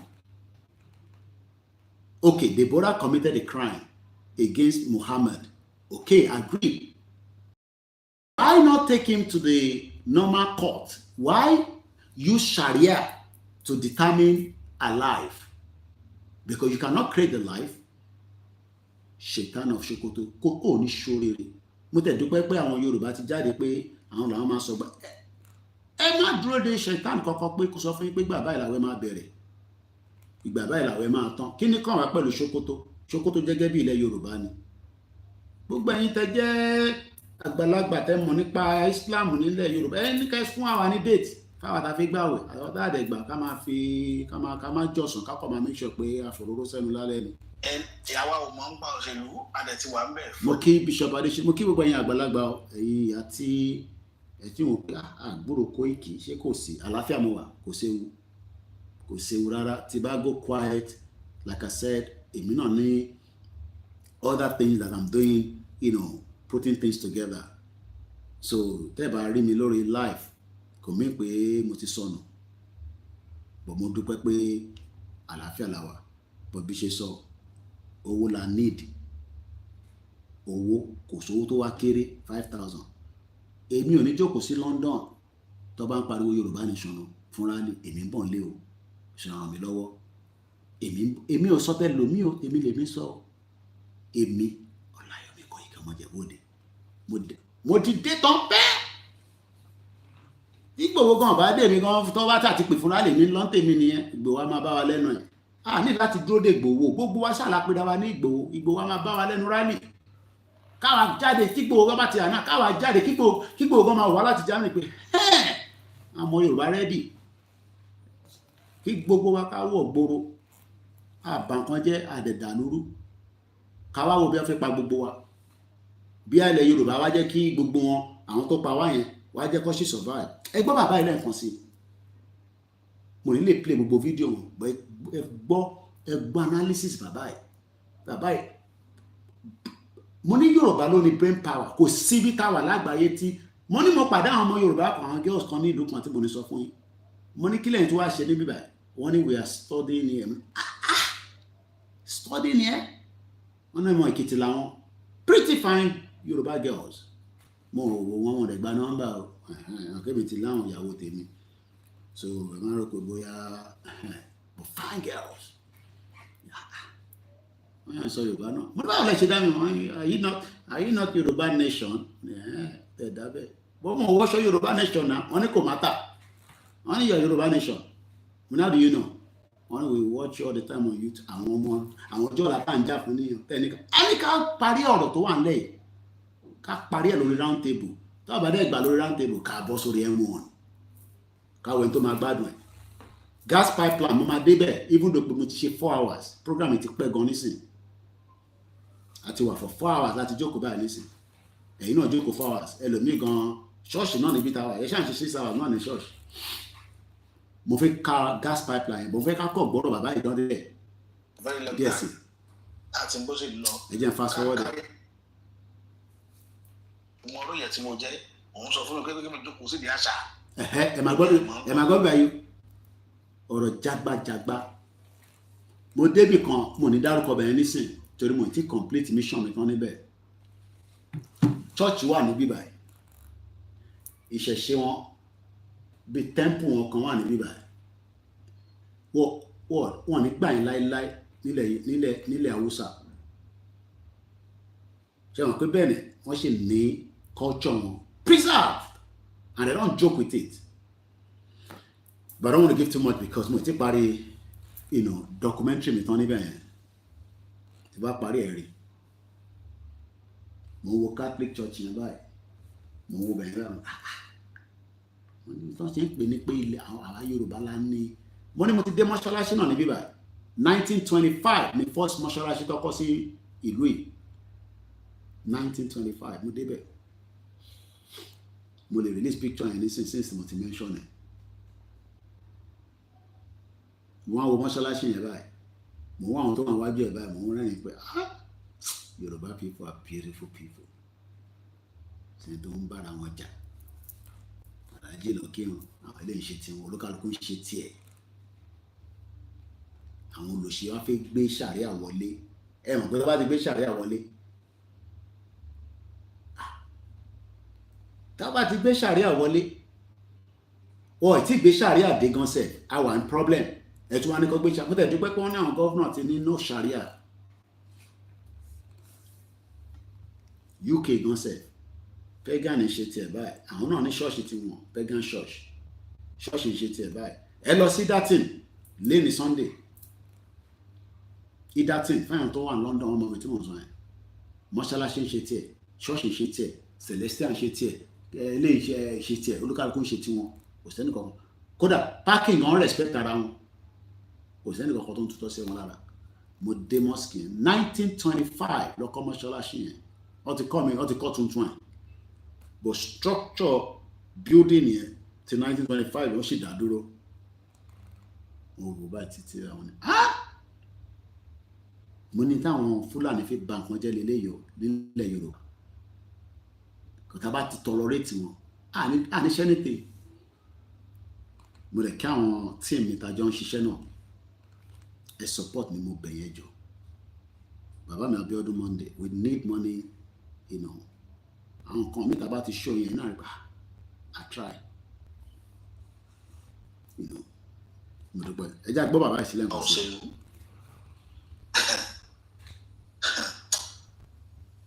Bàbá rẹ̀ mo lè play nínú game òṣèlú. Màá play bàbá tó bí. Ṣùgbọ́n mi ní ìdí ẹ̀. Ibi tí mo ń lọ. Màá sọ kankan tí ń ṣẹlẹ̀ lọ́nà game tí àwọn bàbá Ahmed Tinubu ń play lọ́wọ́ yìí. Okay. Tó mú mi sọ̀rọ̀ ńdọ̀ yẹn màá wá sọ. Ẹ̀gbẹ́ mo sọ̀rọ̀ kan fún yín pé distraction wà nílẹ̀ Yorùbá gan. Ẹgbọ́n wọn bàbá yìí sọ. Ṣé mọ̀ kí mo sọ fún yín pé wọ́n ti ya plan 2027 sílẹ̀. Wọ́n ti send sí mi Ọláyọmí Kóìkì ó ti wà lọ́wọ́ mi. Plan 2027 campaign wọ́n ti yà sílẹ̀. Olóṣèlú the bomb bastard. Tẹ́ bá fi wọ́n sílẹ̀ kí plan yẹn jáde ẹ máa struggle gan fún Yorùbá nation tá à ń gbà lọ yìí. Tá bá fi wọ́n sílẹ̀ kí plan yẹn jáde látọ̀dọ̀ ga wọn ó ti yé yẹn tó jà ga wọn kákọ̀ forúkọ ẹ̀ sílẹ̀. Tí plan yẹn bá jáde tẹ́ bá pẹ́ anybody fún Yorùbá nation wá tutù gẹ́gẹ́rà Yorùbá nation kọ́ Yorùbá nation ni gbogbo nǹkan tí ń lọ dáadáa. Whereas ẹlòmí ò lè bí ọ̀gẹ̀dẹ̀ ṣe wà báyìí ẹlòmí ò tó bẹ́ẹ̀ láti ra sínú ilé ẹ̀. I am not joking. Ní Nàìjíríà lẹ́ni ẹlòmí ò lè ra bunch of ọ̀gẹ̀dẹ̀ báyìí kó jẹ. Ṣé báwo ọ̀gẹ̀dẹ̀ ni Fúlàní náà kò ní yẹ gbogbo àwọn Fúlàní pátá ẹ̀ ní ṣoríire. Ọ̀gẹ̀dẹ̀ ológẹ̀dẹ̀ èyí ṣá fún màálù jẹ. Ọmọ Yorùbá wà rọ́gẹ̀dẹ̀ jẹ. Bunch of ọ̀gẹ̀dẹ̀ báyìí wọ́n lè ra. Kàmá ìjẹ̀ tí wàá sọ avocado. Ṣé ẹni tí ò tẹ̀ tí fóònù ilé tí ì sọ fún mi pé battery ti flat, so ẹ jẹ́ ká if not I might lose the charger yẹn wá bá okay because ó ti pẹ́ charger látẹ̀ nǹkan so I might switch things around. Èwo ni ká yọ mo lè yọ tí ẹ jẹ́ ká yọ ilé so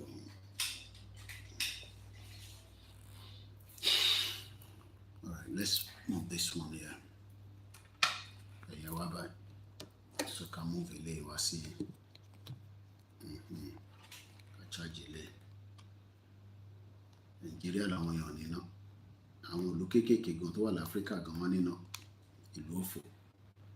Áfíríkà làwà ẹ̀ nísìn. Àṣà níná níbi táwà. Láìsí ní London. Ó lè wà expensive but at least a níná. So ẹ ká gbọ́ díẹ̀ sí nípa tí bàbá yẹn sọ. Ẹ tún gbọ́ díẹ̀ sí.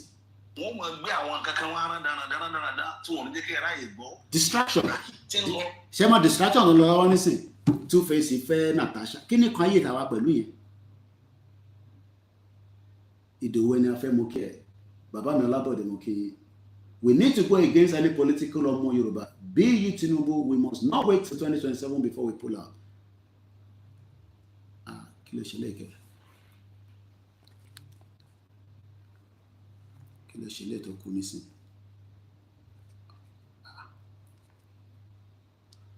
ti gbọ́ mi what happened here gbogbo ẹ̀ ṣe wá fẹ́ǹtì bá bẹ́ẹ̀ ló ṣe lọ plank àdẹ̀ṣe yọnu mọ́ bọ́ ṣe kú 73% bẹ́ẹ̀ náà so what happened okay wọ́n overheat díẹ̀ ti gbóná Africa ló ń pè bí alright wá ní platform mi tó bá fi gbọ́n nǹkan tá a ṣe ń sọ lọ don't know what happened there àbọ̀rọ̀ wòye nísìn distraction ó máa reboot ni ó ti gbóná ni á reboot it's okay àti adjust Africa làwọn àṣẹ ní Europe so you máa adjust it what kí ni kàn wá pẹ̀lú Two-Face ó marry Natasha all these are distraction Muke Aziz too much distraction and what am I putting down you to fẹ́ distractions very dark man kí ni kàn yín pẹ̀lú very dark man is doing very well ó wà lọ́wọ́ ẹ̀ bó ṣe wà yẹn kí ni kàn yín pẹ̀lú very dark man à ń sọ̀rọ̀ ilé ayé wa ẹ̀ ń sọ̀rọ̀ distraction and the bloggers like I said wo ẹlòmíì tẹ́ bá dé péjì wọn ẹ má kí n máa sọ̀rọ̀ kó máa dàbí pé àlùfànṣà ẹ máa wonder what the pay of gbogbo àwọn bloggers Nigeria gbogbo wọn what the pay wọn and they know what they are doing because wọ́n gbọ́dọ̀ ṣe yẹn ẹ ká reboot it wọ́n gbọ́dọ̀ ṣe yẹn just to make sure that you pé mo rẹ̀ yọ charger kúrò lórí ẹ̀dẹ̀ ló ṣe bẹ́ẹ̀ yàn àbẹ́rẹ́ ìrìnà báyìí one more definitely you will be one of those distractors tó máa distract ẹ̀yà gbọ́dọ̀ sí. sọ yìí láti lè jẹ́ kí wọ́n fọ̀ bẹ́ẹ̀ yín jẹ́ yín níṣu olùwọ̀n nǹkan tẹ́ ẹ máa ń rí ràndàndàn lọ́la yẹn. ẹ̀gbọ́n ràndàndàn ẹ̀wọ̀n àwọn lè gbọ́ Yorùbá dáadáa ẹ̀rú bàbá yẹn ṣe sọ ṣé kò ṣe ràndàndàn Two-Face tó lówó lọ́wọ́ bó bá àwọn ó lè fẹ́yàn 20 ìyàwó ò jẹ́ do you know that Two-Face shared a brand new car fọ́mọ ẹ̀ how many people saw that video distraction mo rá àwọn ọmọ káyà lánàá nobody does the birthday party or nobody does party than the Okoya family there's nothing wrong to have wealthy people even when we have our country but we're talking about a society that is in distress and they're doing all these things ìwọ wá ń sáré pé ọmọ èmi náà gbọ́dọ̀ gun mọ́tò ẹ̀rí mo mọ̀ bí àfáàní ẹ̀rí bọ̀bọ̀ tó pààyàn ní Ìlọrin tó pa bí a girlfriend ẹ̀ ní àbẹ̀ntọ́ tó pàdé lórí Facebook ní Ìlọrin kò dẹ̀ ṣe pé àwọn mú Ìlọrin pé torí ó ṣẹlẹ̀ ní ibẹ̀ ló ti ṣẹlẹ̀ ní kí ló fẹ́ fi ṣe àmọ́ I posted the picture yesterday and I think I posted it again this morning ṣe orí èèyàn ni Elon Musk fi lówó dey play. So I saw the Okoya yesterday. I saw the video. I saw all of them. Okay. DJ Copy says she will be married next year. Good luck to her. Kí ni kàn wá pẹ̀lú yẹn? I saw Otedola and Tony Elemelu in Dubai. Cherry distraction. They will distract you that kódà ẹlòmíì tó bá pè fún rálẹ̀ nísìn ó máa náà bísí òun wà lórí Linda Ìkejì lọ́wọ́ òun wo tó ń lọ lọ́dọ̀ Linda Ìkejì tó jẹ́ pé ayé ẹ̀ ti bẹ́tà Linda Ìkejì ẹmọ bọ́ náà ṣe gbáyẹ̀ ṣe bẹ́tà ní gbogbo ọ̀làmọ́ náà ọmọ Sùúrùlérè ní Linda Ìkejì èmi mọ̀ bí tó ń gbé kò jìnnà sílé bàbá mi ní Sùúrùlérè so mo bẹ̀ wá ẹ̀yin ọ̀dọ́ wa don't let these criminals use you. Mo ti restart again. Ibẹ̀ ṣe máa ń sọ́gbò náà ní Áfíríkà. Mo mọ̀ máa tọ́ yín sí yẹn ni ètò yẹn fẹ́ ṣe mí léṣe. Èmi ni mo pa ni, because it's too cold for me. Èmi never feel the heat yẹn dáadáa, because ìwọ̀n bá ti bá lè gbà sára kí tó lọ. Mo kí Mr. Rahim Abbas. Èmi ni mo pa. So you can see. Ṣé rí bàbá yìí sọ rádaràdá. We are our problem. Rádaràdá làwọn èèyàn sọ̀rọ̀ lé lórí social media. Wọ́n ní wá gbọ́rú nǹkan táwọn sọ yìí. I know any time. Mo ní pé n struggle pẹ̀lú phone. Anyway, no, even my iPhone tó bá hit baby kan á sọ fún mi pé, you know, mo kàn máa ń jẹ́ kó wà cool pẹ̀lú backpack. Báwo ará lóyìnbó a lè má gbé backpack. We love our backpack. So máa ń gbé, you know, ní kọ̀ọ̀kan tí máa ń pack àwọn nǹkan tuntun. Kọ́ ọ̀rẹ́ gbé phone yẹn síbẹ̀. So if you reduce, and internet is expensive as well. See, it's quite expensive. It's not cheap at all. So it might be then who are lady for 4 hours. It might be. We'll end it very soon. Ọ̀tọ̀ ní nǹkan tá a fẹ́ tó yẹ ká máa fetí gbọ́ báyìí. Ọ̀tọ̀ ní nǹkan tá a máa gbọ́. Ọ̀tọ̀ nìkan tó yẹ ká máa fetí gbọ́ nísìn. Nǹkan tó yẹ ká máa fetí gbọ́ nìkan ni pé kí ilẹ̀ Yorùbá kálàáfíà jọba, kí ilẹ̀ Yorùbá kí àwọn àgbẹ̀ lè lọ. Àgbẹ̀ gbọ́dọ̀ lọ sóko. Farm kan ló ti lọ mú ilé wá fún mi báyìí. Àgbẹ̀ gbọ́dọ̀ dé oko. Àgbẹ̀ gbọ́dọ̀ dé oko. Tí ẹ kí n jẹ kan láàárọ̀ yìí. Ó ti restart padà. Wàhálà wà l'Áfíríkà. Áfíríkà. Mo kí wọ́n èèyàn. A máa ṣí phone line láìpẹ́. Ẹ yẹ ká kọ́ máa gbọ́ bàbá ìdí ẹ̀sìn mọ́. Bẹ́ẹ̀ ni àwọn èèyàn wọn lo caption wọ́n lè ní Ọlọ́run adúpẹ́ o lórí ayọ̀. Wọ́n ti approve organization fún àwọn nǹkan wọ̀nyẹn. Ẹ fún wa níbi tá a lọ, ẹ kàn fún wa ní igbó dídí sán lójoojúmọ́. Ẹ gbọ́. Igbó dídí pọ́nbélé lẹ́ ń fún ilẹ̀ Yorùbá sán. You are not helping us. Okay. You are not helping us. You are just here to make your own money. It's not about ilẹ̀ Yorùbá. Okay. That is the reason why tí mo ṣe ṣe àwọn èèyàn létí. Ẹ jókòó ẹ farabalẹ̀. Okay. Ẹ má jẹ́ káwọn èèyàn máa tì í níbi tí òkè kẹ́ ti ra yé lù. Okay. Nǹkan gidi ó mọ̀ bá a mọ̀ gba ìgbé wa kọjá gbogbo gbà. Okay. Okay. Mo sọ̀rọ̀ bàbá Báṣọjọ́ lọ. Kí ló ṣe Bàbá wọ́n? Báṣọjọ́ wá lo ọdún 11 Okay. sí 12. Okay. Kò wá sí àbọ̀ rere. Kí ló ń gbè lábọ̀ rere? Àbọ̀ rere ni pé bàbá Báṣọjọ́ síbẹ̀ wá kó gbé kànga sábò lè bàbá rẹ̀. Kànga tẹ̀ ń wò yìí nígbà tí Ọbásanjọ́ ń ṣèjọba lọ́wọ́ ló gbé. Kò sí. Kò sí. Àga tẹ rí nínú ààfin Aláké yìí. Okay. Máa tí òkìkí ọlá ló kàn síbẹ̀ nígbà tó wà ní presidency. Okay. Kò sí. Okay. Kò sí nǹkan tọ́ka sí nínú Abẹ́òkúta tó jẹ́ bàbá tó bí Ọbásanjọ́ pé nǹkan tó ṣe rè. Ẹ ń gbọ́. Ìjọba bàbá Ọbásanjọ́ yìí ló wá ṣe ọ̀nà ló announce ọ̀nà Ìbàdàn expressway. Okay. Lagos Ìbàdàn expressway. Okay. Ìjọba bàbá Ọbásanjọ́ ni. Wọ́n ẹ̀ ti parí ẹ̀. Àwọn ti parí ẹ̀.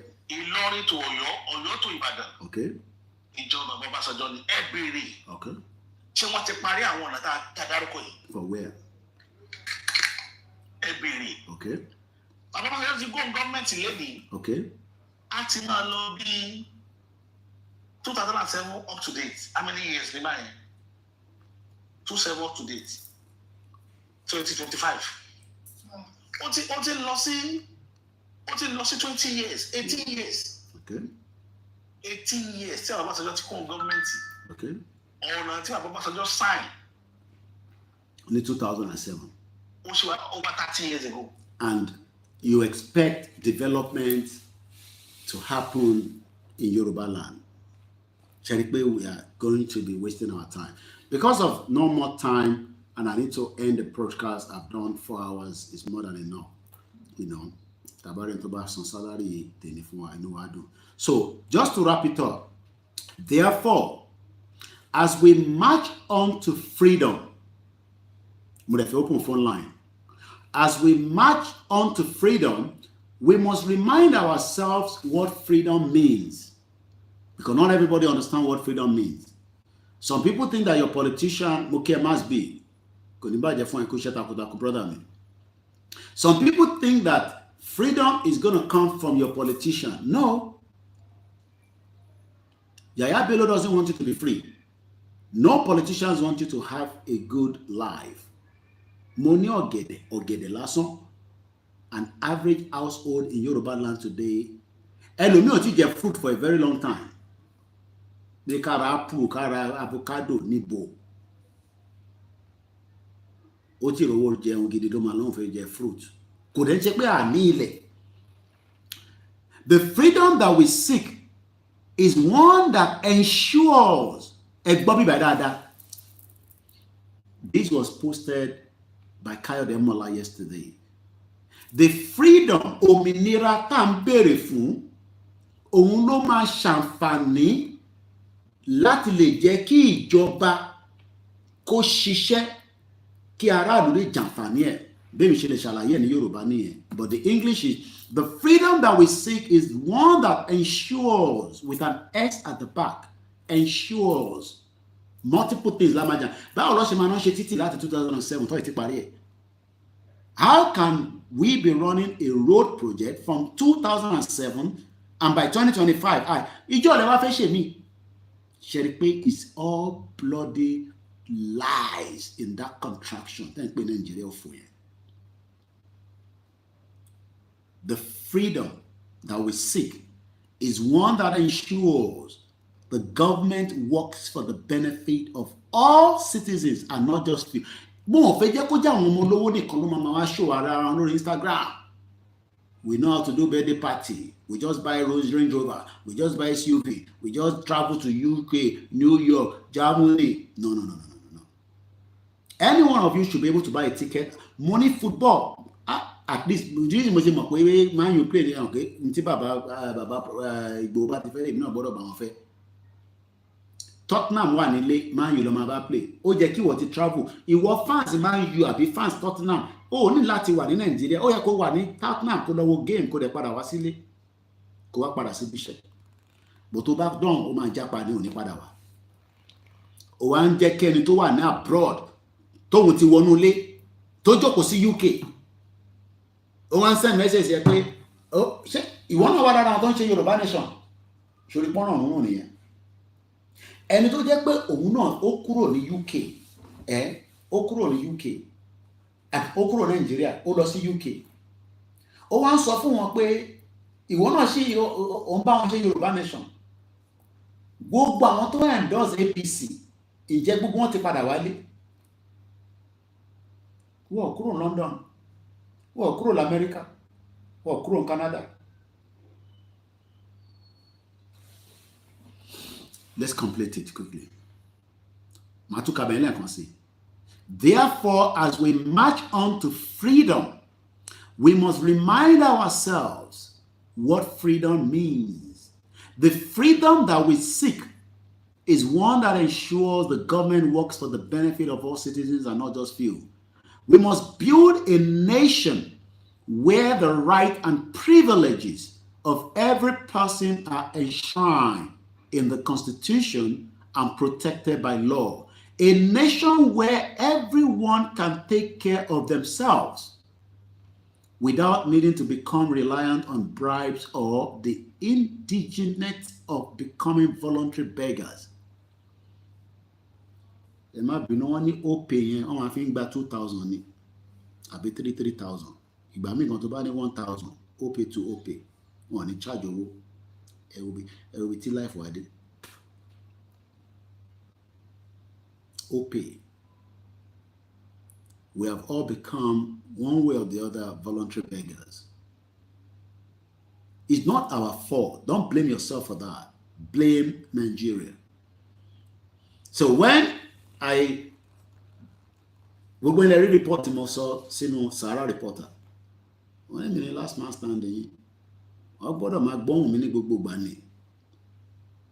many people read the article? You want me to go and pull it up? Did you read the article on Sarah reporter? My message to them, to pass to Nigerians. Yoruba people two-faced. Do your own thing, we do our own. How many people read the article on Sarah Reporter? I'll pull it up in a minute. The new Yoruba nation must not be allowed to degenerate into chaos that Nigeria has become today. But country to Nigeria. We must be ready to preserve our freedom. Because I want to feel hijack. They back freedom here. I want ready to hijack it. They back from what bomb bastard. From those who desire to return us to the poverty realm across the country, we should resist anyone, whether political groups or individuals, that will seek to take us back to a culture of government that serves only the elite and their cronies.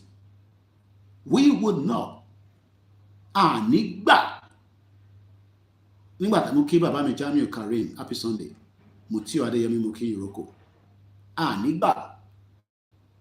From lower naira to 9,000 naira to charge for 10,000 naira, 5 million naira is charged. So don't think that Tabagba freedom, they cannot take you back. The same set of people.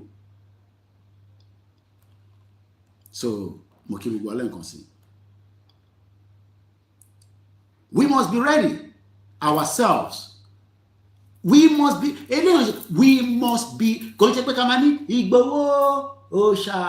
no, our God already. We must be ready, both physically and mentally and spiritually, for what is about to come up. We must be ready ourselves to push for Yoruba sovereignty with every fiber of being.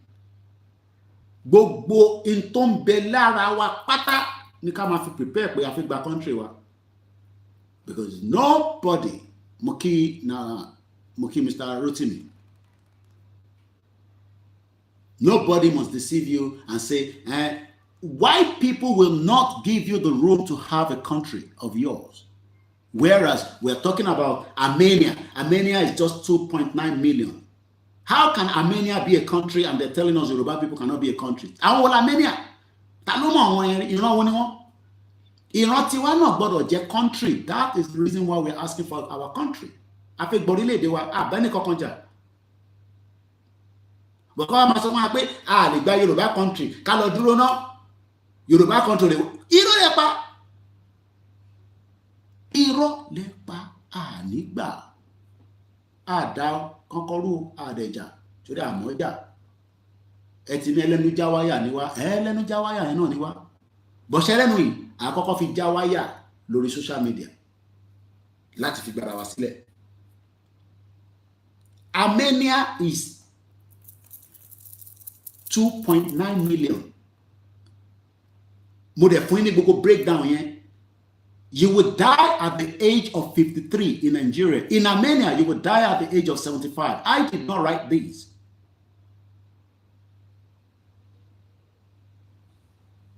Only your man kú at the age of 53 years old in Nigeria. To bá ń gbé ní Armenia, a country of 2.9 million, will survive up to 78 years old. So kí la wá ń sọ pé a fẹ́ Nigeria fún? Bomb bastard. Nigeria kọ́. Nigeria ni.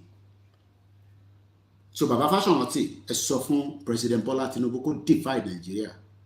Ẹ̀yin ṣì ní àgbàlagbà tó ń bẹ ní Afẹ́nifẹ́re, Baba Adébánjọ ti kú. Kúkú gba ti bàbá yẹn náà tẹ́lẹ̀. Ẹ̀yin méjèèjì jọ jà, ẹjọ́ jà tí bàbá yẹn fi kú ni.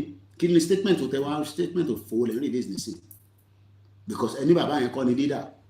Ẹ̀yin gan fúnra yín gan nísìn incapacitated leader ni. Torí ó gbọ́dọ̀ máa spoon feed yín báyìí. Dẹ̀ fi bú ẹ̀yin bàbá yẹn. Bọ̀ sọ fún Tinubu kó divide Nigeria. Torí ẹ̀yin ni Tinubu wá bá l'Àkúrẹ́, ẹ̀yin rẹ̀ lọ bá l'Àbújá. Divide Nigeria now. Kò ṣiṣẹ́ fẹ́ni kankan. So this is the final part of it. I encourage all our Yoruba people to remove the garment of Nigeria and embrace their true identity. Your government in Nigeria for kúrò lára Nigeria ò ṣe o. Àǹfààní wo ló ṣe fún wa? Àǹfààní wo ló ṣe fún wa?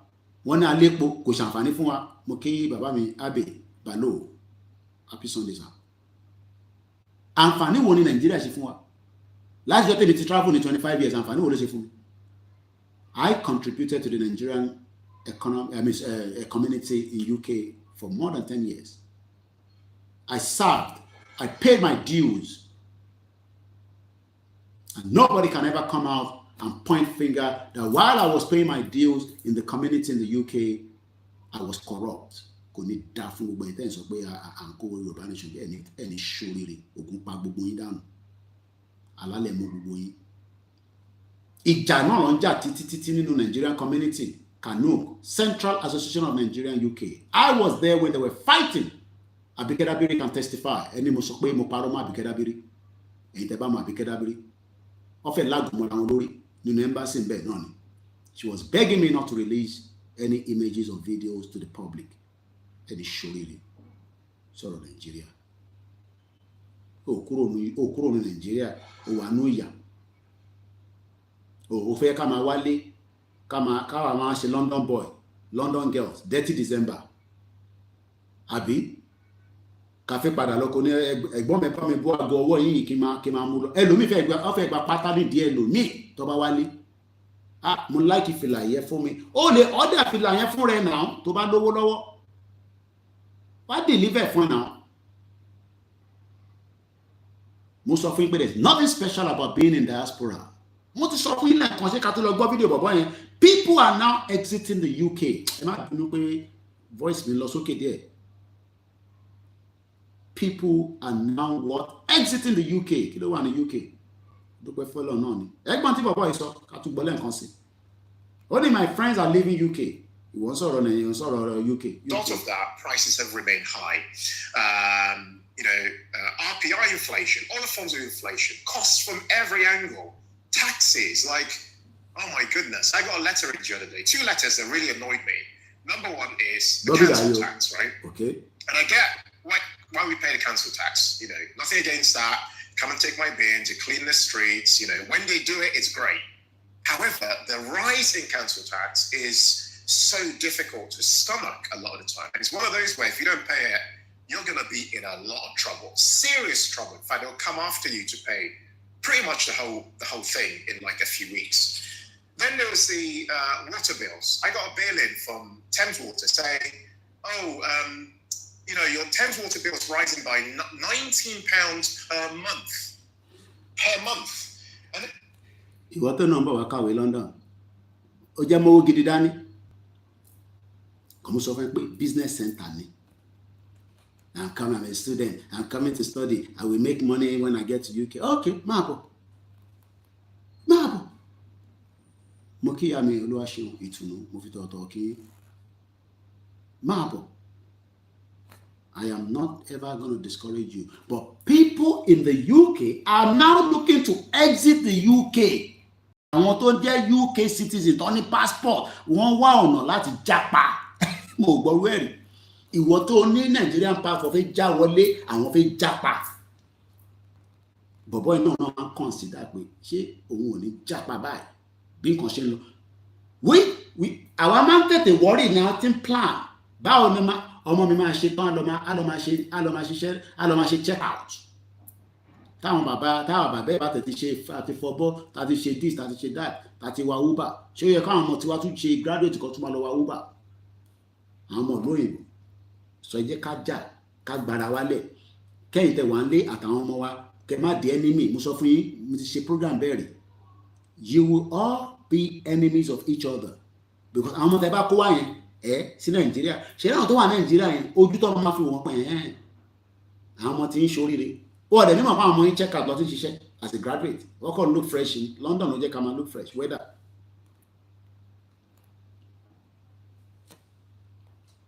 They're like, this is just an average. It's likely that your bill is going to be higher than that. And that's per month. And bear in mind, like, a lot of people haven't had pay rises, suddenly happen for them. And then these bills are popping out from everywhere. Again, fast forward, right? I just feel personally, and this is my personal view, you might have a different view. My personal view in this country is that people don't really like other successful people. They don't appreciate. The UK, people, let me read some of the comments. Over 1.5k comments. Let's pick some at random.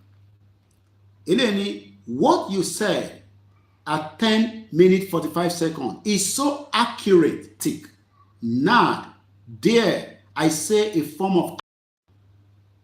So, Eleni, you can live in the United Kingdom for 30 years.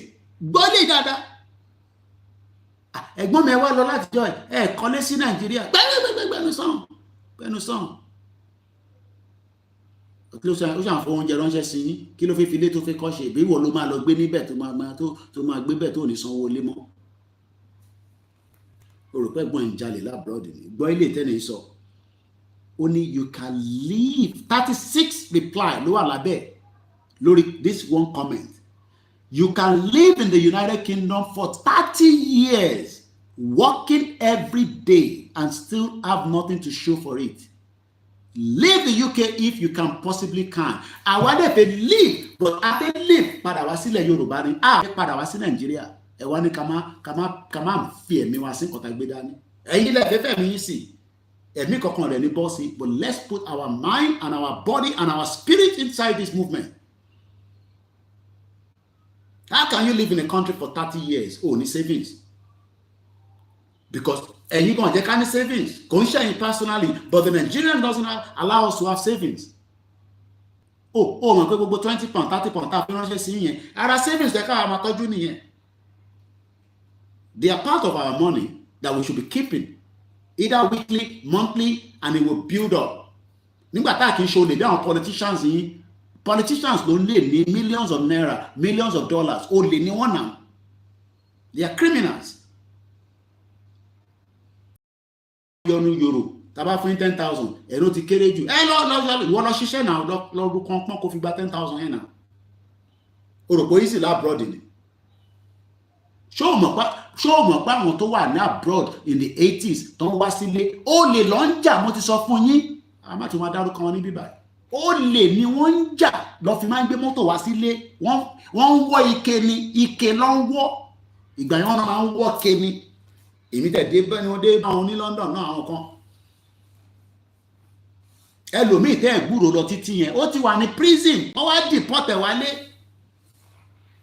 Gbogbo wọn náà dà lé ní nísìn. Àwọn tó ṣe kí ni wọ́n ṣe drug. Ike ló ń wọ́, ìwọ tó ń wò mí, ike ló fi ń ra mọ́tò yẹn. Ṣèbí stolen car oríṣiríṣi ló ń wá sí Nàìjíríà tó wá track ẹ̀ ní Nàìjíríà. Ìlú òfò. One bastard all over the place. Come back home. She better off come on savings ká wà abroad because ó ń bò wá láṣìírí than pé ká wá sí Nàìjíríà kí gbogbo wa wà ní stand still ká wà stop. Mo mọ̀ èèyàn tó wá láti Dubai nísìn. Kò ń ṣọ̀lẹ. Ó ti gbé CV káàkiri ìgboro. Ó kúkú better kó wà ní Dubai kó máa nulẹ̀. Ti rántí pé Africa la wà, so internet ò lè stable. So ibi tẹ́ bá gbọ́ náà lẹ gbọ́, ẹ má bínú. Àsìlá abroad. Àná internet tẹ̀ ó tẹ̀ gbìyànjú try. Ẹ jẹ́ ká ka àwọn comment tó wà lábẹ́. Eléyìí, it was better years ago when I was 19. I could afford a V8 5.7 liter Chevrolet àbíkíní kọ́lélẹ̀. I was lucky to get a cheap house before they all went up. I feel sorry for the people in that shit. Bó ṣe pè ní ẹ̀ I'm not making it up. SHITE. Ó ń pe UK ní shit. Àwa kan lè rí náírà nísìn because inflation gbogbo ẹ̀ ti lọ sókè bá. Má tó tẹ̀ fi ń bẹ̀ wá ní tó fi ń lọ wá. Ní some years back. Bàbá tí yàn dá kankan mọ̀. Yàn má tẹ̀ tó lọ síbẹ̀ yẹn. Ẹ̀yin boys yìí tẹ́ ń ṣe àlàyàlà yìí ẹ wọ́n lọ ṣe mortgage. Àwa ní mortgage. Àwa ká padà lọ sí àwa táwọn láti padà lọ Nàìjíríà kan nísìnyí. Ẹni padà ló padà wá. Bá ṣe bá àwọn ṣe jápa wá lọ já padà lọ pé gbogbo àwọn tí wọ́n ráyè ṣe nígbà yẹn tó gbọ́n. Because àwa kan ẹ̀mí wa Nàìjíríà ló wà kò jẹ́ ẹlòmíì kò jẹ́ àrí investment nínú UK torí pé àfiwáyìn ẹ̀ ní sóríire gbogbo ẹ̀ tó bá ní ká má gba country ẹ̀ ní sóríire mo sọ ogun máa pa gbogbo yín ni mo sì mi ti ní kí n máa ṣe pé don't bastard all over the place. Millions of Yoruba people, millions of Igbo people brought in their savings, their investment to Nigeria. Nothing came back out of it. Ẹlòmíì tó bá sọ fún ẹ pé ó ti ní investment more than 20, 30, 40 million naira in Nigeria tí kò rí pangolo kò rí mú jáde nínú ẹ̀. Wàá máa wonder pé how kí ló ṣẹlẹ̀? Ṣèbó yẹ kí business máa grow sí ni. Kàkà bẹ́ẹ̀ business. I told you in one of our broadcasts before I to travel that Obiagba Timothy 450 billion naira has been pulled out of the stock market. Do you know what 450 billion naira is? Idiot all over the place. You see they're talking about when Nigeria is going to work. Orio pe ode. To ban short then. You want investment in. Do you know average Nigerians in the UK, in America, in Canada invested nothing less than 5 million into the country in the last 25 years? They in the UK. And we couldn't get nothing out of it. Kakabe o so ẹlòmíì de olóṣèlú. Àwọn èèyàn gba loan. Nígbà tí loan tẹ easy. It's only in the UK I remember I went into they were sitting me down and say, "Oh, hello, mo ní ṣé kò sí. We see that you are working. Mo ní kíni yẹn ní ṣe pẹ̀lẹ́ yín. Ntí mo bá wá sínú báǹkì ni mo. No. We just see that you can be entitled to loan. Loan. Let me go and think. Oh no, don't. Kò fẹ́ jẹ́ kó tẹ̀ jáde kó lọ think about it. Ó fẹ́ approve ẹ̀ lẹ́sẹ̀kẹsẹ̀ kó dẹ̀ send owó yẹn account ẹ̀. Ìwà wa máa wò pé £10,000. Kí ni màá fowó ìṣe? Àbí kí n kọ́lé sí Nàìjíríà, àbí kí n kọ́ hotel, send owó sílé. Pé wàá dẹ̀ máa san díẹ̀ pé returns tó bá dẹ̀ ń bọ̀ nínú Nàìjíríà. A máa substitute ẹ̀. Nothing came out of it. Everybody jẹ gbèsè ni. Ìlú yẹn ni wọ́n ṣe wọn ìlú tí kò lè fún wọn ní loan nínú Nàìjíríà. Ṣé wọ́n mọ̀ pé gbogbo owó táwọn diaspora kó wá lóòrùn ní lóòrùn lẹ́nu mú kí yàwá rúkà yàt lóòrùn la kó wá la fi wá ṣe business. O rò pé free money ni ẹlòmíì ṣì ń san loan yẹn dọ́là mo mọ àwọn tó yìí ń san loan wọn dọ́là. Iṣẹ́ kẹ̀rẹ́ nísìn ló ti tough. Àwọn UK tí wàá lọ ṣí bọ́dà wọ́n kọ́ àwọn ọmọ Eastern European wọlé gbogbo àwọn Africa wọ́n náà mọ̀ ṣe mọ́ àbí. So eléyìí this is true. A lot of countries I fancy moving to is Bulgaria or Romania. The centers of their cities are way better than ours generally, but 90% of the people live in tower blocks or dying villages.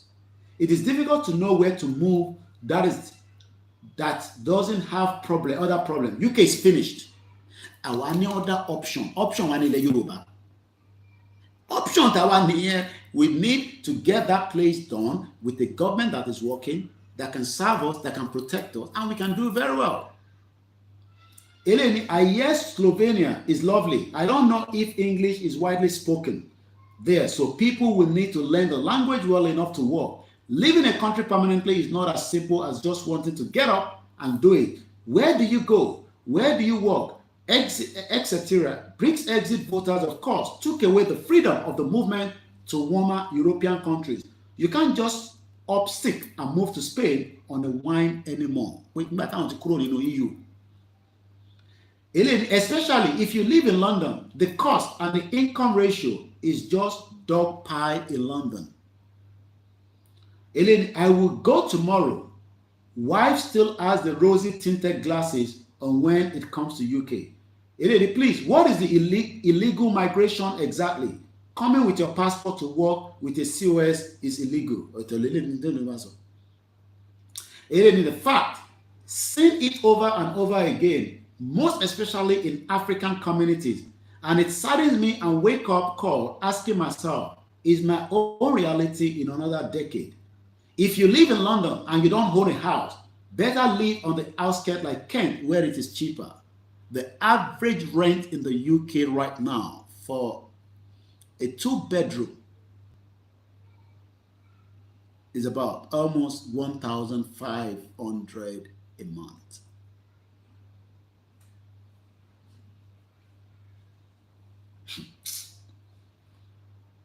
It absolutely is a complete shit.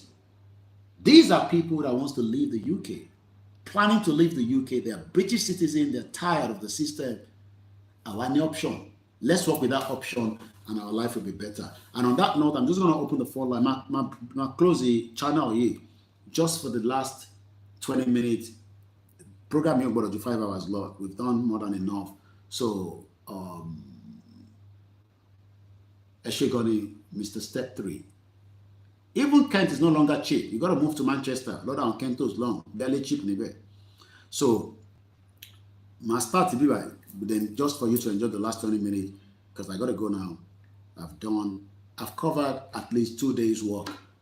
Ever so 2 days, if I not, at least just to support the work. Mr. Idris Muki. So let's start, the live here, and then I'll end the LA TB by so that we can then, let's bring this one in here. So we'll start the Koikimedia to do and LA by. I don't know whether it will start because I still have this on. Or they might be immediately at the same time. I don't know. So let's end this officially, and then Mokibu Walen can see. Koiki, thank you. I'm watching you all the way from Ghana, Eshegoni. Triple DRS. I moved to Nottingham out of London. London more far. So I just can't find be a meta kekwe. But I need you 5 hours long. I think if you have the studio number, I'll let it roll, and then listen. All right. Okay, I think Bishop called earlier. Let's return the call back. The program Moki Bubu Yoruba. Ni shashiti o. Moki Bubua, Tori Bubua la ṣiṣẹ́ takuntakun. Oya Bishop, ẹ bá gbóhùn sókè kíákíá torí àsìkò. Àwa ni sir. Now, for our one contemplate to leave, I would say I will reiterate what Babakito said.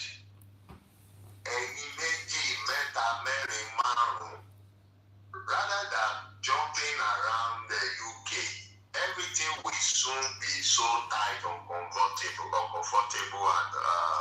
rather than running around the UK, come together, look at what business, what things you can do. Come, even if you are not coming to Nigeria, come to Benin Republic. There are best opportunity. Business is rendering services.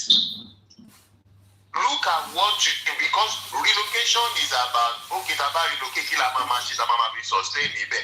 Any meta, Mary, when you come together, look at what we can do together. Come to Benin, resettle in Benin, create the business there. That you, in fact, I don't know how I can say it. Even if Nigeria, you can come to the Benin is a Yoruba land. Even a lot of our people in Nigeria are now relocating to Benin. And they are doing fantastically good, because our gone láti Nigeria into a lot of things. Nigeria is fantastically great, but we have bad leadership. That's different, and this leadership destroyed the nation. If you look at the statement of Gambaria, the American intelligence that work with Binance. Máa yẹn ti tó àṣírí wọn ní Lamẹ́ríkà nísìnyí. Mo sọ fún yín. Ó ti tó àṣírí wọn. Now, only he met fantastic people in Nigeria. Only it's just a pity that this sect are the one in charge ruling them. Man yẹn ṣe ó ń ṣàlàyé wípé the purpose tó fi invite wọn tó fi arrest wọn kì í ṣe wípé Binance ó affect Naira it means so it's a lie. If you are an economist or you are financially educated person, you will know that all those assertions is a lie. How can somebody financial institution affecting tools of economy of a nation? No, now the control of the tool of economy is in the hand of the apex bank of the country now. So how can you be saying I want to move naira while I don't get control naira? So nígbà tó mú bọ̀ ó wá sọ wípé the purpose tó ṣe mú wọn mọ́lẹ̀ wọ́n invite wọn tọ̀ wọ́n wá wọ́n mú wọn mọ́lẹ̀ is to extort money from them. Wọ́n dẹ̀ sọ iye tán ní kan mú wá tó fẹ́ gbà odidi ìlú ó kidnap aráàlú mi. Wọ́n fẹ́ gbowó $150 million tó fi gbà wọ́n. Náà fẹ́ gbà na CEO ọba náà refuse to pay. Now at the end only Ribadu ó bẹ̀rù yẹn chief intelligence ó ló bẹ̀rù ó ní pé àwọn fẹ́ òun nídìí owó yẹn because òun fẹ́ lò for his political campaign. So that's why Ribadu ń sìn after èmi ló kàn Ribadu ló tún máa kàn for the north. Báwọn kan tó jọ position ṣe ń wo El-Rufai. So àwọn iná kakọ ti Tinubu wọn Ribadu ló kàn náà bá ṣe gbogbo àtìrí wọn yẹn ní jáyẹn lọ tú mẹ́rin. Báwọn Amẹ́ríkà ṣe ń wò pé wonderful. Now gbogbo onígbà tí ó tún ya president náà fúnra rẹ̀ èmi ló kàn ó tún fi issue Amẹ́ríkà ní ó tún fi swap l'Amẹ́ríkà ó tún sọ fún báńkì wípé kò ṣe gbá fáwọn káwọn náà lè fi tìbí sílẹ̀ òun l'Amẹ́ríkà náà ṣe kàn comply lórí ọ̀rọ̀ pé allegation Mr. President ọ̀ gbogbo kìíní yẹn. Now nígbà tí ẹni kúrò tọ̀tọ̀ náà wá lọ pàṣírí lọ. Now Trump oníṣe wọ́n ti ṣígbá wọ́n ti ń rí gbogbo bí USAID bí wọ́n ṣe ń fi àkáǹtì Nàìjíríà dọ́là l'Amẹ́ríkà tó ṣe fi wọ́ owó sínú American aid fund tó tún wá dá padà fún Nàìjíríà as a aid tó wá fi fund the north. Ẹ bá rí nígbà tó bá kó aid wá north náà fún anybody in the south. Wọ́n ní wọ́n pín so million wọ́n pín fún àwọn ọmọ tẹ́lẹ̀ ń pa wọ́n pín fún north ní àárín lórí tv bá kan kówó fún wọn ní north. Then America emphasized that the money was used to sponsor terrorism in the north. Buhari was indicted. The president, what was his name? Black American president, Obama was indicted. And so. Now, àṣírí tó tú ó strong. Nítorí pé even Abacha nígbà tó kú wọ́n ló sọ bẹ́ẹ̀ wípé if insecurity last more than 2 weeks wípé ìjọba lọ́wọ́ mẹ́. It has confirmed it. That's what America is saying. America is indicting the Nigerian government and external US collaboration for insecurity and terrorism in Nigeria. No wonder tó jẹ́ pé tó ń bá mú terrorist wọ́n tún lọ kú sínú army wọ́n ní wọ́n de-radicalize wọn. Who does that anywhere? It's because àwọn náà ń ṣiṣẹ́ fún. And àṣírí bẹ́ẹ̀ ṣẹ̀ṣẹ̀ bẹ̀rẹ̀ sí tú ni. Now, before I round up, when you were speaking, lára meeting tí ẹ ṣe pẹ̀lú chief, tí twitter kan wà láàrin yín àpò 30 yẹn, ní ìjẹta bí nǹkan àbí ìjẹrin. Ẹ̀mí Ọlọ́run ti sọ kinní yẹn fún mi, wípé kí n pè ẹ́, kí n sọ fún ẹ kó sọ fún chief, kẹ́ má bá any group kan ní meeting on the coming rally on operation for now. Kíní ẹ mo wá ń wò wípé báwo ni ṣe máa sọ kíní fún Koiki ó máa dàbí pé mo fẹ́ discourage the rally plan. Inú mi wá dùn bó ṣe ronú nípa ẹ̀ lánàá wípé kẹwàá kẹfù àwọn any gathering discussion on the plan wípé ẹni tó ń ṣalamí fún DSS kan wà láàrin wọn. Kì í ṣe ẹyọkan wọ́n jẹ́ wọ́n wá ní.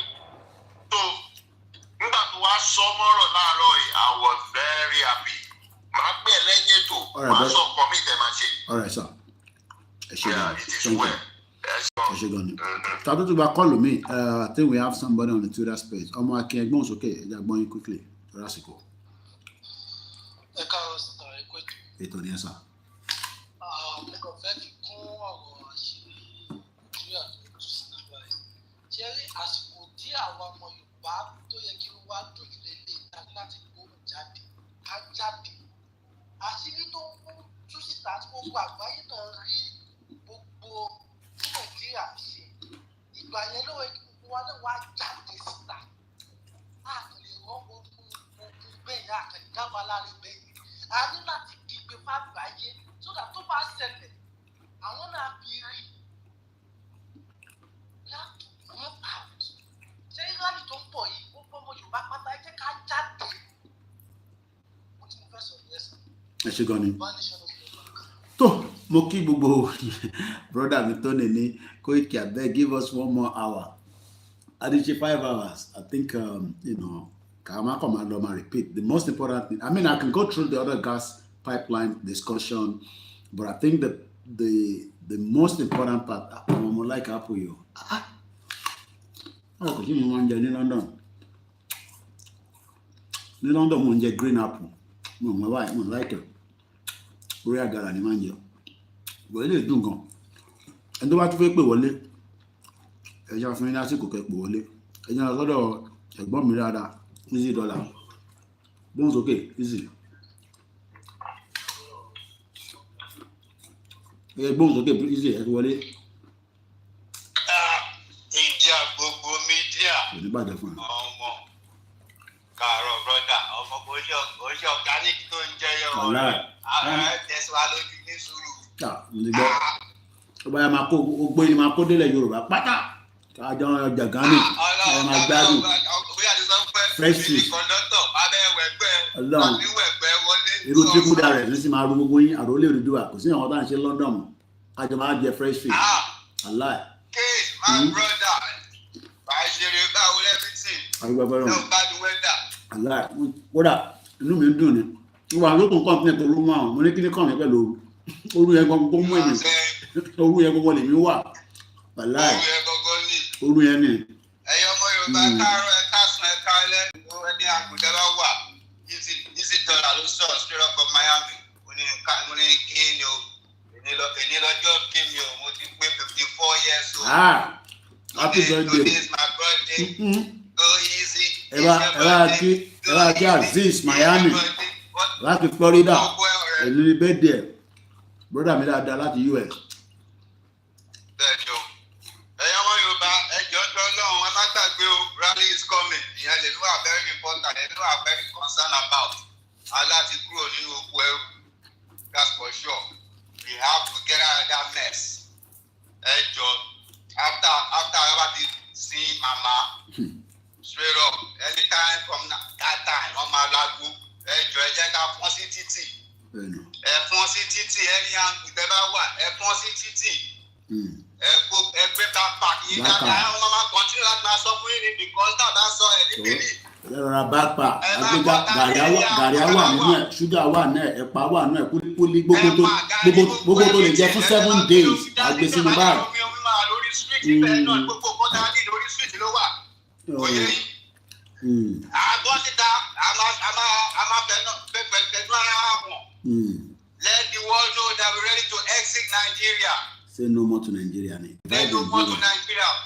Yàrá ti pọ̀ jù. Ó ń ṣe kékeré. Kò sí àwọn tó kó mọ́. Oko kẹ̀. Ẹ̀jẹ̀ ni pé kò sóúnjẹ mọ́.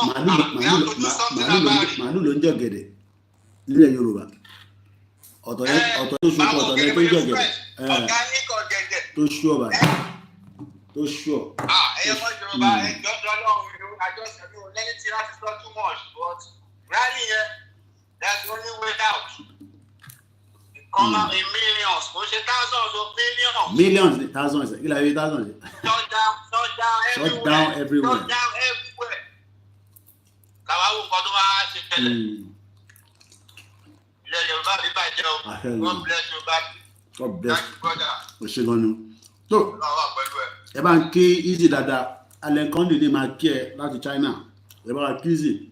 ẹ rántí pé easy ló wá sí UK láti Florida tí mo lọ pàdé ní airport ó dẹ̀ ti ní wá ti lo aago ó ń ra tìlé kan tó wà náà máa lè wálé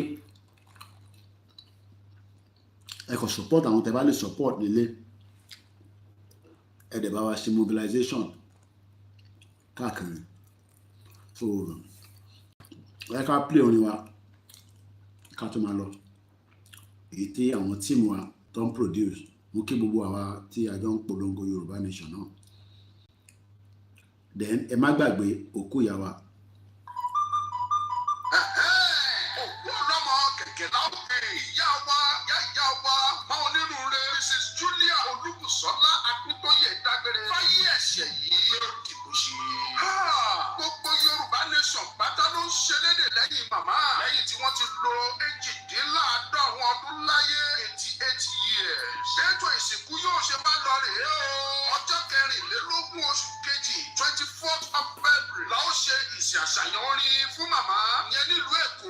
ó bá wá di ọjọ́ 27 oṣù kejì 27th of February la ó gbé yòókù ara màmá wá sí ìlú Adó Èkìtì níbi tí a ó ti ṣe ìsìn àṣàyàn orin onígbàgbọ́ fún màmá yẹn ní dédé agogo 4 ìrọ̀lẹ́.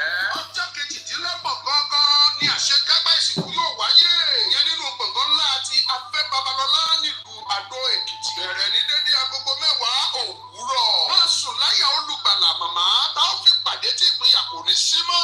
ìyá onínúure abiyamọ abọ̀já gbọ̀rọ̀gbọ̀rọ̀. ìyá Yorùbá Nation gbogbo ìran ọmọ Yorùbá ò ní gbàgbé yín. sleep well till we meet to part no more. Ọmọlúkà Great TV and fans àwọn ló ń kéde fún gbogbo ọmọ Yorùbá.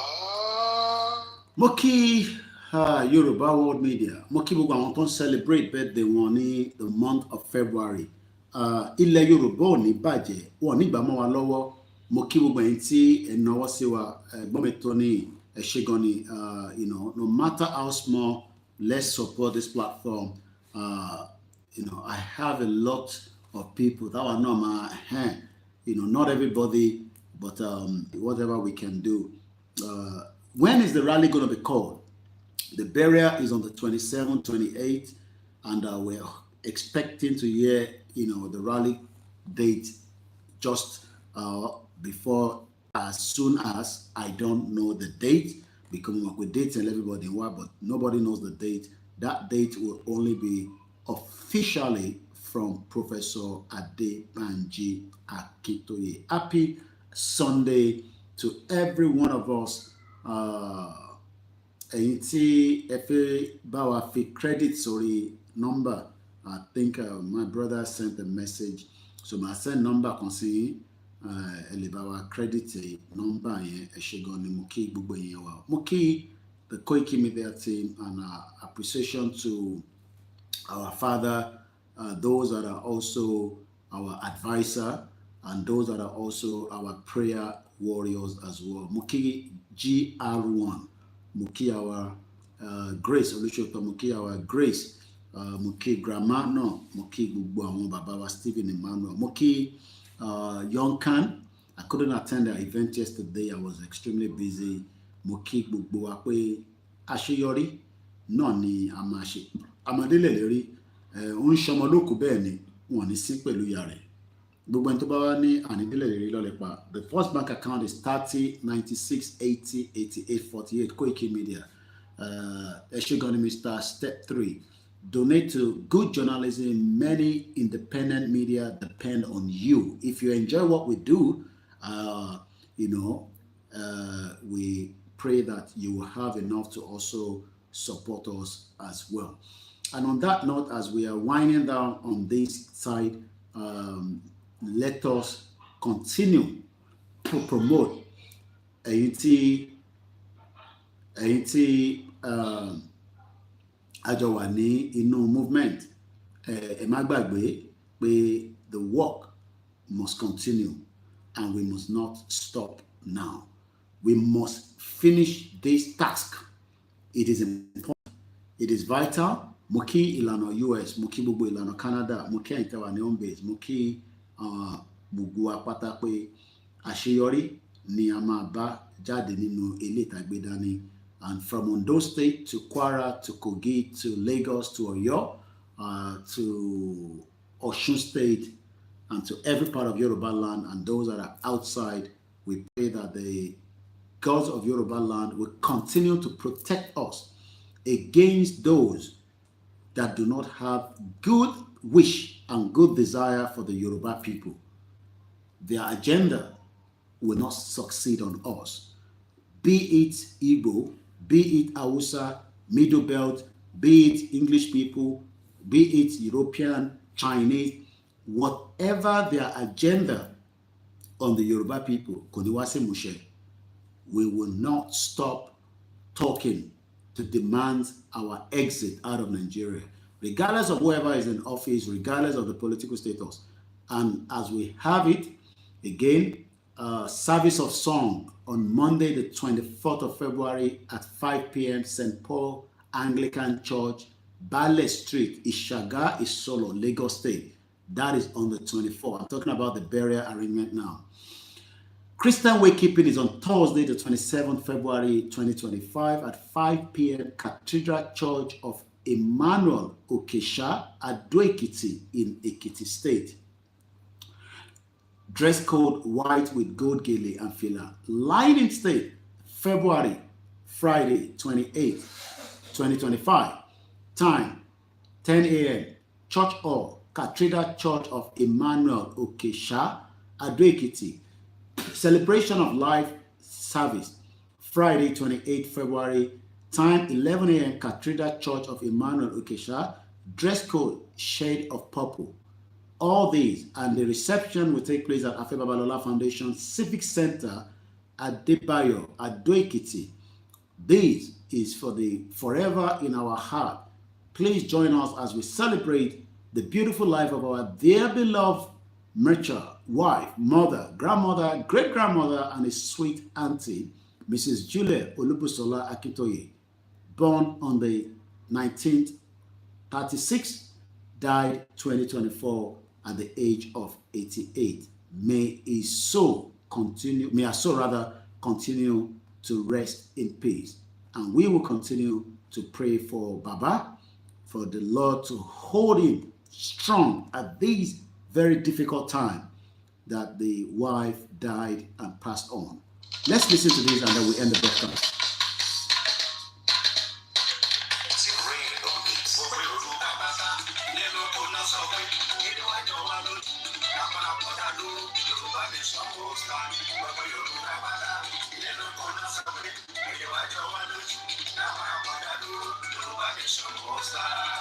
À ń fi àsìkò yìí ṣe ìkéde fún gbogbo ọmọ Yorùbá lápapọ̀ láti gbáradì fún àwọn ìwọ́de tí ń bọ̀ lọ́nà nípa pàtàkì orílẹ̀-èdè Yorùbá nation àti wípé ìdí tí a fi gbọdọ̀ dá dúró gẹ́gẹ́ bí ìpínlẹ̀ Yorùbá. Ìwọ́de yìí náà ni a máa ṣe káàkiri gbogbo ilẹ̀ káàárọ̀ òjìrè bí tí bàbá wa onímọ̀ ẹ̀rọ Emeritus Professor Adébánjí Akíntóyè yóò ṣe olùdarí rẹ̀. Ọdún 2025 yìí náà ni yóò bẹ̀rẹ̀, a sì máa kàn sí wa nípa oṣù àti gbogbo ohun tí a bá fẹ́ mọ̀. Olùkéde Ọláyọmí Kóìkì, agbẹnusọ fún olóyè Sunday Adéyẹmọ Ìgbòho.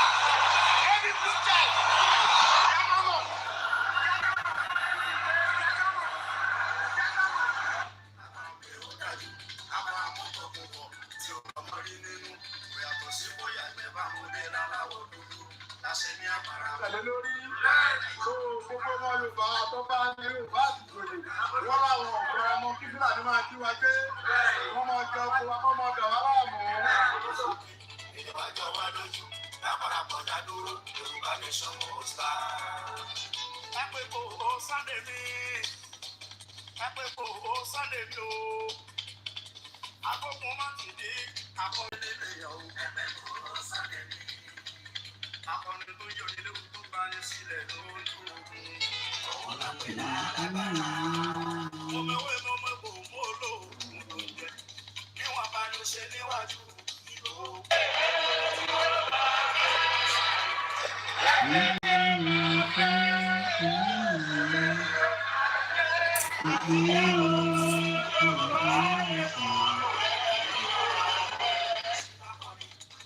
Kò dẹ̀ sí lówó bí wọ́n tún lé náà ṣe. Ìṣesí ẹ̀bí takọni náà ni.